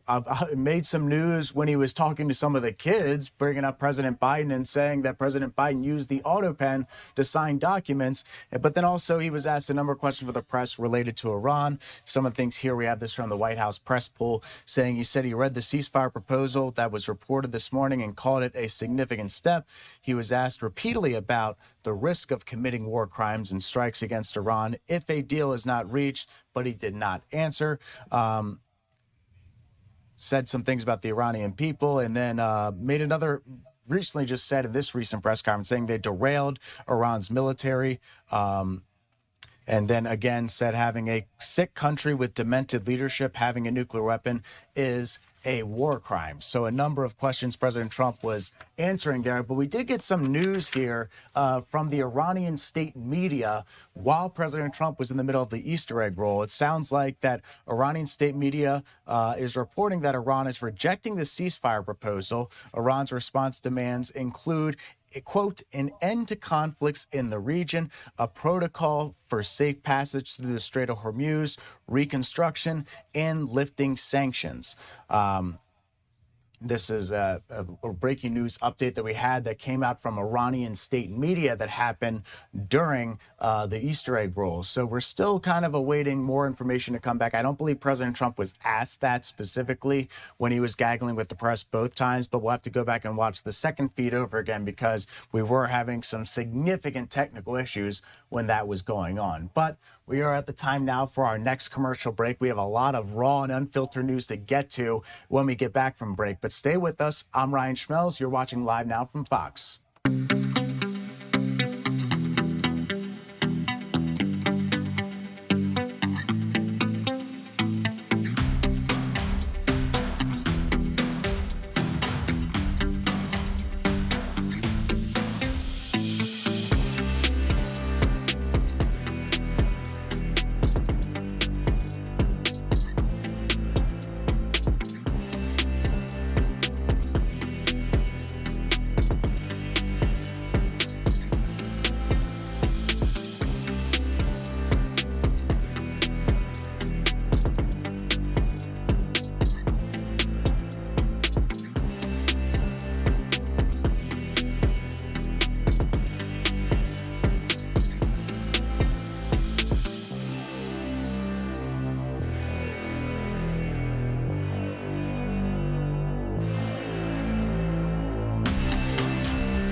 Welcome back into Live Now from Fox. I'm Ryan Schmelz. You just heard from the White House when we had the Easter egg roll with President Trump, where he answered a number of questions related to Iran. Now, it's a busy day for the White House because President Trump is expected to have another press conference in the 1 o'clock hour where he's expected to be joined by members of the military. Now, he did mention earlier today that he spoke, or he was going to be speaking with very soon, the family of those service members who were shot down and then rescued in Iran. So we are expecting a phone call to happen. President Trump may address that in the 1 o'clock hour press conference, but a busy day. President Trump has already taken a number of questions, and we did just hear from Iranian state media that Iran has rejected the ceasefire proposal that was proposed by the White House. Now, we are going to get out to the state of Florida. We're going to take this real quick. So here's a post from Reuters on social media saying Iran conveyed its response to the U.S. proposal for ending the war to Pakistan,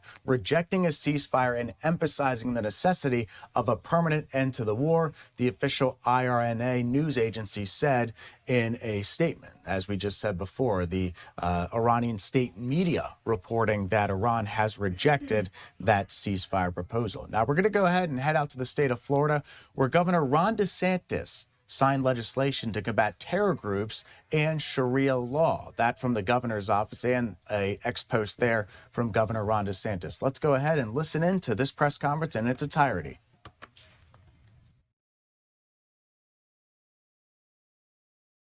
This afternoon, and a lot of great stuff going on, and it's a great time to be here in the Tampa Bay area.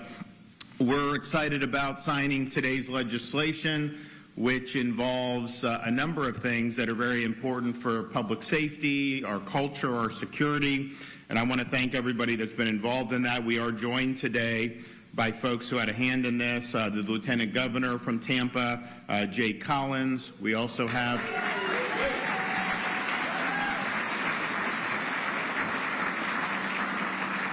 We also have our incoming Florida Senate President from down in Bradenton, Jim Boyd, who's a friend of mine.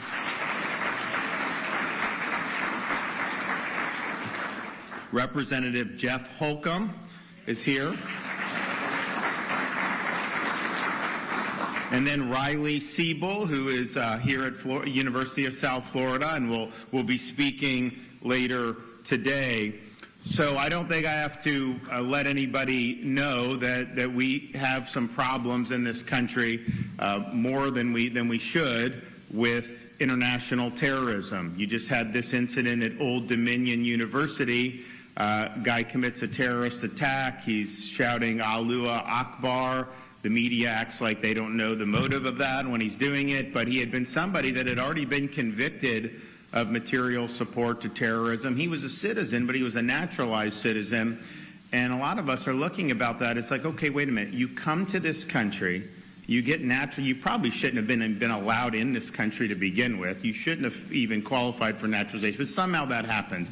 Then you get convicted for material support to terrorism. You should be denaturalized and sent back to where you came from. Why are we tolerating this type of stuff in this country? And so much of it is self-inflicted. Look back at 9/11. That was an immigration problem.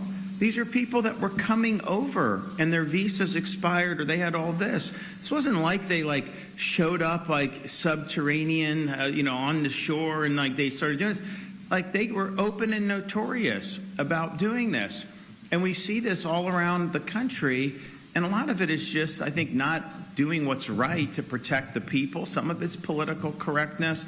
I don't really know what all goes into it, but we've been very strong in Florida from the beginning on all of this nonsense and doing whatever we can to keep the people of this state safe. And one of the things that the legislature did was you see different things. 9/11 obviously was, a massive terrorist attack, but you also see it with somebody going in with a suicide vest. You see it, somebody going in and shooting people, doing the chants. That is kind of the formal, explicit jihad actions that we see that happens in the United States, when honestly it should never happen, because you shouldn't have people in this country who hate this country, and that's a big problem with immigration for many, many decades in this country. But you see that, and you see it around the world. But then you also have a more stealth version of jihad, and that is what we see in Europe, quite frankly. Massive migration of people into these Western European countries. They don't want to be like Western Europeans. They want to take their worldview and impose that in other lands. And part of that is, of course, the imposition of Sharia, but it also goes through a whole bunch of other things. And so you have to look at this very holistically, and that's something that I've did. I mean, you remember earlier this year, last year, we were strong in designating the Muslim Brotherhood as a foreign terrorist organization, designating the Council of American Islamic Relations as a foreign terrorist organization. And in fact, CARE was an unindicted co-conspirator in the largest terror financing trial in American history, the Holy Land Foundation. So you see that, and okay, is that something that we want to be a part of? I mean, if there's a school that is allied with CARE, should you have any of your money going to things like that? I think not. And so part of what the legislature did in this bill was provide a statutory structure for the actions that we took earlier when we took those actions last year. It provided a process where we could identify groups that are foreign terrorist organizations. And the federal government does this all the time. And part of it is commander-in-chief. There's different things the president does. But we need to be doing that here. There was an episode in the late 1790s involving France and American diplomats, and they were having some problems.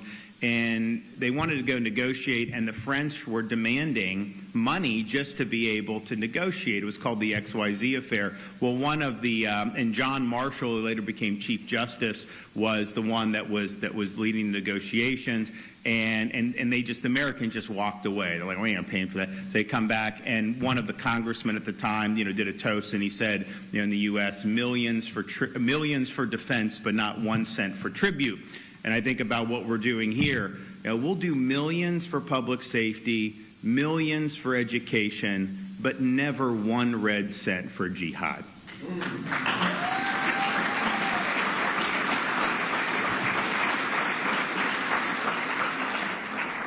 So the legislation we'll sign today is the strongest action Florida has ever taken to protect its people from this influence, and obviously it spans finance, it spans political, it spans culture, and then of course it can be overt acts like we've seen in Old Dominion and other places around the country. I'm proud to be able to sign the bill today. I think it's something that we asked for many months ago, and I know there were a lot of folks in the legislature who were very strong in wanting to deliver something really meaningful. So this will help the state of Florida protect you. It'll help us protect your tax dollars. It'll help us protect things that should not be happening in the United States of America, but certainly shouldn't be happening in the free state of Florida. So this is going to be a big deal. We're going to have a lot of folks, I think, that are going to be appreciative. They'll sue us like they do on everything, and we'll win on appeal. Probably not in the district because they know which judge to go to, and we always lose. But we almost always win on appeal, and I think that'll end up happening with what we're doing here. Now, there's some other things that were part of this package that we may need to add in upcoming, because I think there were some things that really need. I mean, for example, Florida doesn't ban cousin marriage, and that's a hanging curveball for us to do. We need to do that. Other states have done it. I don't know why we wouldn't, but obviously that feeds in to some of the stealth jihad that we see, when you're allowing things like that. It's things that are coming in from other cultures that are not consistent with the United States culture, and certainly our culture here in Florida. So this is important, but the larger issue is we have got to stop as a country importing people that reject the values of this country. And that's just been going on for a long time. Why should we be having to referee some of the stuff that ends up happening when you should? I mean, you have Soleimani's niece here. And they just revoked her visa or whatever they did, which I support that. But I'm like, how did it get to where she was even here to begin with? What is about our laws or the administrative bureaucracy over a period of, I think, 4 or 5 years where you're coming in, you're getting this visa, getting this green? And I'm just thinking to myself, like, that is not what we need to be doing to protect the American people. And there's just this view that somehow someone just shows up and they just have a right to be in this country. You don't have a right as a foreigner to be here. And if you're somebody that's coming, is that going to benefit the American people or not? And if it's not going to benefit the American people, then why are we even having this conversation? Everything we need to do is about supporting the people that we were elected to serve. And we're doing that in this bill. I know more needs to be done throughout the country, but I think we do have momentum on our side, and we're going to keep going forward. So thanks for the folks that were involved in this in the legislature. There was a lot of citizens that were very instrumental in making sure that we did something robust this legislative session. And I know there's a lot of things out there that people want to see, and sometimes you got folks that listen to you, and sometimes they just don't want to hear it. And on this one, I think that the voices were very loud, and I don't think there was any way that they were going to be able to not deliver and deliver big. So thanks for everyone that's been involved. All right, we're going to hear from some speakers, and then I am going to sign the bill, and we'll make it official. So we'll start with our Lieutenant Governor, Jay Collins.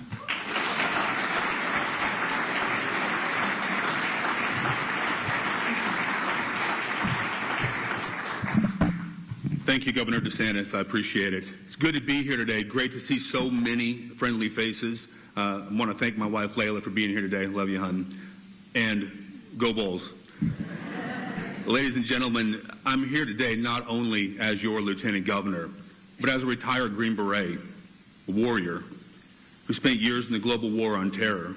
But most importantly, I'm here today as a dad and a husband. You know, having fought in the dust of Afghanistan and Iraq, like many, we buried friends, brothers there. Their lives dedicated to stopping a nightmare from infecting our shore and our way of life. My mission has never changed. I will always be a warrior.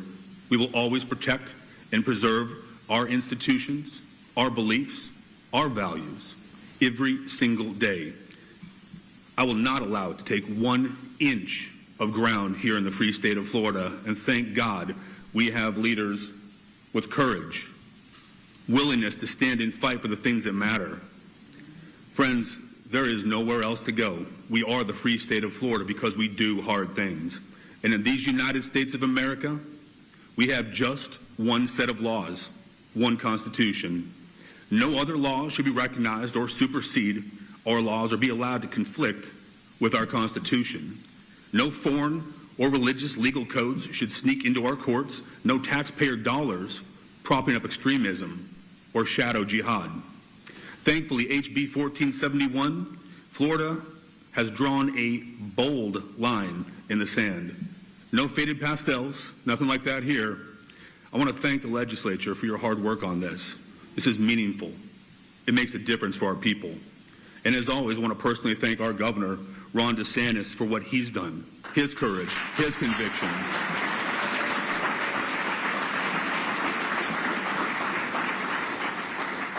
Now, let's just talk a little bit about a couple of those provisions that the governor mentioned.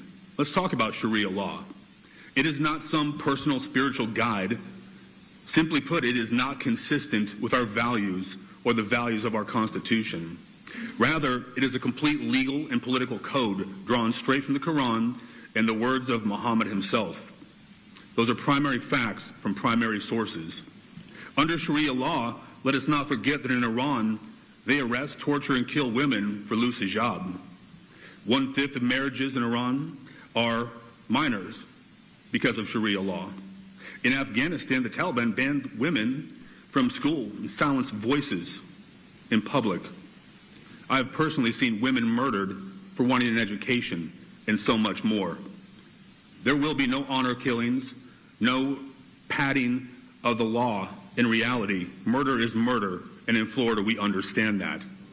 Today, Florida says no, not now, not ever, in the free state of Florida. HB 1471 removes the possibility before it ever touches our children. It also creates a state terrorist designation process with real teeth. FDLE's chair of domestic security can flag domestic or foreign terrorist organizations. And in Florida, we have it very simply put. We will designate, defund, and dissolve people who don't stand for our values. Material support, now a felony. To give money, guns, or military training to those savages, it's a felony. Join them with intent to spill blood, also a felony. We don't play games. We will hold you accountable because that is what we have done in the free state of Florida. The education system also got a little cleanup, and it's good to see that. Private voucher schools cannot affiliate students who promote them, meaning support extra-legal violence, can get expelled, lose in-state tuition, scholarships, and fee waivers. Public universities can't spend a dime promoting terrorism or jihad. That's exactly how it should be.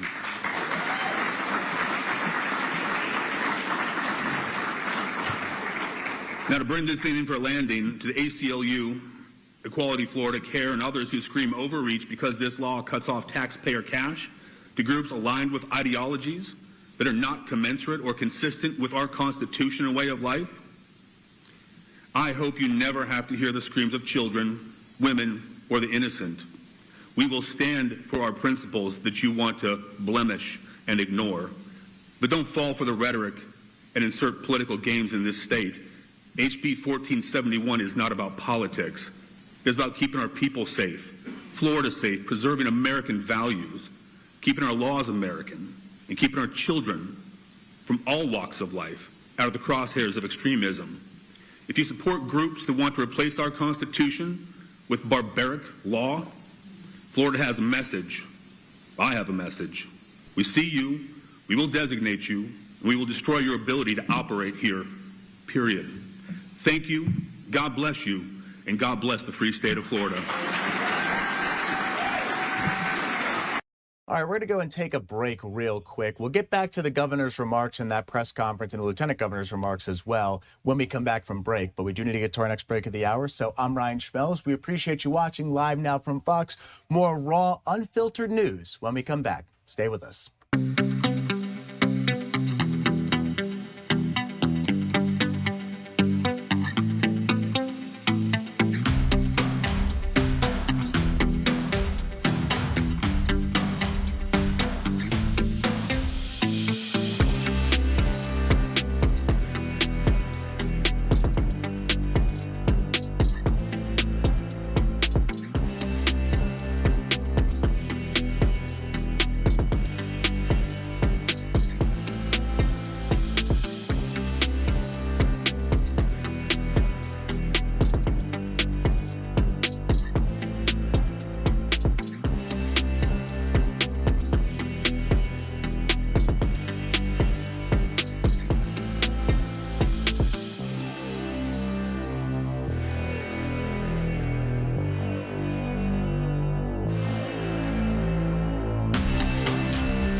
Welcome back into Live Now from Fox. I'm Ryan Schmelz. We're heading back out to Florida, where Governor DeSantis and the Lieutenant Governor are holding a press conference on legislation to combat violent terrorism and Sharia law. Let's go ahead and listen in.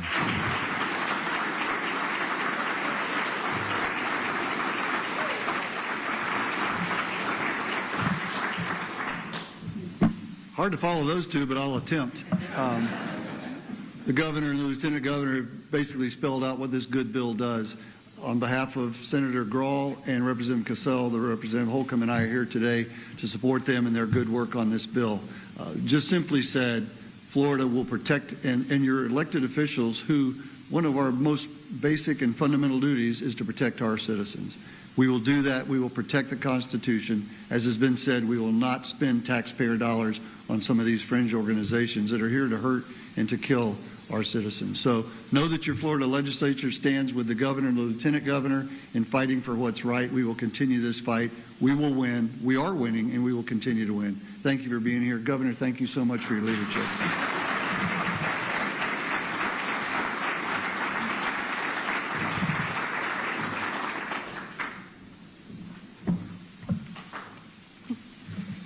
Good morning. My name is Riley Seibel, and I'm a senior at the University of South Florida. I'd first like to thank Governor Ron DeSantis for the opportunity to speak today, as well as the Florida legislature for presenting the bill being signed. In April 2024, my campus experienced something that many of us will never forget. What began as a peaceful protest in support of Palestine quickly shifted into something far more concerning. Just a few weeks before the protest, I had been on a campus tour, walking in the same areas, admiring the beauty of USF. So when I found myself watching the events unfold on the news, I was in complete shock. Around 100 students and community members gathered outside the Student Center, many exercising their right to free speech in a respectful and lawful way. However, as the situation developed, it became clear that everyone present did not share that same intention. Reports indicated that some individuals were planning to use items as weapons against law enforcement officers who were there to maintain safety and order. Even more alarming, one individual was found carrying a firearm tucked into their waistband. In that moment, what should have remained a peaceful demonstration became a situation that threatened the safety of students, faculty, and law enforcement. 10 individuals were arrested, and the campus community was left shaken. For many of us, it was a stark reminder that while free speech is a fundamental right, it must be exercised responsibly and without violence. That experience is exactly why today's bill is so important. It brings a sense of reassurance to students like myself, knowing that there are clear boundaries in place to protect us from organizations that promote violence, intimidation, or terror. College campuses should be a place of learning, growth, and open dialogue, not environments where students feel unsafe or threatened. Knowing that domestic terrorist organizations and groups with violent intent will not be tolerated on our campus brings a level of calm and security that cannot be overstated. When we look beyond our campuses to broader concerns, including dangerous organizations like MS-13 or Tren de Aragua, it becomes more clear how critical it is to take a firm stance early. Prevention matters, drawing lines matter, and protecting students' lives matter. At the same time, it is equally important to recognize that universities should be spaces where a wide range of perspectives can be shared. That is something I have personally experienced with my involvement with Turning Point USA. I've been a member for a little over a year, and during my time, I've seen firsthand how respectful, organized, and lawful engagement can be very impactful. When we hosted Charlie Kirk back in February 2025, it served as a strong example of how student organizations, regardless of a political affiliation, should operate. The event was structured, secured, and allowed for the exchange of ideas without crossing lines into chaos or harm. This is the standard we should strive for. We absolutely need opposing viewpoints on campus. We need conversations, debates, and even disagreements. But the moment an organization violates the student code of conduct, promotes violence, or crosses into supporting domestic terrorism, that's where the line must be drawn. There must be accountability. As a student, I am incredibly grateful to live in the state of Florida, a state that prioritizes both freedom and safety. I'm proud to be a bull at the University of South Florida, a school that works in cooperation with the state leadership to assure that students are protected and that campus organizations are held at a high standard. It is reassuring to know that our state government is not turning a blind eye to these issues, but instead is taking proactive steps to address them. That kind of leadership makes a difference in everyday lives of students like myself. In closing, today's bill represents more than just a policy. It represents a commitment to student safety, a commitment to responsible freedom, and a commitment to assuring that our campuses remain places where ideas can be shared without fear. My experience at USF shows me how quickly things can escalate when that balance is lost. But today, standing here, I am hopeful. Hopeful that with measures like this in place, we can protect both our rights and safety moving forward. Thank you again, Governor DeSantis, and everyone involved for making this possible. It was an honor to be here today.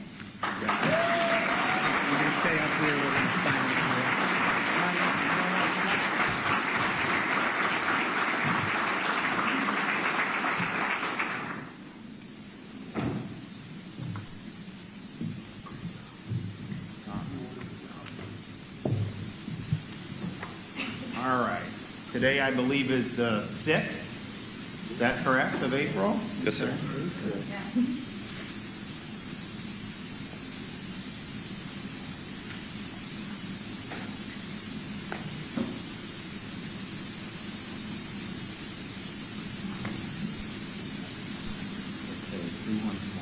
Send one to her. Okay, thank you. Anyone else? Anyone in the peanut gallery want one?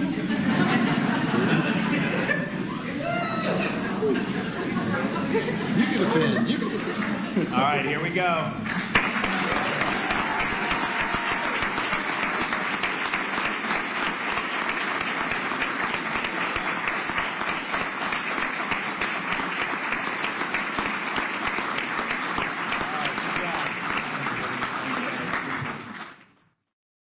You're watching Florida Governor Ron DeSantis sign a piece of legislation combating terrorism and Sharia law.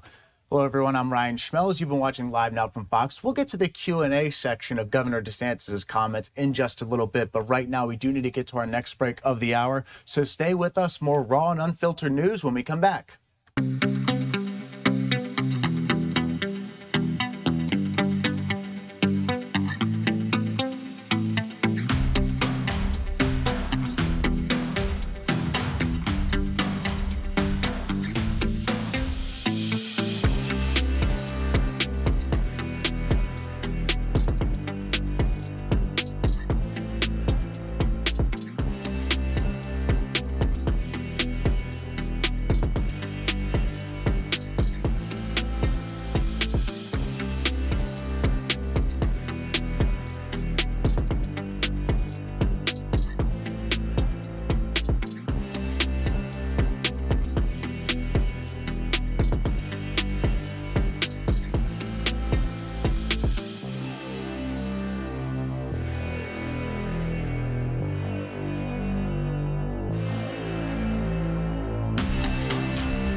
Welcome back into Live Now from Fox. I'm Ryan Schmelz. We're going to head right back out to Florida to finish up the remarks of Governor Ron DeSantis speaking about combating terrorism as well as Sharia law.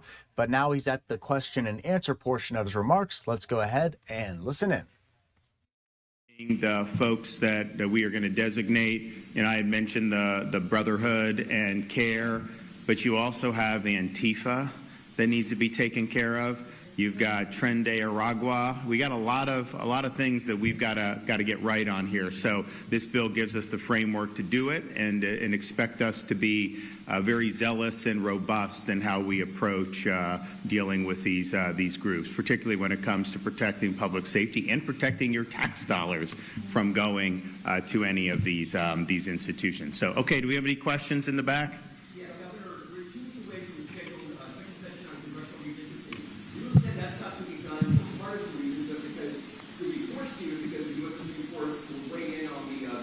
Among other reasons, what I've said is Florida has experienced 10 years worth of population growth in like 3.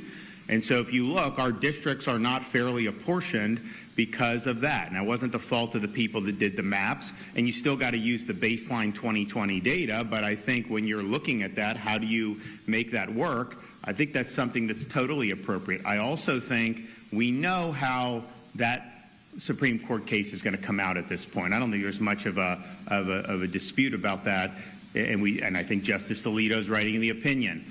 So us looking at our map, understanding the issues in that case, and fixing it, I think that's appropriate. Whether the decision comes before we do it, or after, and it'll obviously come sometime between now and the end of June. Normally, cases in October would come down sometime in the spring, but this is a case where you're probably going to have dissents or whatnot. But I'm very confident if there's a map that is consistent with what that opinion will eventually say, that that's going to be a map that is going to be upheld going forward. So there's a variety of reasons to be able to do it. As you know, Florida has rules about how the legislature is able to draw. You can't do what they did in California. You have to do it. Our map now is very, very nicely drawn. Now, I didn't do it, but the guys that did it, they did a great job. And the people that try to say this or that about it are not being honest, because it is what it is.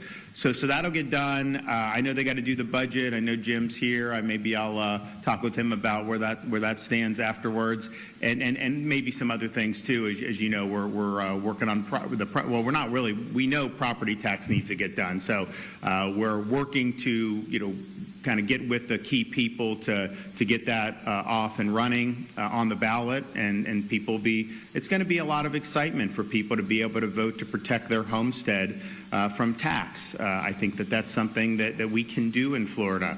A lot of people don't realize that property tax doesn't go to the state at all. That's not how it's all local. And in 2019, my first year as governor, local governments were taking in about $32 billion in property tax revenue for all these different things. Today it's $60 billion. And the question is we've had population growth, we've had inflation, obviously. I mean, we've had to put money back in the kitty to fund projects we thought were fully funded years ago. I remember those days. And even throwing in some increases here or there, fine. You are not even close to needing $60 billion. And so do you want to keep on that trajectory where the projection is, starting with 2019, they were at $32 billion. By 2031 or 32, it's going to be $84 billion. I mean, really, that's almost a tripling of property tax in a 10 to 15-year period. I think we can do, and people say, oh, well, you can't do property tax. You're not going to have any money. Did we not have public safety or schools and all this in 2019 when they were getting $32 billion? Of course you did. Of course you did. And so you'll be able to do. But I think that a lot of people have been pinched by this, but I don't think people appreciate just how much more these governments are taking in. And here's the thing. Our proposal, you want to tax someone that's got 10 Airbnbs, fine. You're going to tax someone, some guy from Brazil that buys a house in Coconut Grove, man, tax, fine. But our residents that have that homestead property, we think that needs to be sacrosanct. So that's going to be a huge thing. But I don't think you'll find a better state to be in from a taxpayer's perspective if we get that done.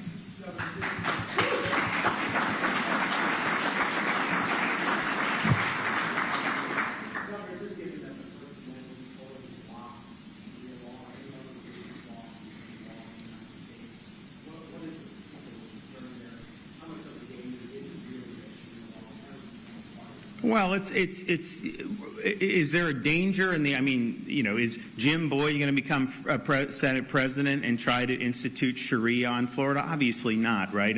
But I think what you see is this creep into different institutions. Like, look what's happened in Europe. Like Britain. They're not being governed over through Parliament and by Sharia, but you have no-go zones there. They have communities where they apply Sharia in the community. And so that's different than having a legislature enact it. Now, I think demographically, the goal of a lot of these groups in Europe is to eventually get to where they have sufficient numbers that they can impose it through the political process. And at that point, and that's the thing. I remember when I was in Iraq, we were supposed to have a democracy and freedom in Iraq. And the thing is, you talk to these people on the ground, these were Sunni Arabs. Their view of freedom was Sharia.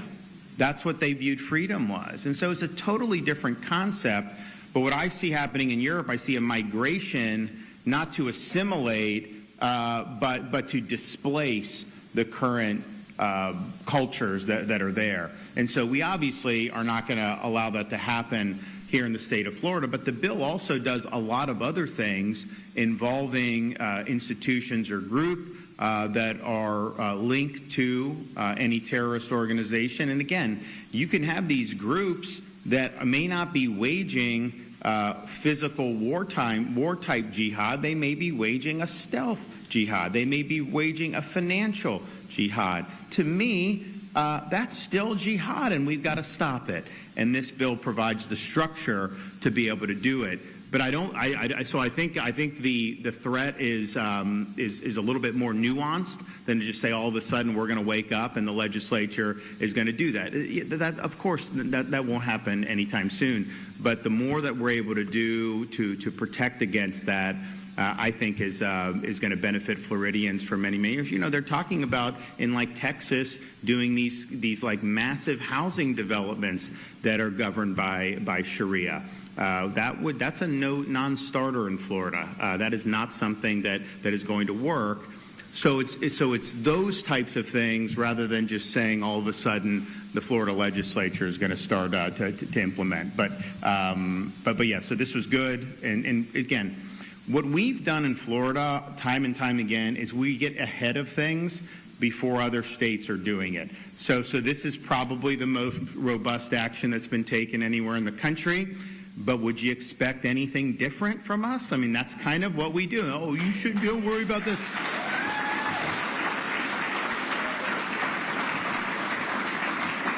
You know, I think it's some of the fights that we've had over the years. I mean, I remember we were fighting against the masks on the school kids. And at the time, oh my gosh, you can't. Now everybody looks back, and it was honestly, it was an embarrassment in this country that you had these 5-year-old kids suffocating for 8 hours a day in these masks. They didn't protect them from anything. They did accumulate a lot of germs and probably made it to where they're catching other things. But it's like, you know, so we were so far ahead of that. Now this, we were ahead against the corporate wokeness. You know, we had the little tussle with Disney. But at the time, these corporations were trying to impose this worldview through now. That doesn't happen in Florida. You don't see that anymore. So it's like, okay, had we not stepped up, who knows what would have ended up happening. You look at some of the curriculum in schools that we put our foot down on, trying to do indoctrination, particularly of the youth, on gender ideology and things. Now you see the tide's turned on that. You know, we got into it when we were very much swimming upstream. So that's just what we do, and we want to make sure that we're doing it in ways that are going to be really meaningful. And look, we're not trying to set the standard for others, but I think the reality is we've typically set the standard for others. Yes, ma'am.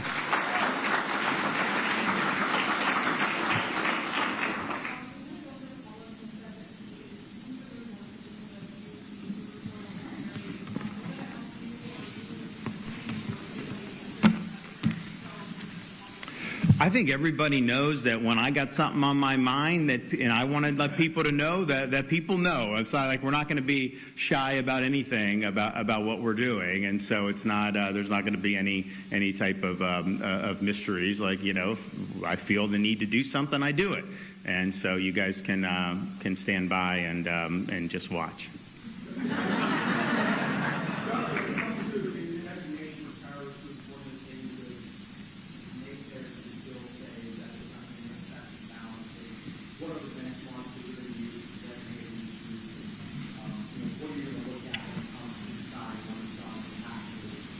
Well, first of all, FDLE is going to do what intelligence and law enforcement agencies have been doing at the federal level for many decades in this country. Now, this is not just flying off the seat of your pants. This is something where we want to make sure that we do not have particularly state resources flowing to groups that are appendages of these designated terrorist organizations. And the federal government, under the Trump administration, has identified the Sunni Muslim Brotherhood.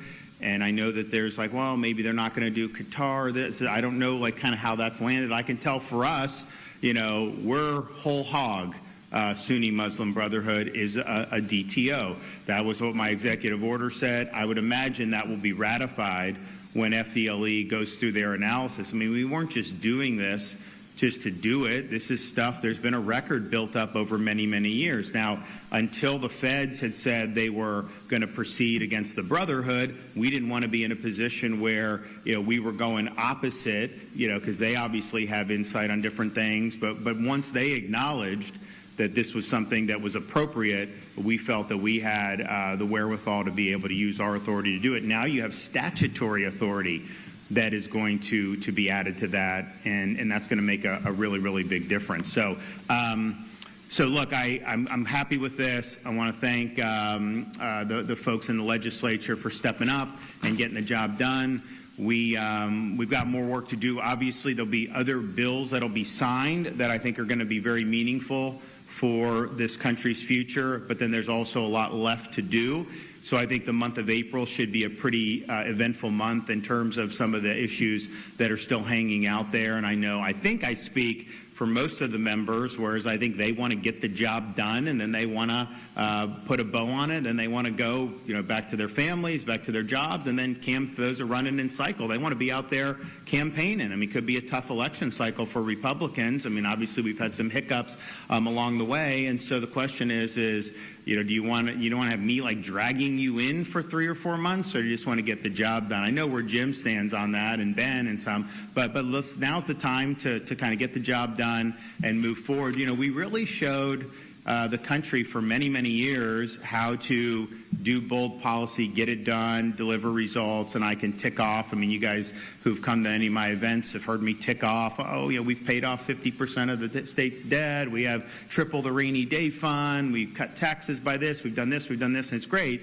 and all that. But part of it is, there's ways that you govern, right? We have an approach like during the hurricanes where we get the job done in the aftermath. There's different things you have to do. I mean, when we had to do the rescues in the Middle East last summer, we just get the job done, right? And I think similarly, like the legislature for 6 years, get that budget done on time, put a bow on it, everybody's happy. That could still be the norm. And so hopefully, we see that over the next few weeks, because I think it'll be really meaningful. And in the meantime, what I'll say is go Rays. Hopefully they beat the Cubs today.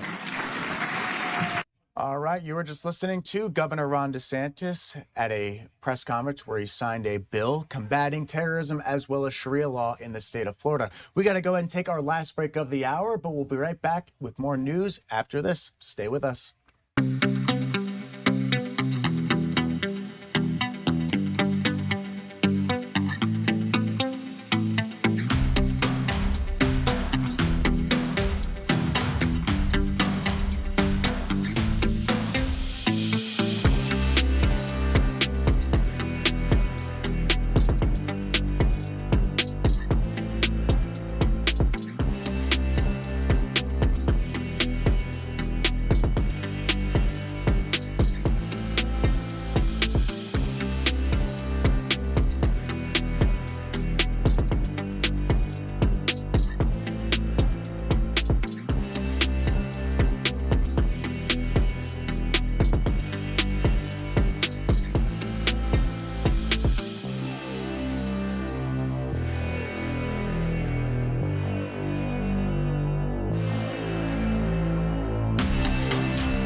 welcome back into Live Now from Fox. I'm Ryan Schmelz. We are awaiting comments from President Trump as he is expected to have a press conference here in the next couple of minutes within the 1 o'clock hour. You can see the reporters getting ready and the photographers getting ready for the president's arrival in the White House press briefing room. Again, we are expected that to get underway in the 1 o'clock hour, probably around 1 o'clock. But if the president's a little bit late, it might be a little bit later than that.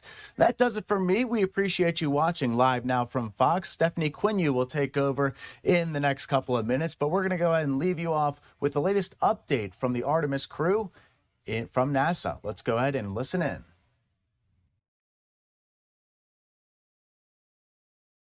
Thing from yesterday, I did rediscover the unused chocolate snack from the DFDO. Remind me where to store that for ground analysis.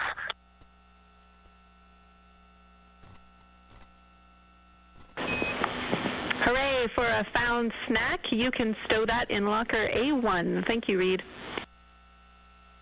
With our streaming partners joining us today, we will be going to a slate ahead of our broadcast start in just a few minutes. So just for those next few minutes, you can watch our live coverage on our YouTube stream, our second stream, but we'll be right back here at the top of the hour to kick off Flyby Day.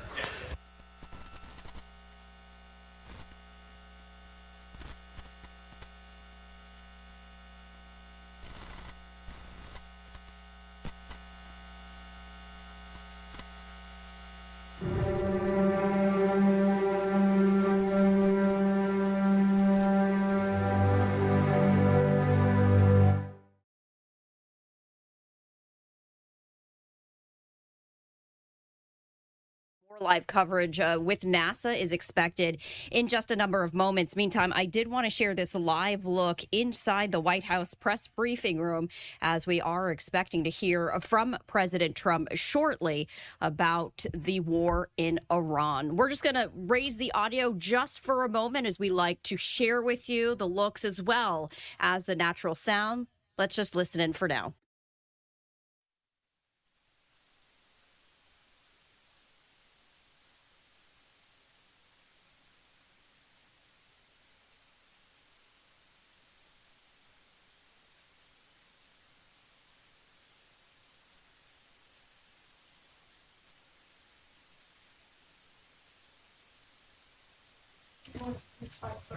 All right, so I did want to share with you. You couldn't really hear much, but we do like to share that natural sound with you as the reporters are gathering inside the White House press briefing room as they await the arrival of President Trump. He is scheduled to speak at around 1 p.m. Eastern time, so really in just the next number of minutes. Meantime, just moments ago, the White House shared this social media post saying soon President Donald J. Trump holds a major news conference. Tune in live. You won't want to miss it. And we were bringing you some comments live from President Trump from the Easter egg roll from earlier today, where he did speak at length, several times, in fact, about the conflict in Iran. This is another social media post, and actually, this is one of the photographs from the Easter egg roll saying, "Are you prepared to move the deadline back again?" President Trump was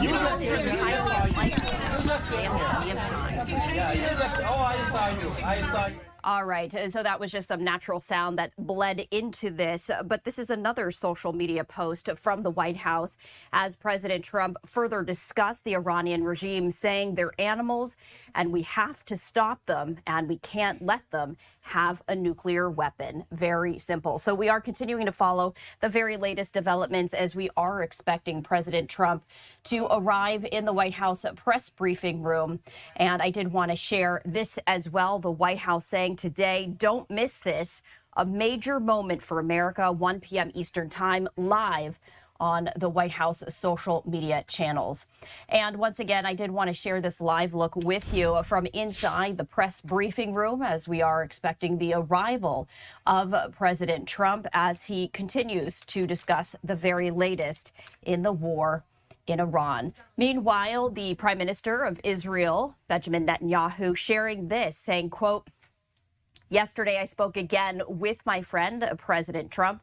I expressed our immense appreciation for the heroic rescue operation of that U.S. air crew member, and President Trump, for his part, thanked me for the assistance Israel provided in this mission. We are going to be bringing this live event to you as soon as President Trump arrives inside the White House press briefing room. But this is from the IDF, the Israel Defense Forces, saying struck the largest petrochemical complex in Iran, responsible for producing and exporting chemical materials for the manufacturing of explosives. With this strike, the IDF has now targeted Iran's two biggest petrochemical complexes, rendering more than 85% of Iran's petrochemical export capacity inoperable.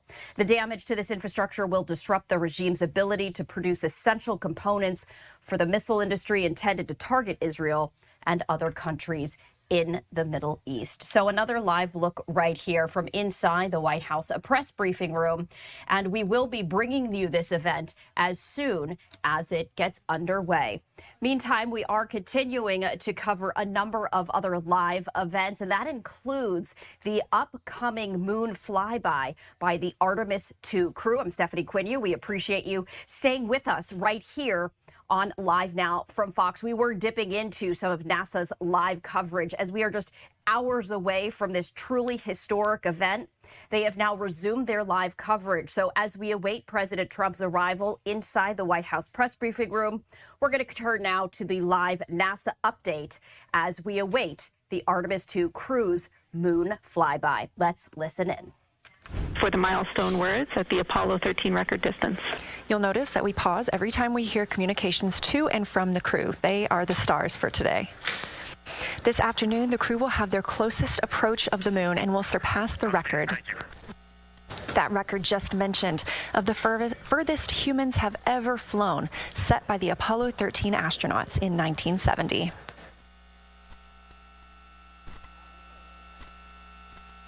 You're looking at a live view inside the Orion spacecraft and at our Artemis II crew members. They have just completed their post-sleep period, during which they conduct any hygiene and cabin setup for the day. They also had a chance to eat breakfast before we got into our daily planning conference. The flight control team here in Mission Control Houston collecting information from all consoles around the room that we could relay up to the crew ahead of this monumental day. As you can see on your right, NASA astronaut Christina Cook taking a video of NASA astronaut Victor Glover. We expect to have great views of the crew throughout the day, as well as, of course, the moon.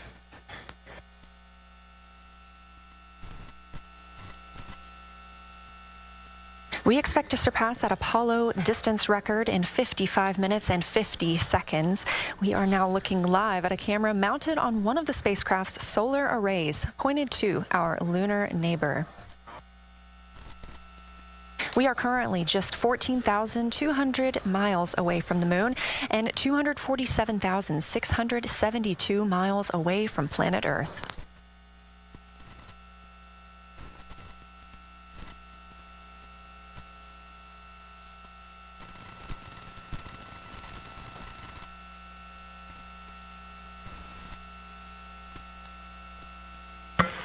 Houston, integrity for AGA. Ready to copy.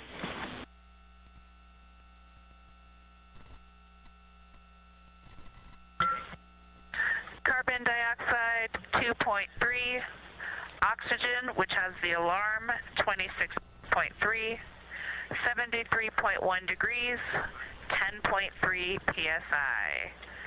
And one follow-on question. We understand milestone words will be directly following the conference. Will that take the place of the PAO event, or will the PAO event still take place per the timeline?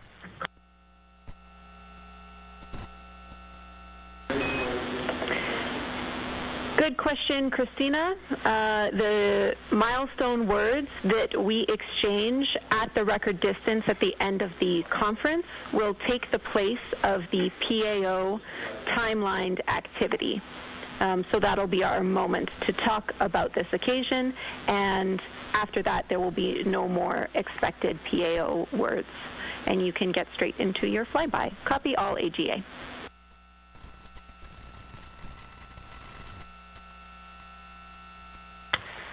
Okay, thank you. And final clarification, even though it's taking the place of it, it will all just be on OE1 with HHP camera, no additional video. Is that right? Affirm.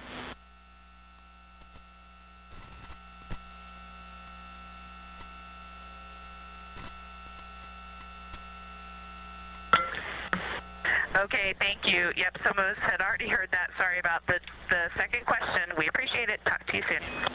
No problem.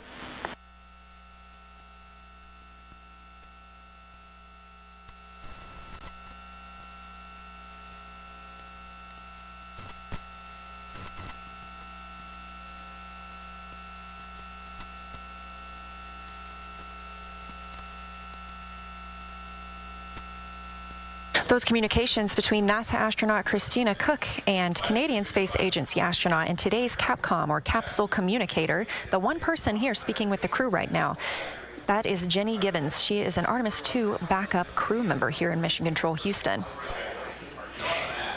We are now 4 days, 18 hours, and 30 minutes into the flight of Orion for Artemis II. The Artemis II crew inside Orion lifted off atop the Space Launch System rocket on Wednesday, April 1st from NASA's Kennedy Space Center in Florida. Those 4 crew members are the first to live and work inside the Orion spacecraft, which they have named Integrity, and have been busy conducting meticulously timelined events. It was a beautiful ascent from Kennedy Space Center. One of those early events was the proximity operations demonstration, during which NASA astronaut Victor Glover, the Artemis II pilot, manually flew Orion after having just detached from the interim cryogenic propulsion stage as if they intended to dock. This was practice for future Artemis missions, during which astronauts in Orion will dock with the lunar lander that will take them to the surface of the moon. About 24 hours after launch, 25 hours actually, Orion then conducted TLI, the translunar injection burn. This 5-minute, 50-second burn committed Orion to departing high Earth orbit and set us up for today's flyby. That translunar injection burn also served as the spacecraft's deorbit burn. It slingshots Orion around the moon and sends the crew on a free return trajectory, with splashdown approximately 7:07 p.m. Central on Friday, April 10th. Last night on Flight Day 5, the crew entered the lunar sphere of influence, the point at which the pull of the moon's gravity will become stronger than the pull of Earth's. We've also been getting some great views inside the cabin of the crew members living daily life, from working out to eating, taking photos, and making memories together. But they've also been taking some beautiful views of our home planet and of the moon, and we expect many, many more of those following today's activities.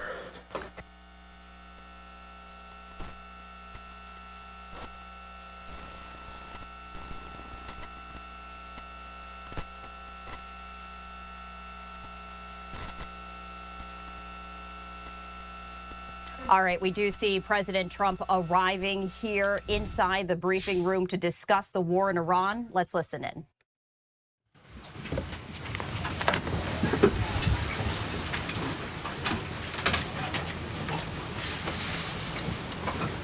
Well, it's a great honor to be with you, and happy Easter. We had a great Easter. This is one of our better Easters, I think, in a lot of different ways. I can say militarily, it's been one of the best.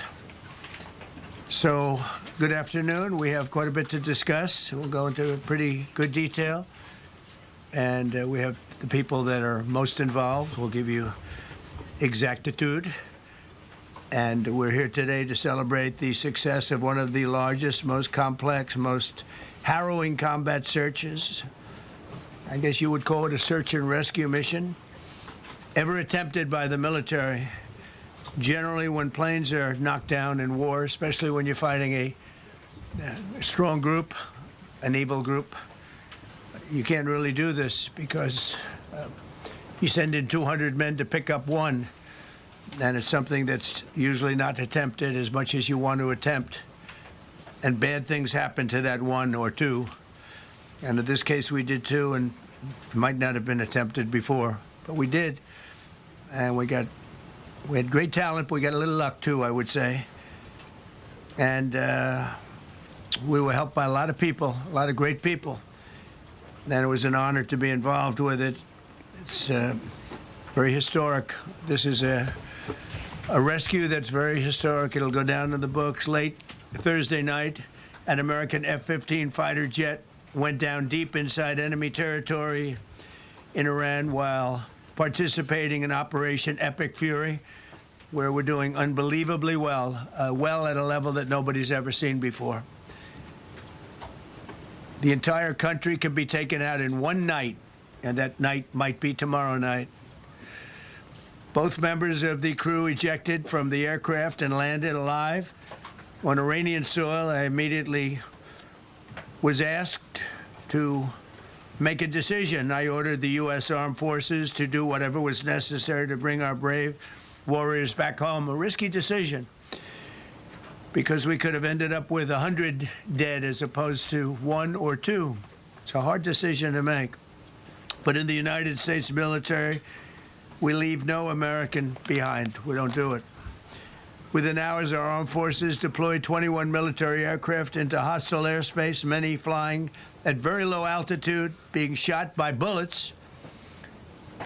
You bring rifles into play when you're going that low, but there are also certain advantages. And in broad daylight over Iran for 7 hours, at times facing very, very heavy enemy fire. We have a helicopter that's got a lot of bullets in it. It's amazing. We just realized how good those weapons are. Our machines are. Nobody has the equipment that we have, and nobody has the military that we have. Not even close. We're the most powerful military anywhere in the world by far. The flight crews and warfighters aboard those aircraft took extraordinary risks to rescue their fellow service members. This first wave of search and rescue forces successfully located the pilot of the F-15, and he was extracted from enemy territory by an HH-60 Jolly Green 2 helicopter.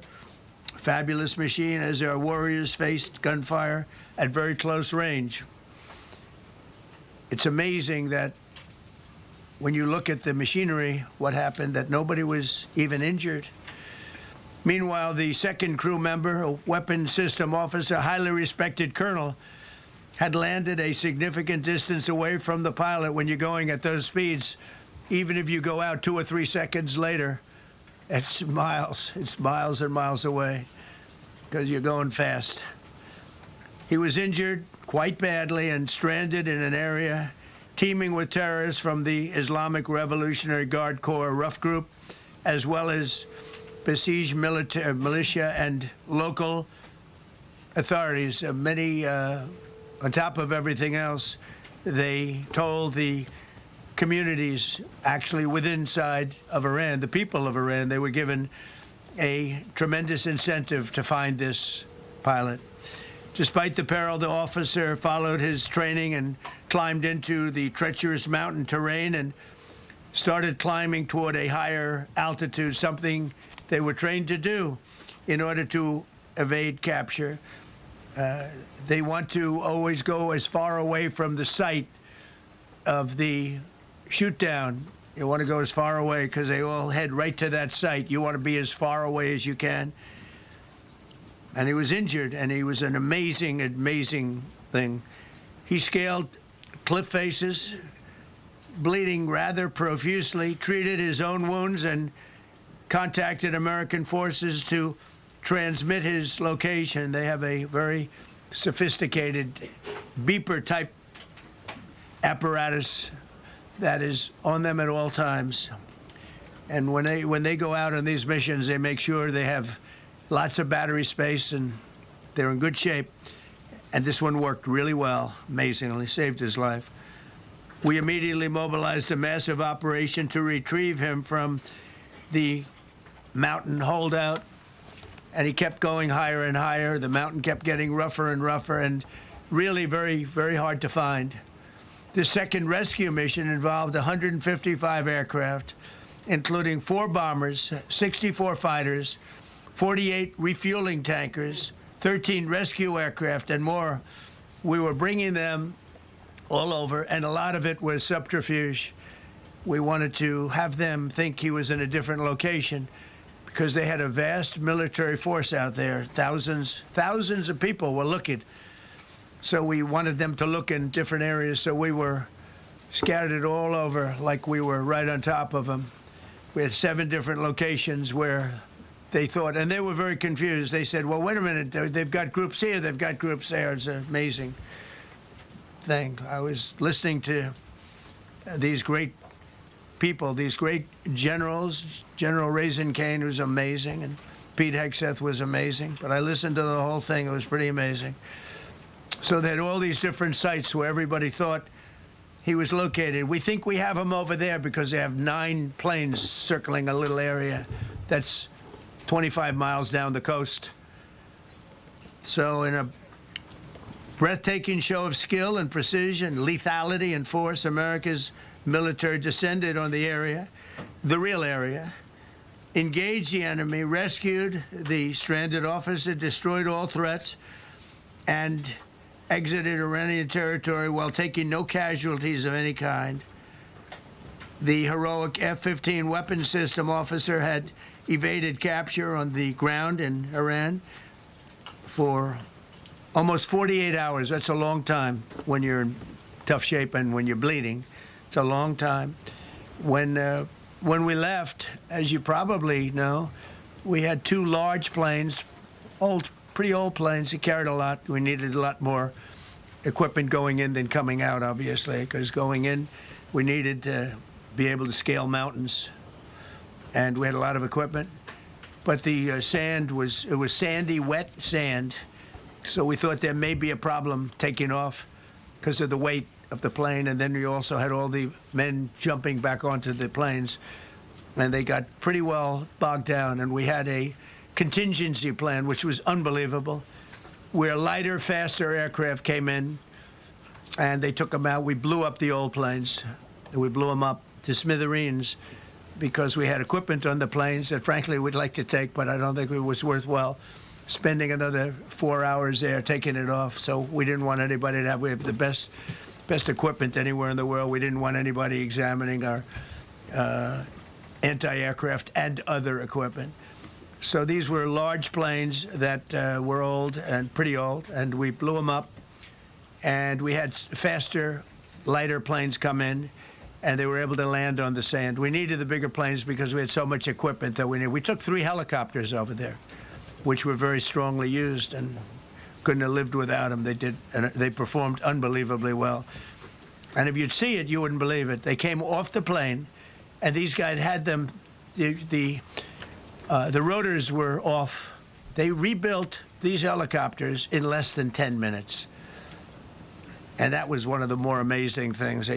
These are helicopters, small, unbelievably powerful, but small, very small, so it can get into certain areas.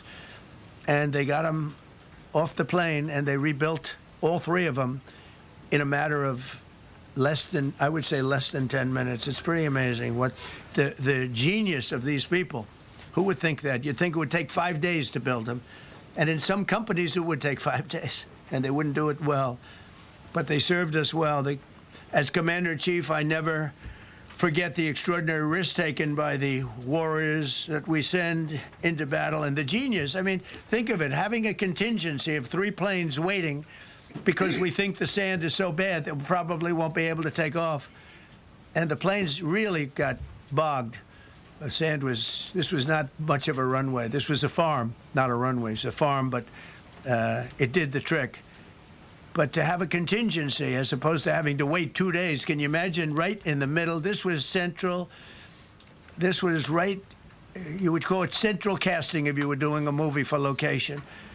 And probably the toughest area of Iran where we'd be sitting there. So these planes came in, those pilots came in so fast and so quick and got out of there.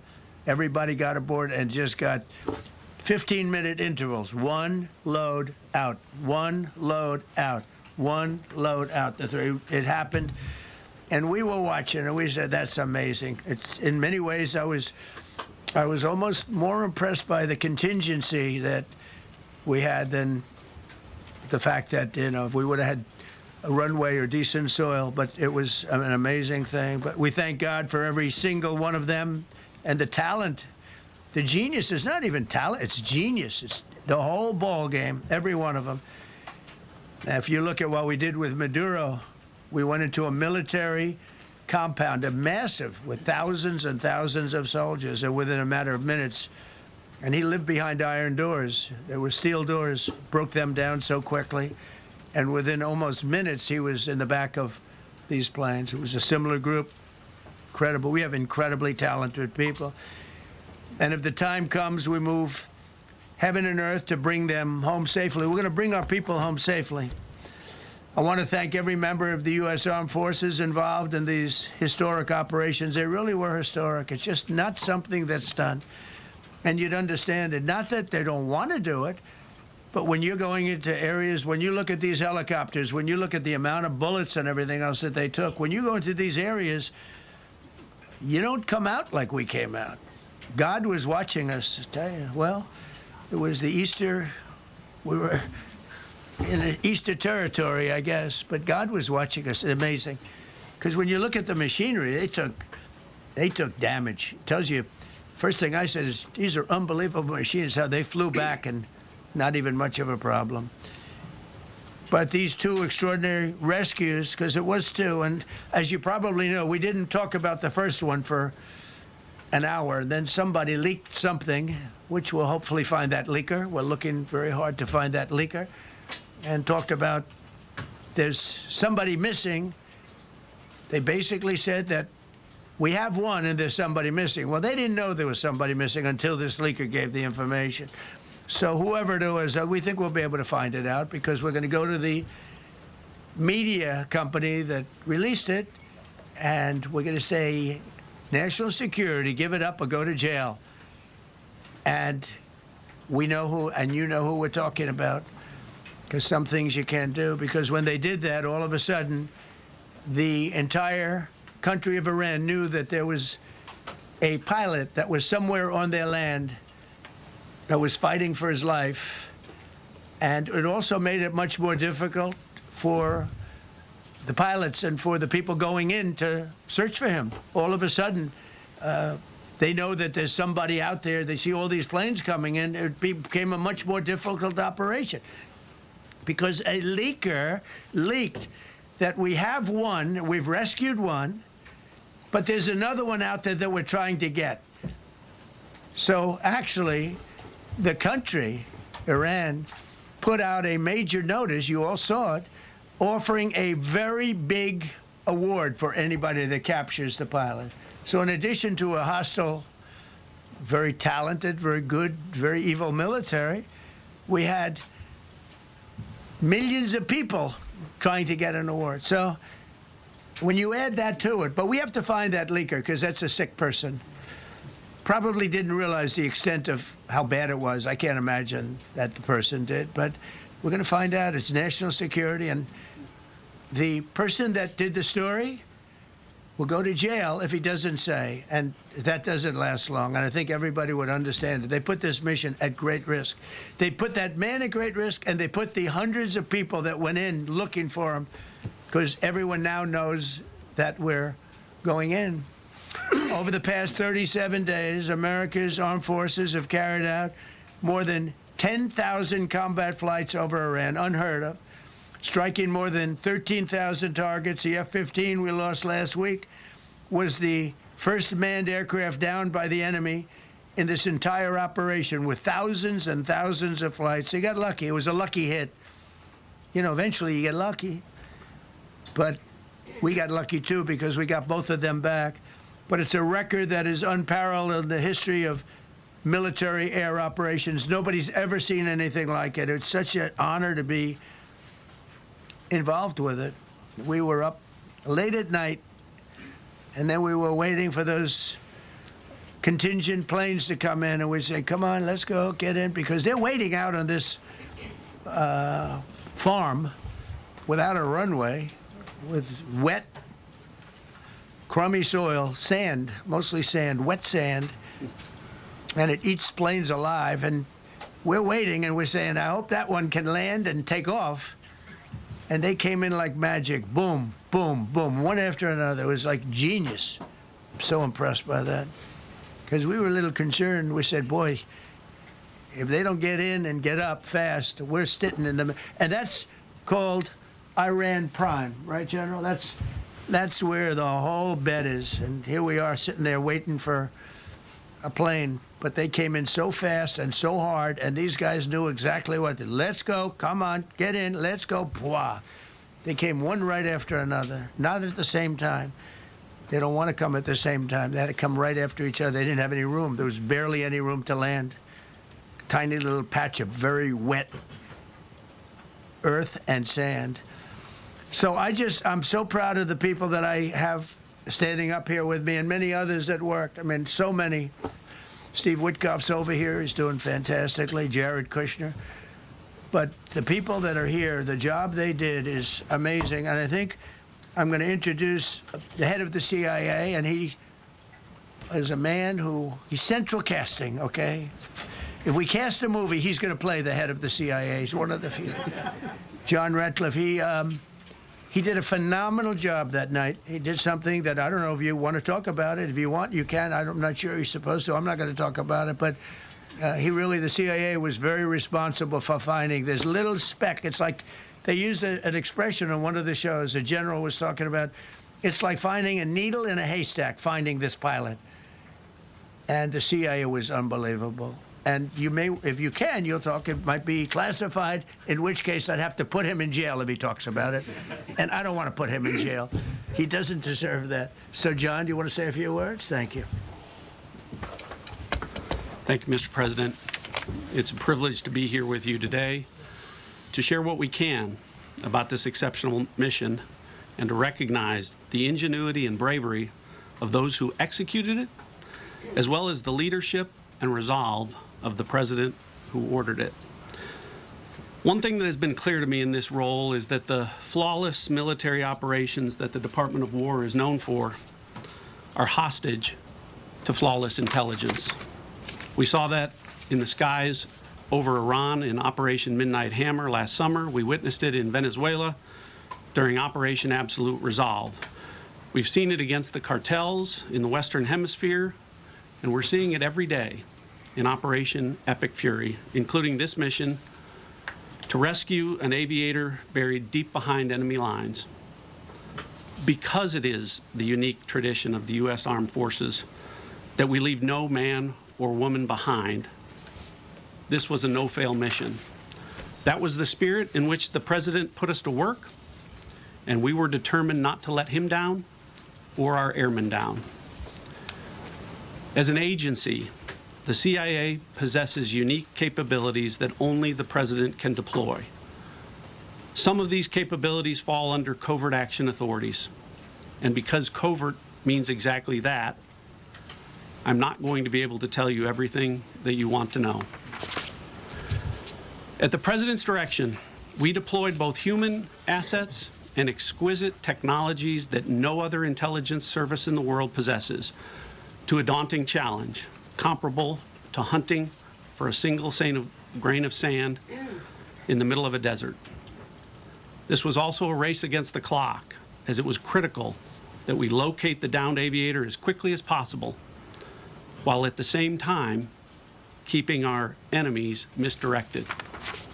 For that reason, in addition to the human and technical assets deployed by the president to find our airmen, CIA executed a deception campaign to confuse the Iranians who were desperately hunting for our airmen.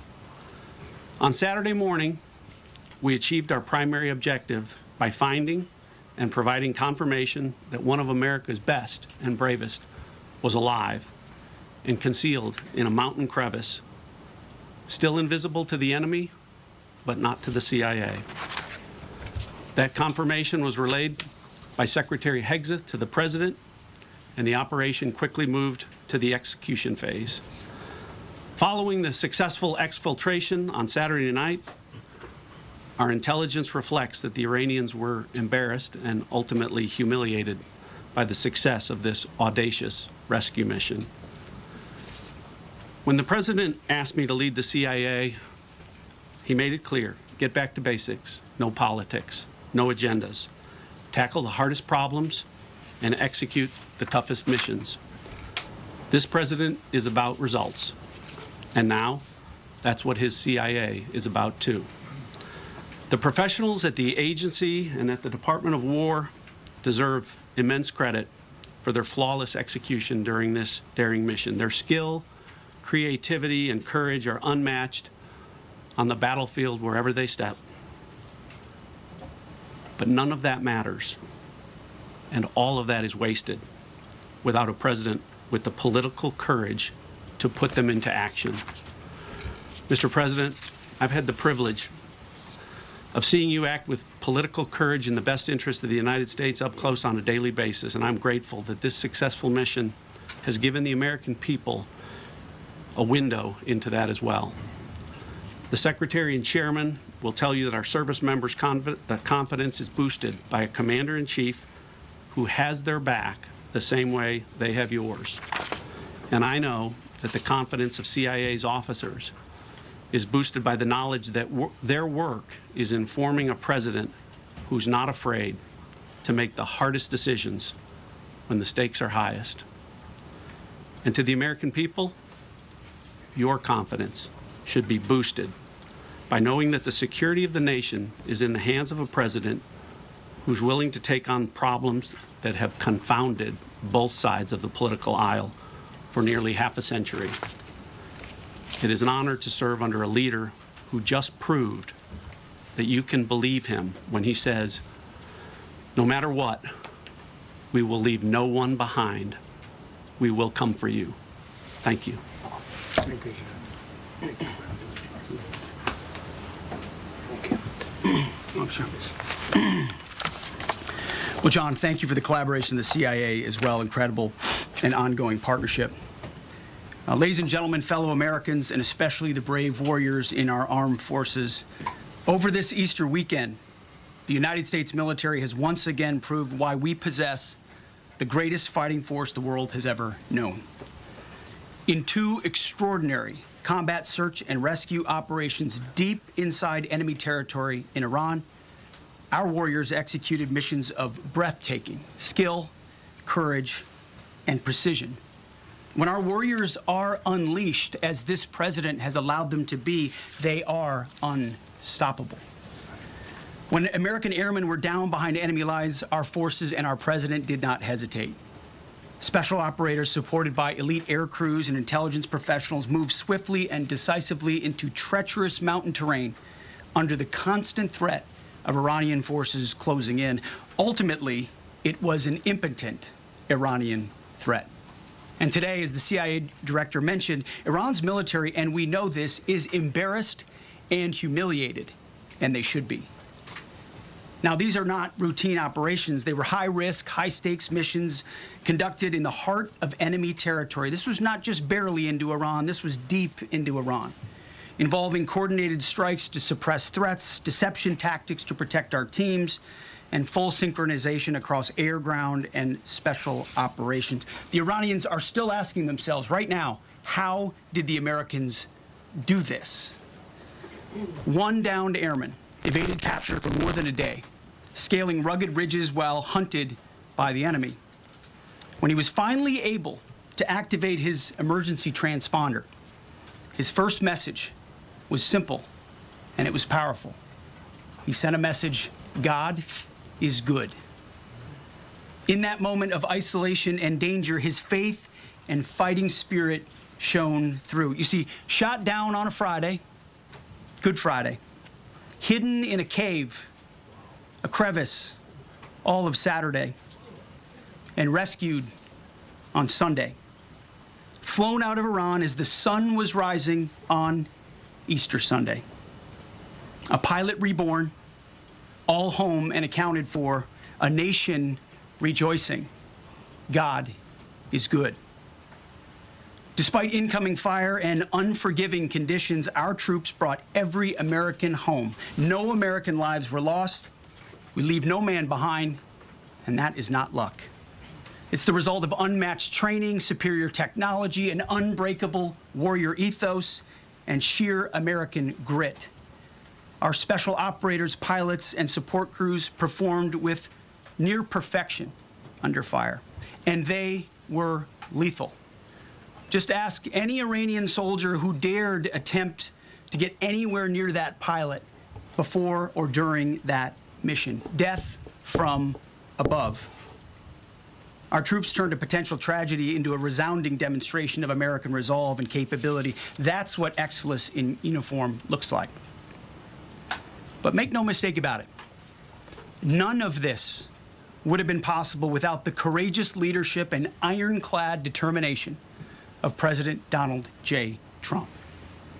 From the moment our airmen went down, President Trump made it clear we will leave no one behind. The first mission, the first of two, was an audacious daylight thunder run right up the middle. It was authorized in less than 2 hours from that pilot going down when we knew where he was. And it was authorized in the middle of the night, because anybody that's worked for this man knows he's up in the middle of the night. Authorized immediately, without hesitation, audaciously. The second mission, as soon as we knew where that pilot was, and John was certainly helpful in that, also executed immediately. You know, I looked up at my screen when the final mission was complete inside our SCIF, our secure facility. And we have a running VTC, a running coordination cell. And at the top of it read 45 hours and 56 minutes. For 45 hours and 56 minutes, we held that call open for coordination. From the moment our pilots went down, our mission was unblinking. The call never dropped, the meeting never stopped, the planning never ceased. The president demanded rapid, decisive action. He backed our military with the full weight of his resolve, refusing to let enemy propaganda or tactical setbacks deter us. His leadership ensured that every lethal and non-lethal resource was brought to bear, that our forces had the authorities and the support they needed to succeed. When the president says he has the backs of our warfighters, he means it. And it means a great deal, and it's a big difference on the battlefield. President Trump understands that peace through strength is not a slogan. It is a doctrine that saves American lives. His unwavering commitment to rebuilding our military and restoring the warrior spirit has paid dividends in missions just like this one. Under his command, America projects power with confidence and brings our people home with victory. And that continues today, by the way. Per the president's direction, today will be the largest volume of strikes since day one of this operation. Tomorrow, even more than today. And then Iran has a choice. Choose wisely, because this president does not play around. You can ask Soleimani, you can ask Maduro, you can ask Khomeini. To those heroes who planned and executed these rescues, your nation stands in awe. I stand in awe. The chairman stands in awe. We all stand in awe of your professionalism and bravery. We serve for you. You embody the very best of America. To the rescued airmen and their families, welcome home.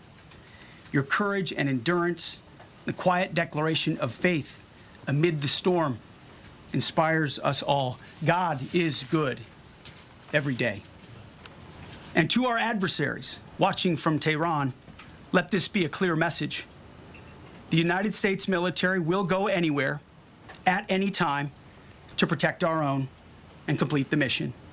We execute with precision. We control the skies. You see, we flew for 7 hours in daylight over Iran to get the first pilot.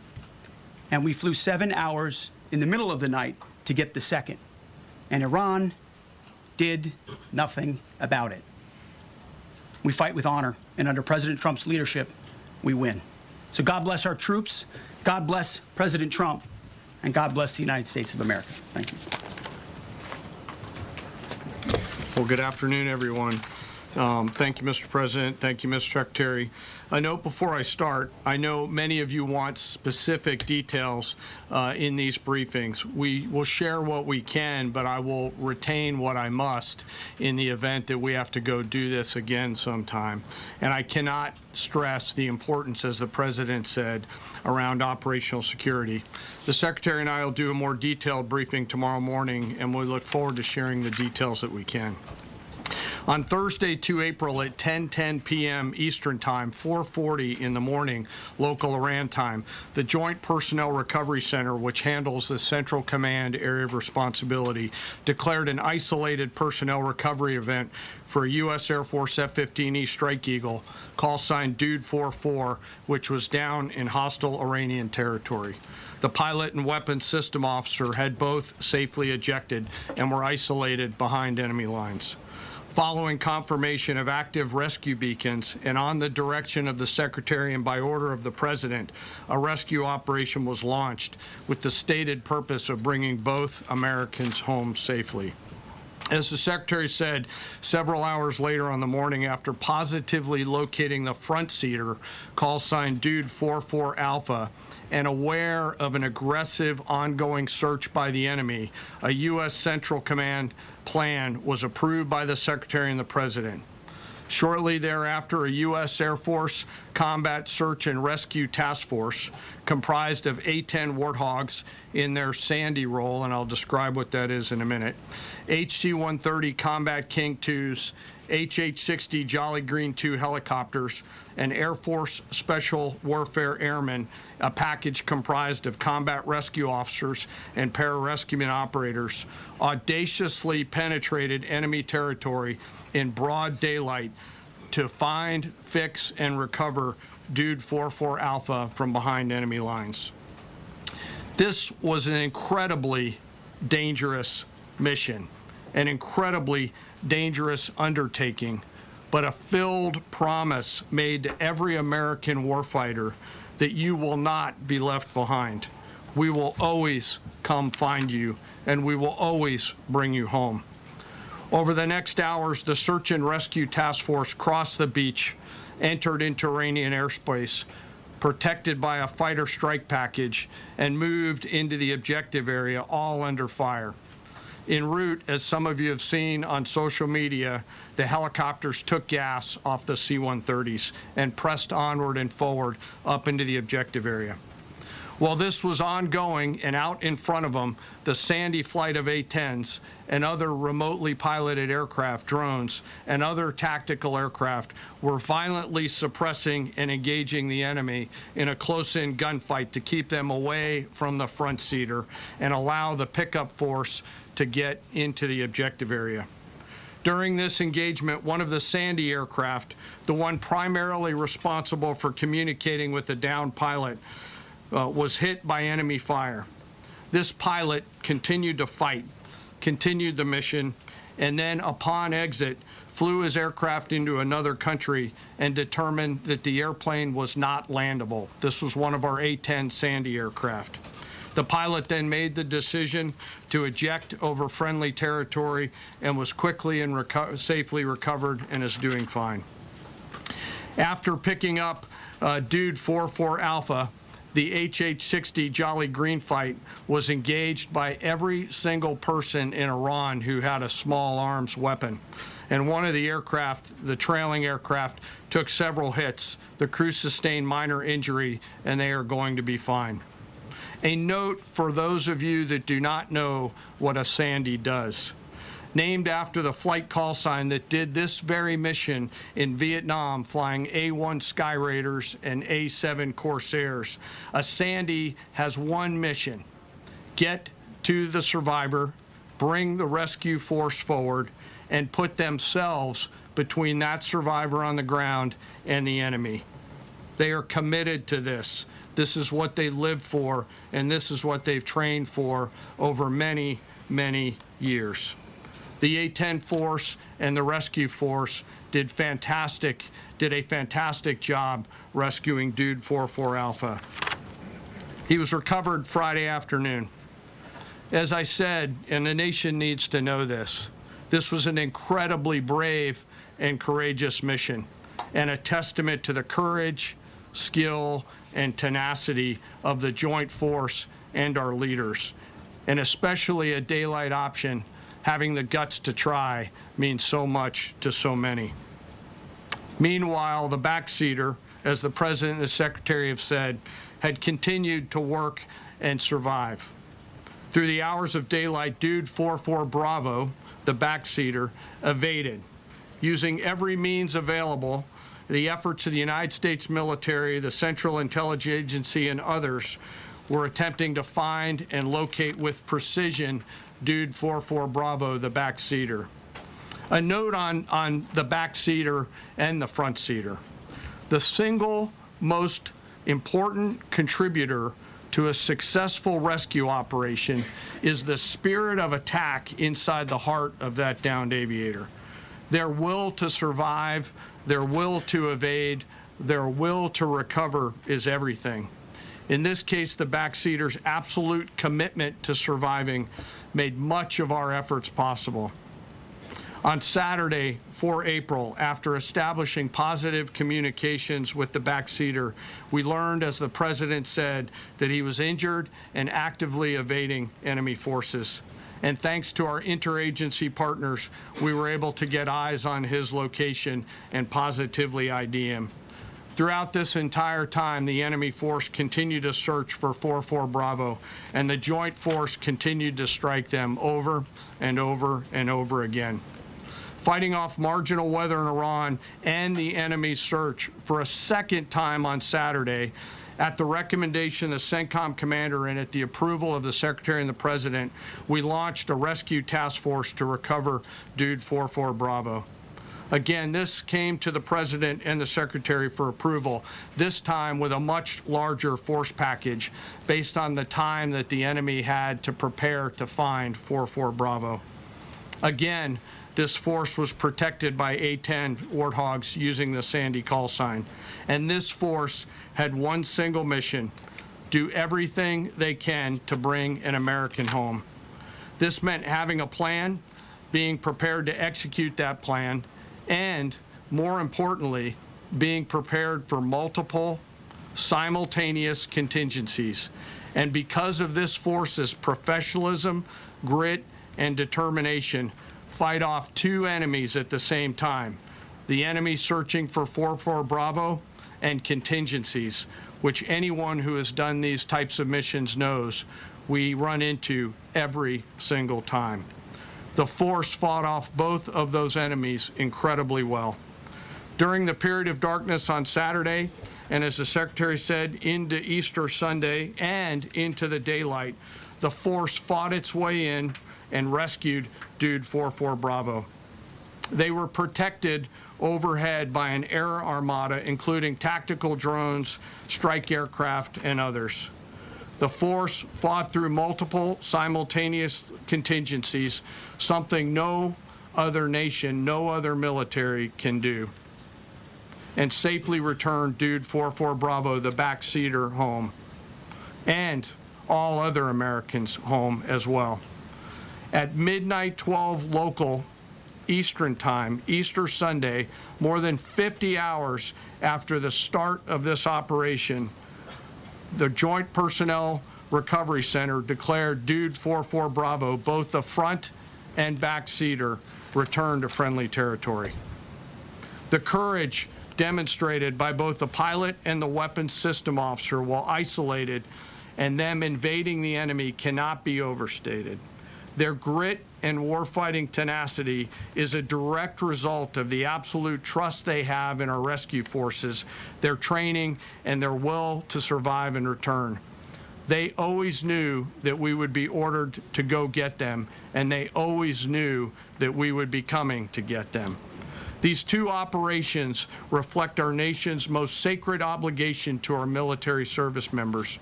We leave no one behind, bless you. It also perfectly captures the first truth of our special operations forces, that people are more important than hardware.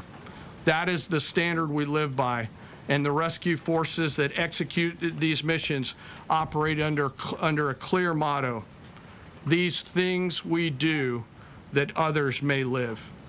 Their actions were a direct embodiment of that commitment to others, and I could not be more proud of each and every one of them today. As the Secretary said to our enemies, this operation serves as a clear reminder of the capability and will of America's joint force. The United States of America will recover our warfighters anywhere in the world, under any conditions, when we want to. We will always bring overwhelming skill and firepower. To every member of the joint force, our interagency partners, the leadership at CENTCOM, and our leaders at the department and above, thank you. I'm proud of each and every one of you and thankful to our deployed forces and their families. And lastly, and most importantly, to Dude 44, welcome home. Job well done. Thank you.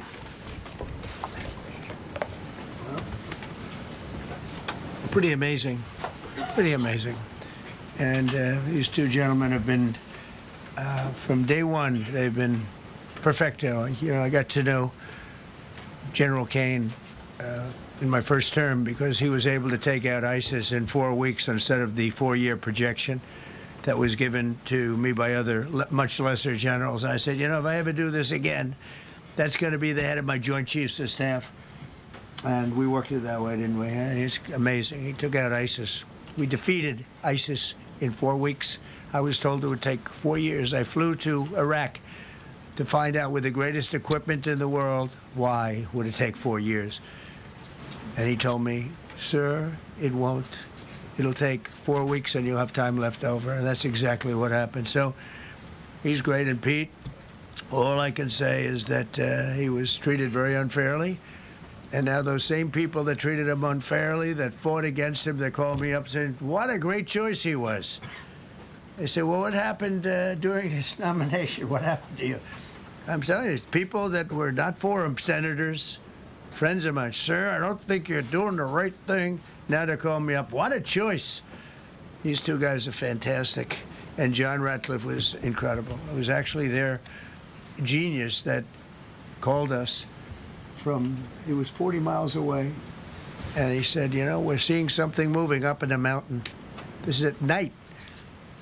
And they kept the camera on him for 45 minutes. He wasn't moving. And they said, you know, probably wrong, but we're seeing something moving. This is a vast mountain.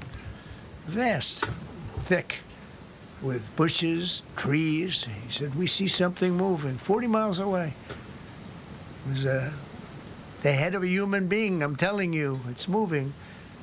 And then all of a sudden, 45 minutes later, he moved a lot. He stood up, and they said, we have him. And that was really the beginning of something incredible. We had an idea where he was, but not specifically. That's a big mountain.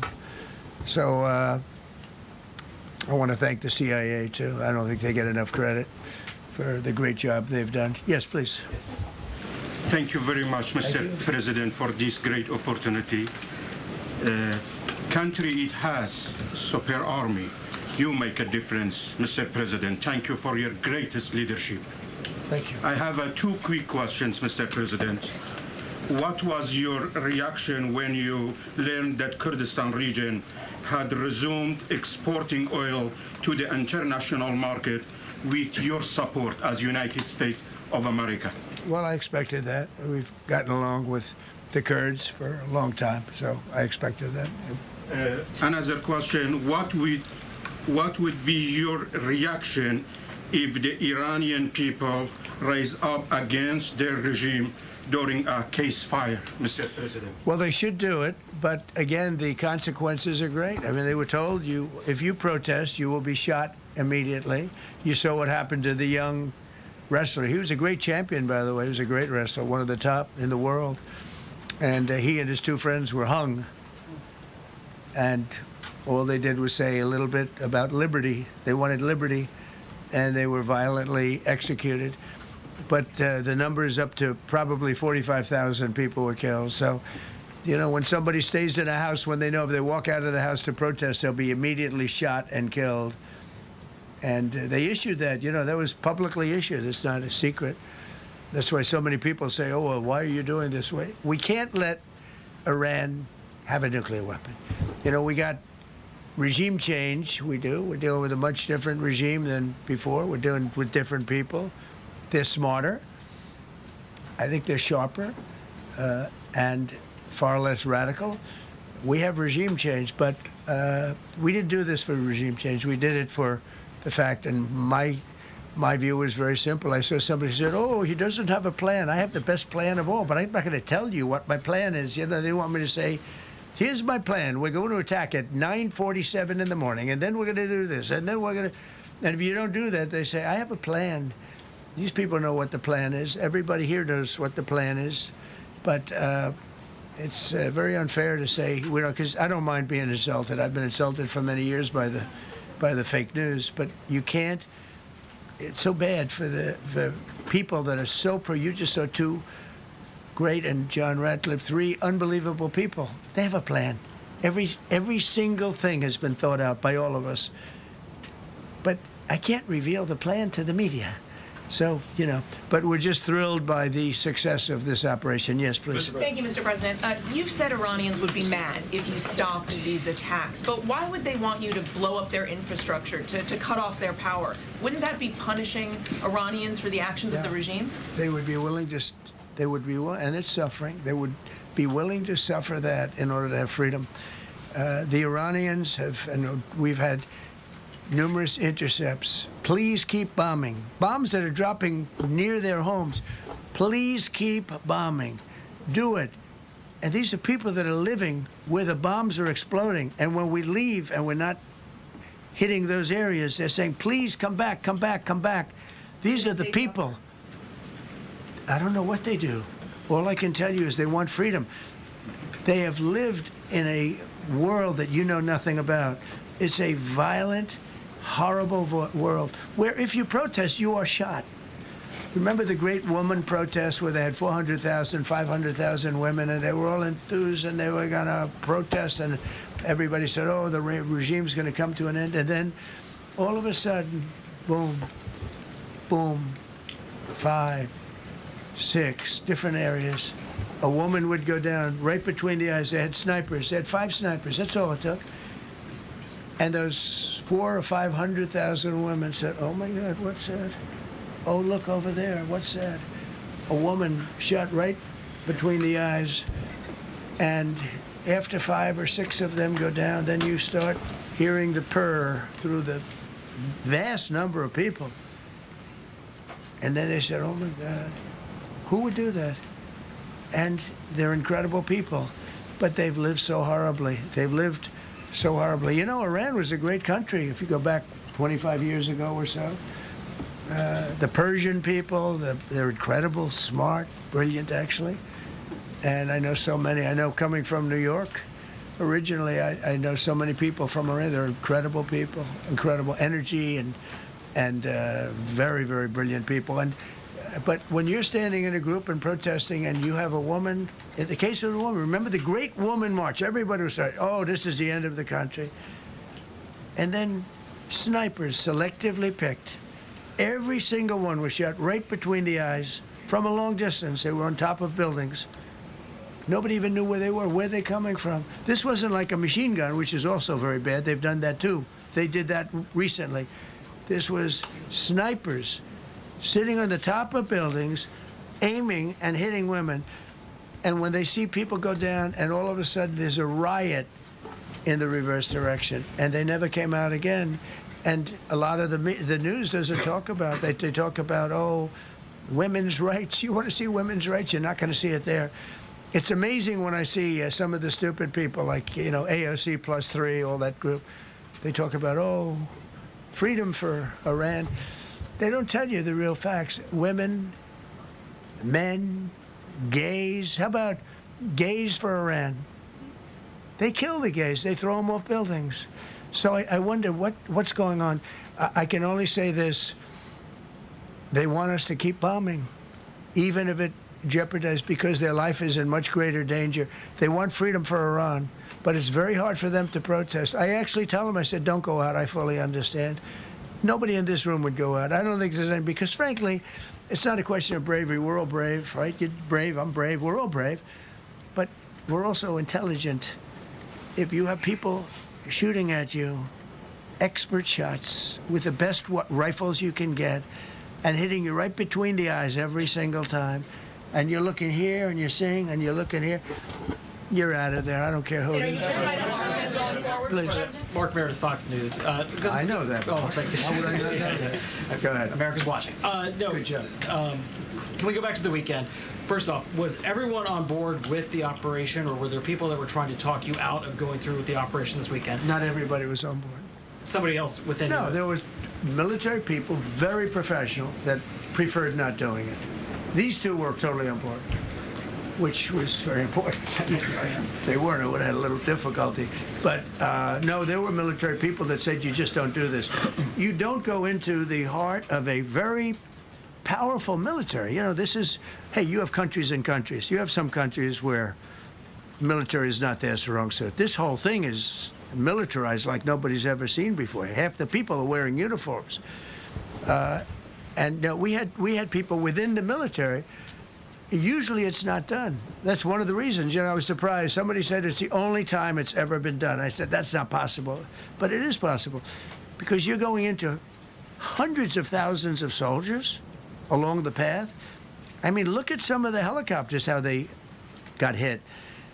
So, yeah, there were people within the military that said it's a wise. And don't forget, how many men did you send altogether, approximately, for the operation? I'd love to keep that a secret. Okay, well, we are.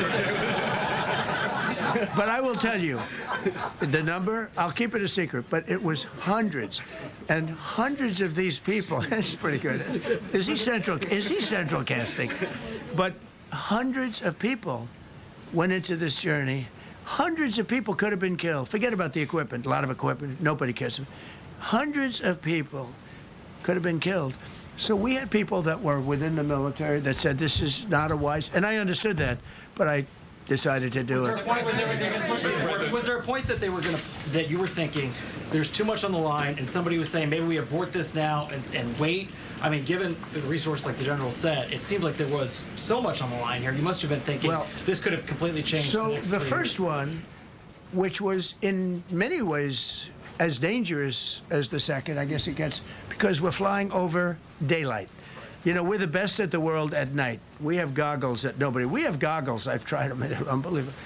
I see better with the goggles at night than I see without them during daylight. I mean, daylight today, we have a beautiful day. You see just as well with goggles. In many ways, it's enhanced. So we have the best in the world. So it's much safer for us to do it at night, whereas other people, no other country has that capability. They don't have that particular piece of equipment like we do. But when I was told flying and in daylight, I think we flew 7 hours over Iran, and that's a long time, over unbelievably hostile territory where they have nothing but weapons.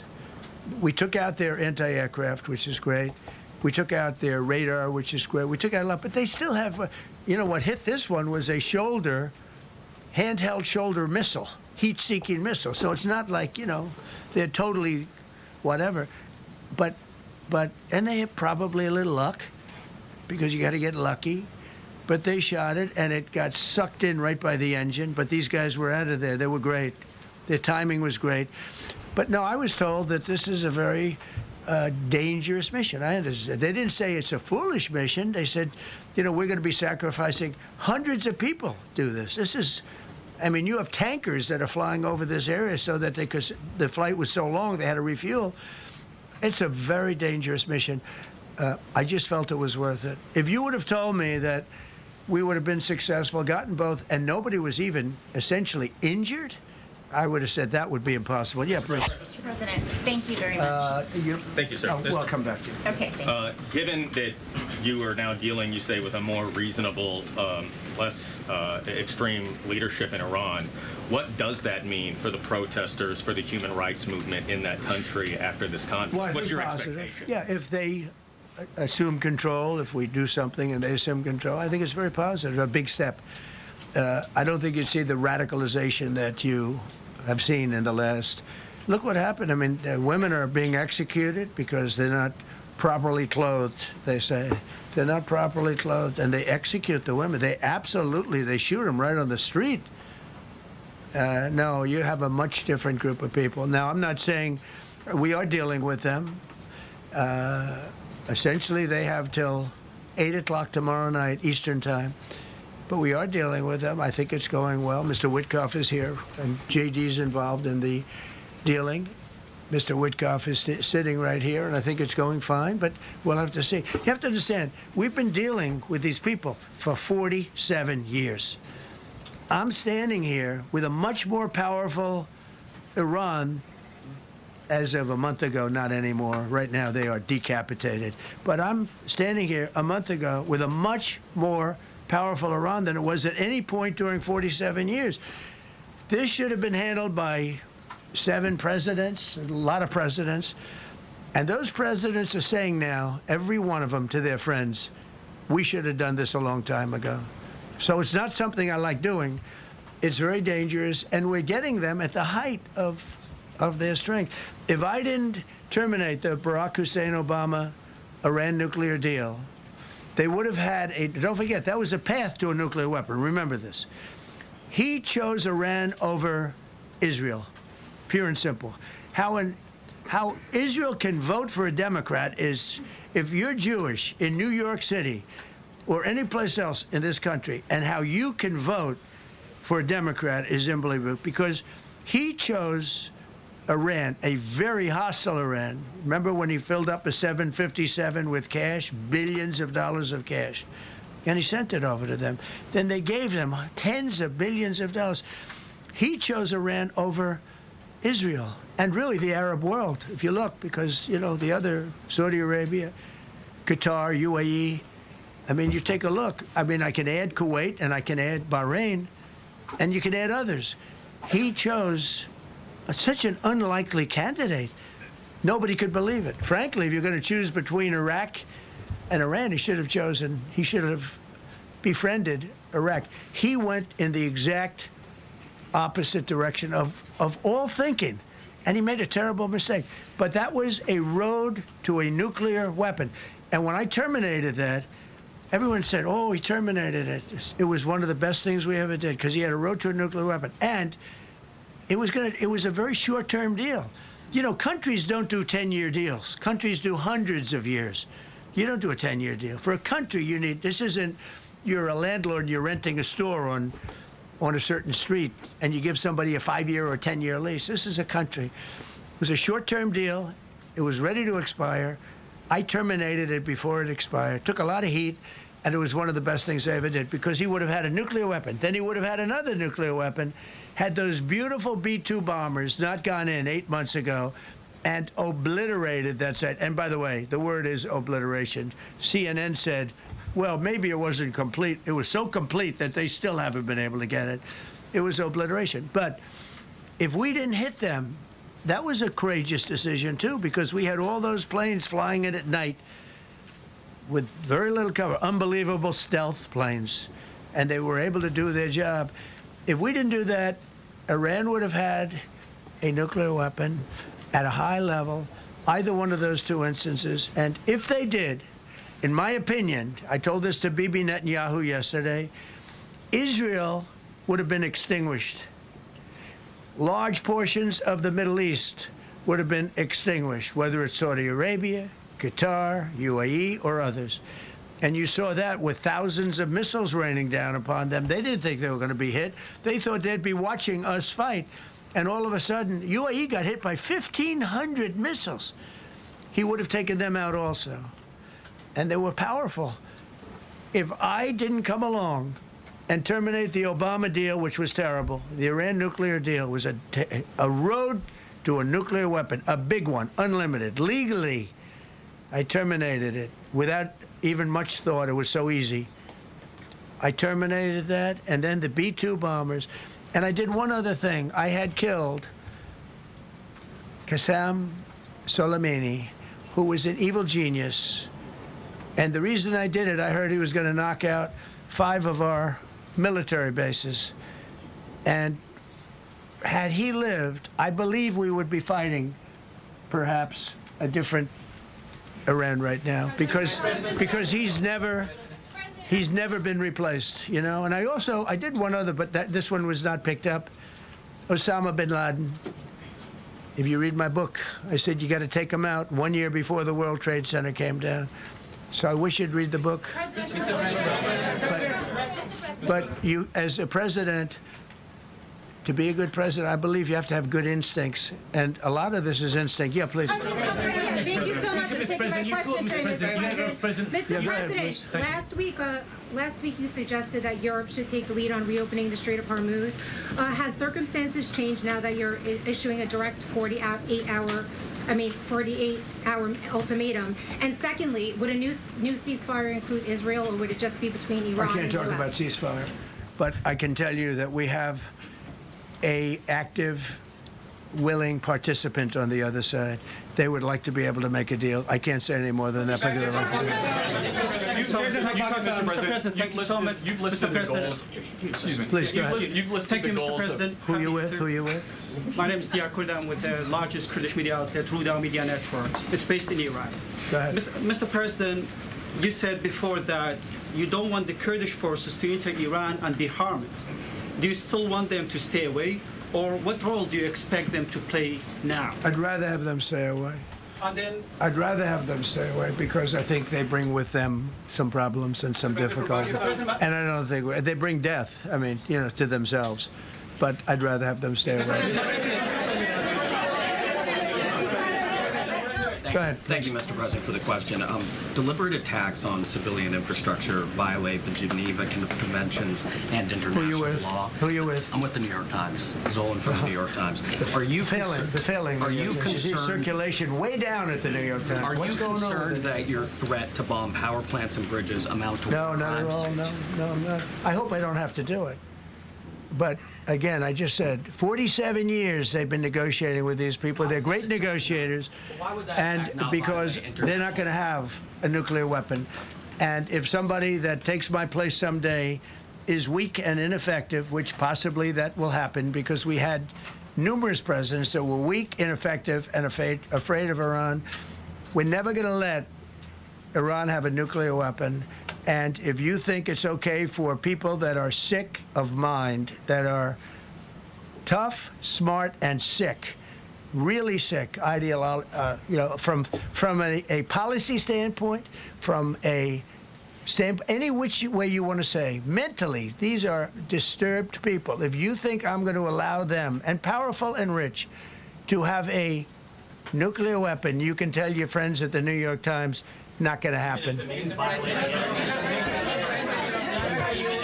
violating international law. Quiet. You no longer have credibility at the New York Times because the New York Times said, oh, Trump won't win the election, and I won in a landslide. I won every swing state. New York Times said, oh, Trump won't win the election. New York Times has no credibility.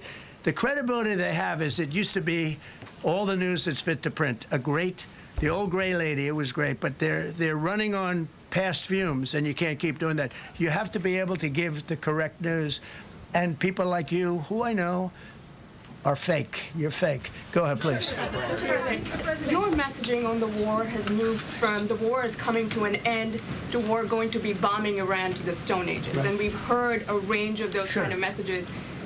So which is it? Are you winding this down? Can't tell you. Or are you escalating I can't tell you. I don't know. I can't tell you. Depends what they do. This is a critical period. They have a period of, well, till tomorrow at 8 o'clock. I gave them an extension. They asked for an extension of 7 days, right? I said, Steve, give them 10 days. 10 days is up actually today, so I gave them 11, I guess, indirectly. I thought it was inappropriate the day after Easter. I want to be a nice person. They have till tomorrow. Now, we'll see what happens. I can tell you they're negotiating, we think, in good faith. We're going to find out. We're getting the help of some incredible countries that want this to be ended because it affects them also. A lot of people are affected by this. But we're giving them till tomorrow, 8 o'clock Eastern Time. And after that, they're going to have no bridges. They're going to have no power plants. Stone Ages, yeah. Stone Ages. CNN fake news. Are you willing to make a deal that does not include reopening the Strait of Hormuz, or is that now a top priority? I would say it's a very big priority because, see, that's one thing that's a little different than other things. We can bomb the hell out of them. We can knock them out for a loop.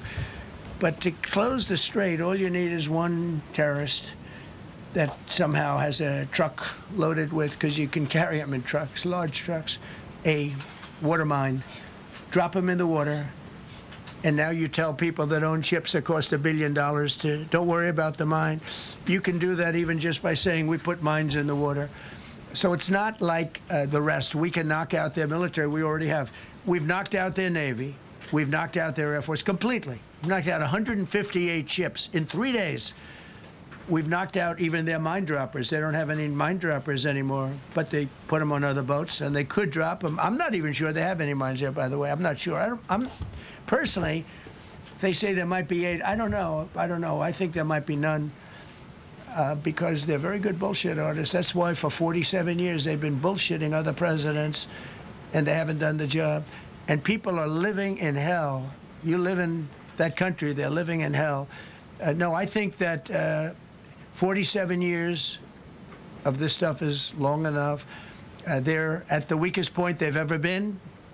They have no Navy, they have no Air Force, they have no anti-aircraft weaponry, they have no radar, they have no communication. In fact, the biggest problem we have in our negotiation is that they can't communicate.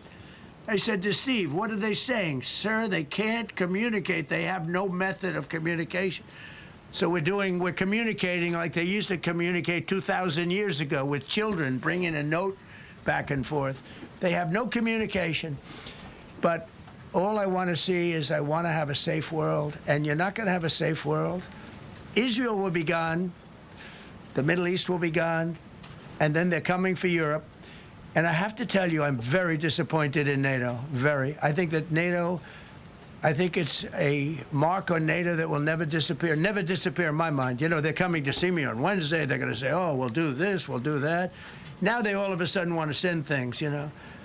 But they said it loud and clear at the beginning when I spoke to UK of all. I would have said they would have been the first because they're the oldest. And I say, yeah, I'd love to have a little help. He said, no, sir, we'd rather wait till you win. I said, I don't need help after we win. They have 2 old broken aircraft carriers, barely work. I said, I guess we can use them. Who the hell knows? I called the general. He didn't even want them. He said, we don't really need them. We got the SS Abraham Lincoln, sir. We don't need them. Do you know, we have, in terms of technology, we had one day 101 missiles going at 2,700 miles an hour aimed at the Abraham Lincoln. 101 missiles. Out of 101 missiles, 101 missiles were shot down. Unbelievable technology. 10 years ago, 5 years ago, I don't know if that would have been possible, but 10 years ago, that wouldn't have been possible. 101 missiles heading to a ship that's not that far off the coast. And out of the 101 missiles, we shot down all 101. We have weaponry. The Patriots are unbelievable. We have weaponry that's unbelievable, yeah. Just to clarify. Go ahead, please. Yes. Thank you, Mr. President. You said earlier today during the egg roll that you would like to take Iran's oil, but Americans want U.S. forces home. Correct. What's that trade-off? If I had my choice, yeah, because I'm a businessman first. With Venezuela, as you know, the war was over in about 45 minutes. And we have great people running Venezuela, very good people. I mean, the relationship is good. And we are a partner with Venezuela. And we've taken hundreds of millions of barrels, hundreds of millions. Over 100 million barrels already is in Houston, refined and out. And paid for that war many, many times over, many times over. You know, the old days, to the victim, okay? You know that. To the winner belong the spoils, go the spoils. And I've said, why don't we use it? To the victor, go the spoils. And we don't have that. We haven't had that in this country probably in 100 years, because even the Second World War, you look at the Second World War, We didn't have it with the Second World. We helped rebuild all those countries. We rebuilt Germany. How about Germany telling us that, well, it's not their war. We had nothing to do with it. They wanted me to go and tell them everything I was doing. We didn't know anything about it. Well, if I would have told them, they would have leaked it, and we wouldn't have been nearly as successful, possibly, right? But to the victor belong the spoils. So we haven't heard that in, I think, maybe hundreds of years. Now, with Venezuela, and we, just so you understand, the people of Venezuela, they say if I ran for president of Venezuela, I'm polling higher than anybody has ever polled in Venezuela. So after I'm finished with this, I can go to Venezuela. I will quickly learn Spanish. It won't take too long. I'm good at language. And I will go to Venezuela. I'm going to run for president. But we're very happy with the president-elect that we have right now, the people that are running it. If you remember Bush with Iraq, they fired the generals, they fired the police, they fired the people that worked in their equivalent of the White House. They fired everybody. And you know what they had? They had a mess. And you know what happened? ISIS formed. Those generals and those soldiers got together. The police got together. They all got together. They formed ISIS. Not going to happen with us. So Venezuela has been an incredible, it's been an incredible situation. We went in. We were very successful. Military power like nobody's ever seen. The general, Venezuelan general, said, I was on that site. I said, I've never seen ferocity like that. I've been doing this for 40 years. He said, I've never seen it. They hit us from 17 different, they were all set. They saw that big, beautiful aircraft carrier, the Ford in that case, and planes were pouring off it at 1 o'clock in the morning. So typically when you see that late at night, you know, you could be in trouble, right? And we were all ready. They had their equipment. It was Russian. And they had Chinese equipment. It was all set. They were going to give us a fight. He said, and then they came, and they came at speeds like we've never seen. And they came at 17 different angles. The general and his people, that was a lot of angles. They hit him from every angle. He said, we knew it was over in 3 minutes. We were waiting for them. Their equipment didn't work. And there's a reason it didn't work. Someday we'll explain that to people. They pressed the button, nothing happened. They pressed it again and again, nothing happened. And he said, we knew this whole thing was over in 3 minutes. We've never seen any, he used the word ferocity. The ferocity of these planes from 17 different angles, and it was over. They went inside. And remember, that was on a military base with thousands of soldiers. And those soldiers looked and they said, get the hell out of here. Thousands. We didn't have thousands. We had like 200 people. So we have a great military. And I'll tell you what, somehow this rescue captured the world's attention, more so than normally. You're talking about 2 people. But this rescue captured the world's attention.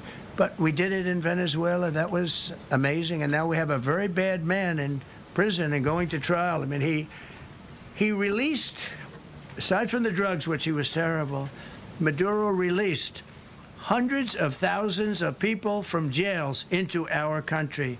Drug dealers, murderers, the worst people in the world were released into our country because we had a stupid president who probably didn't know, and we had a border czar who never went to the border and never once called our great Border Patrol agents, right? Not once, Kamala. She never called the Border Patrol.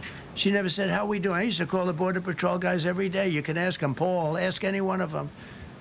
Brandon, ask them all the time, how are we doing? How are we doing?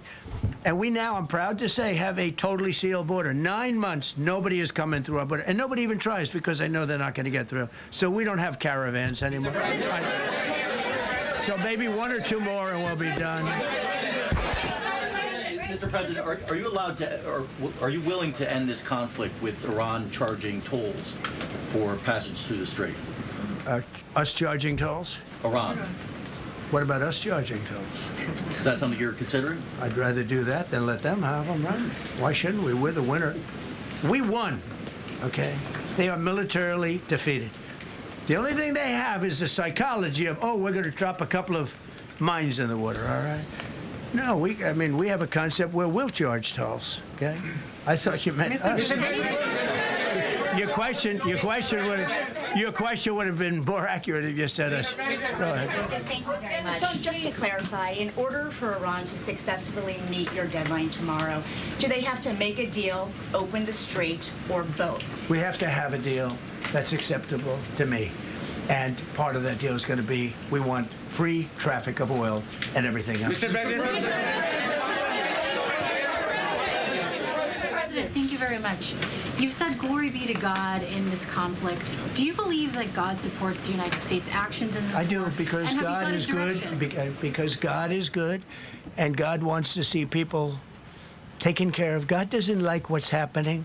I don't like what's happening. Everyone says I enjoy it. I don't enjoy this. I don't enjoy it. These two guys don't enjoy it. You know, people say, "Oh boy, they're so tough." I don't like seeing people killed.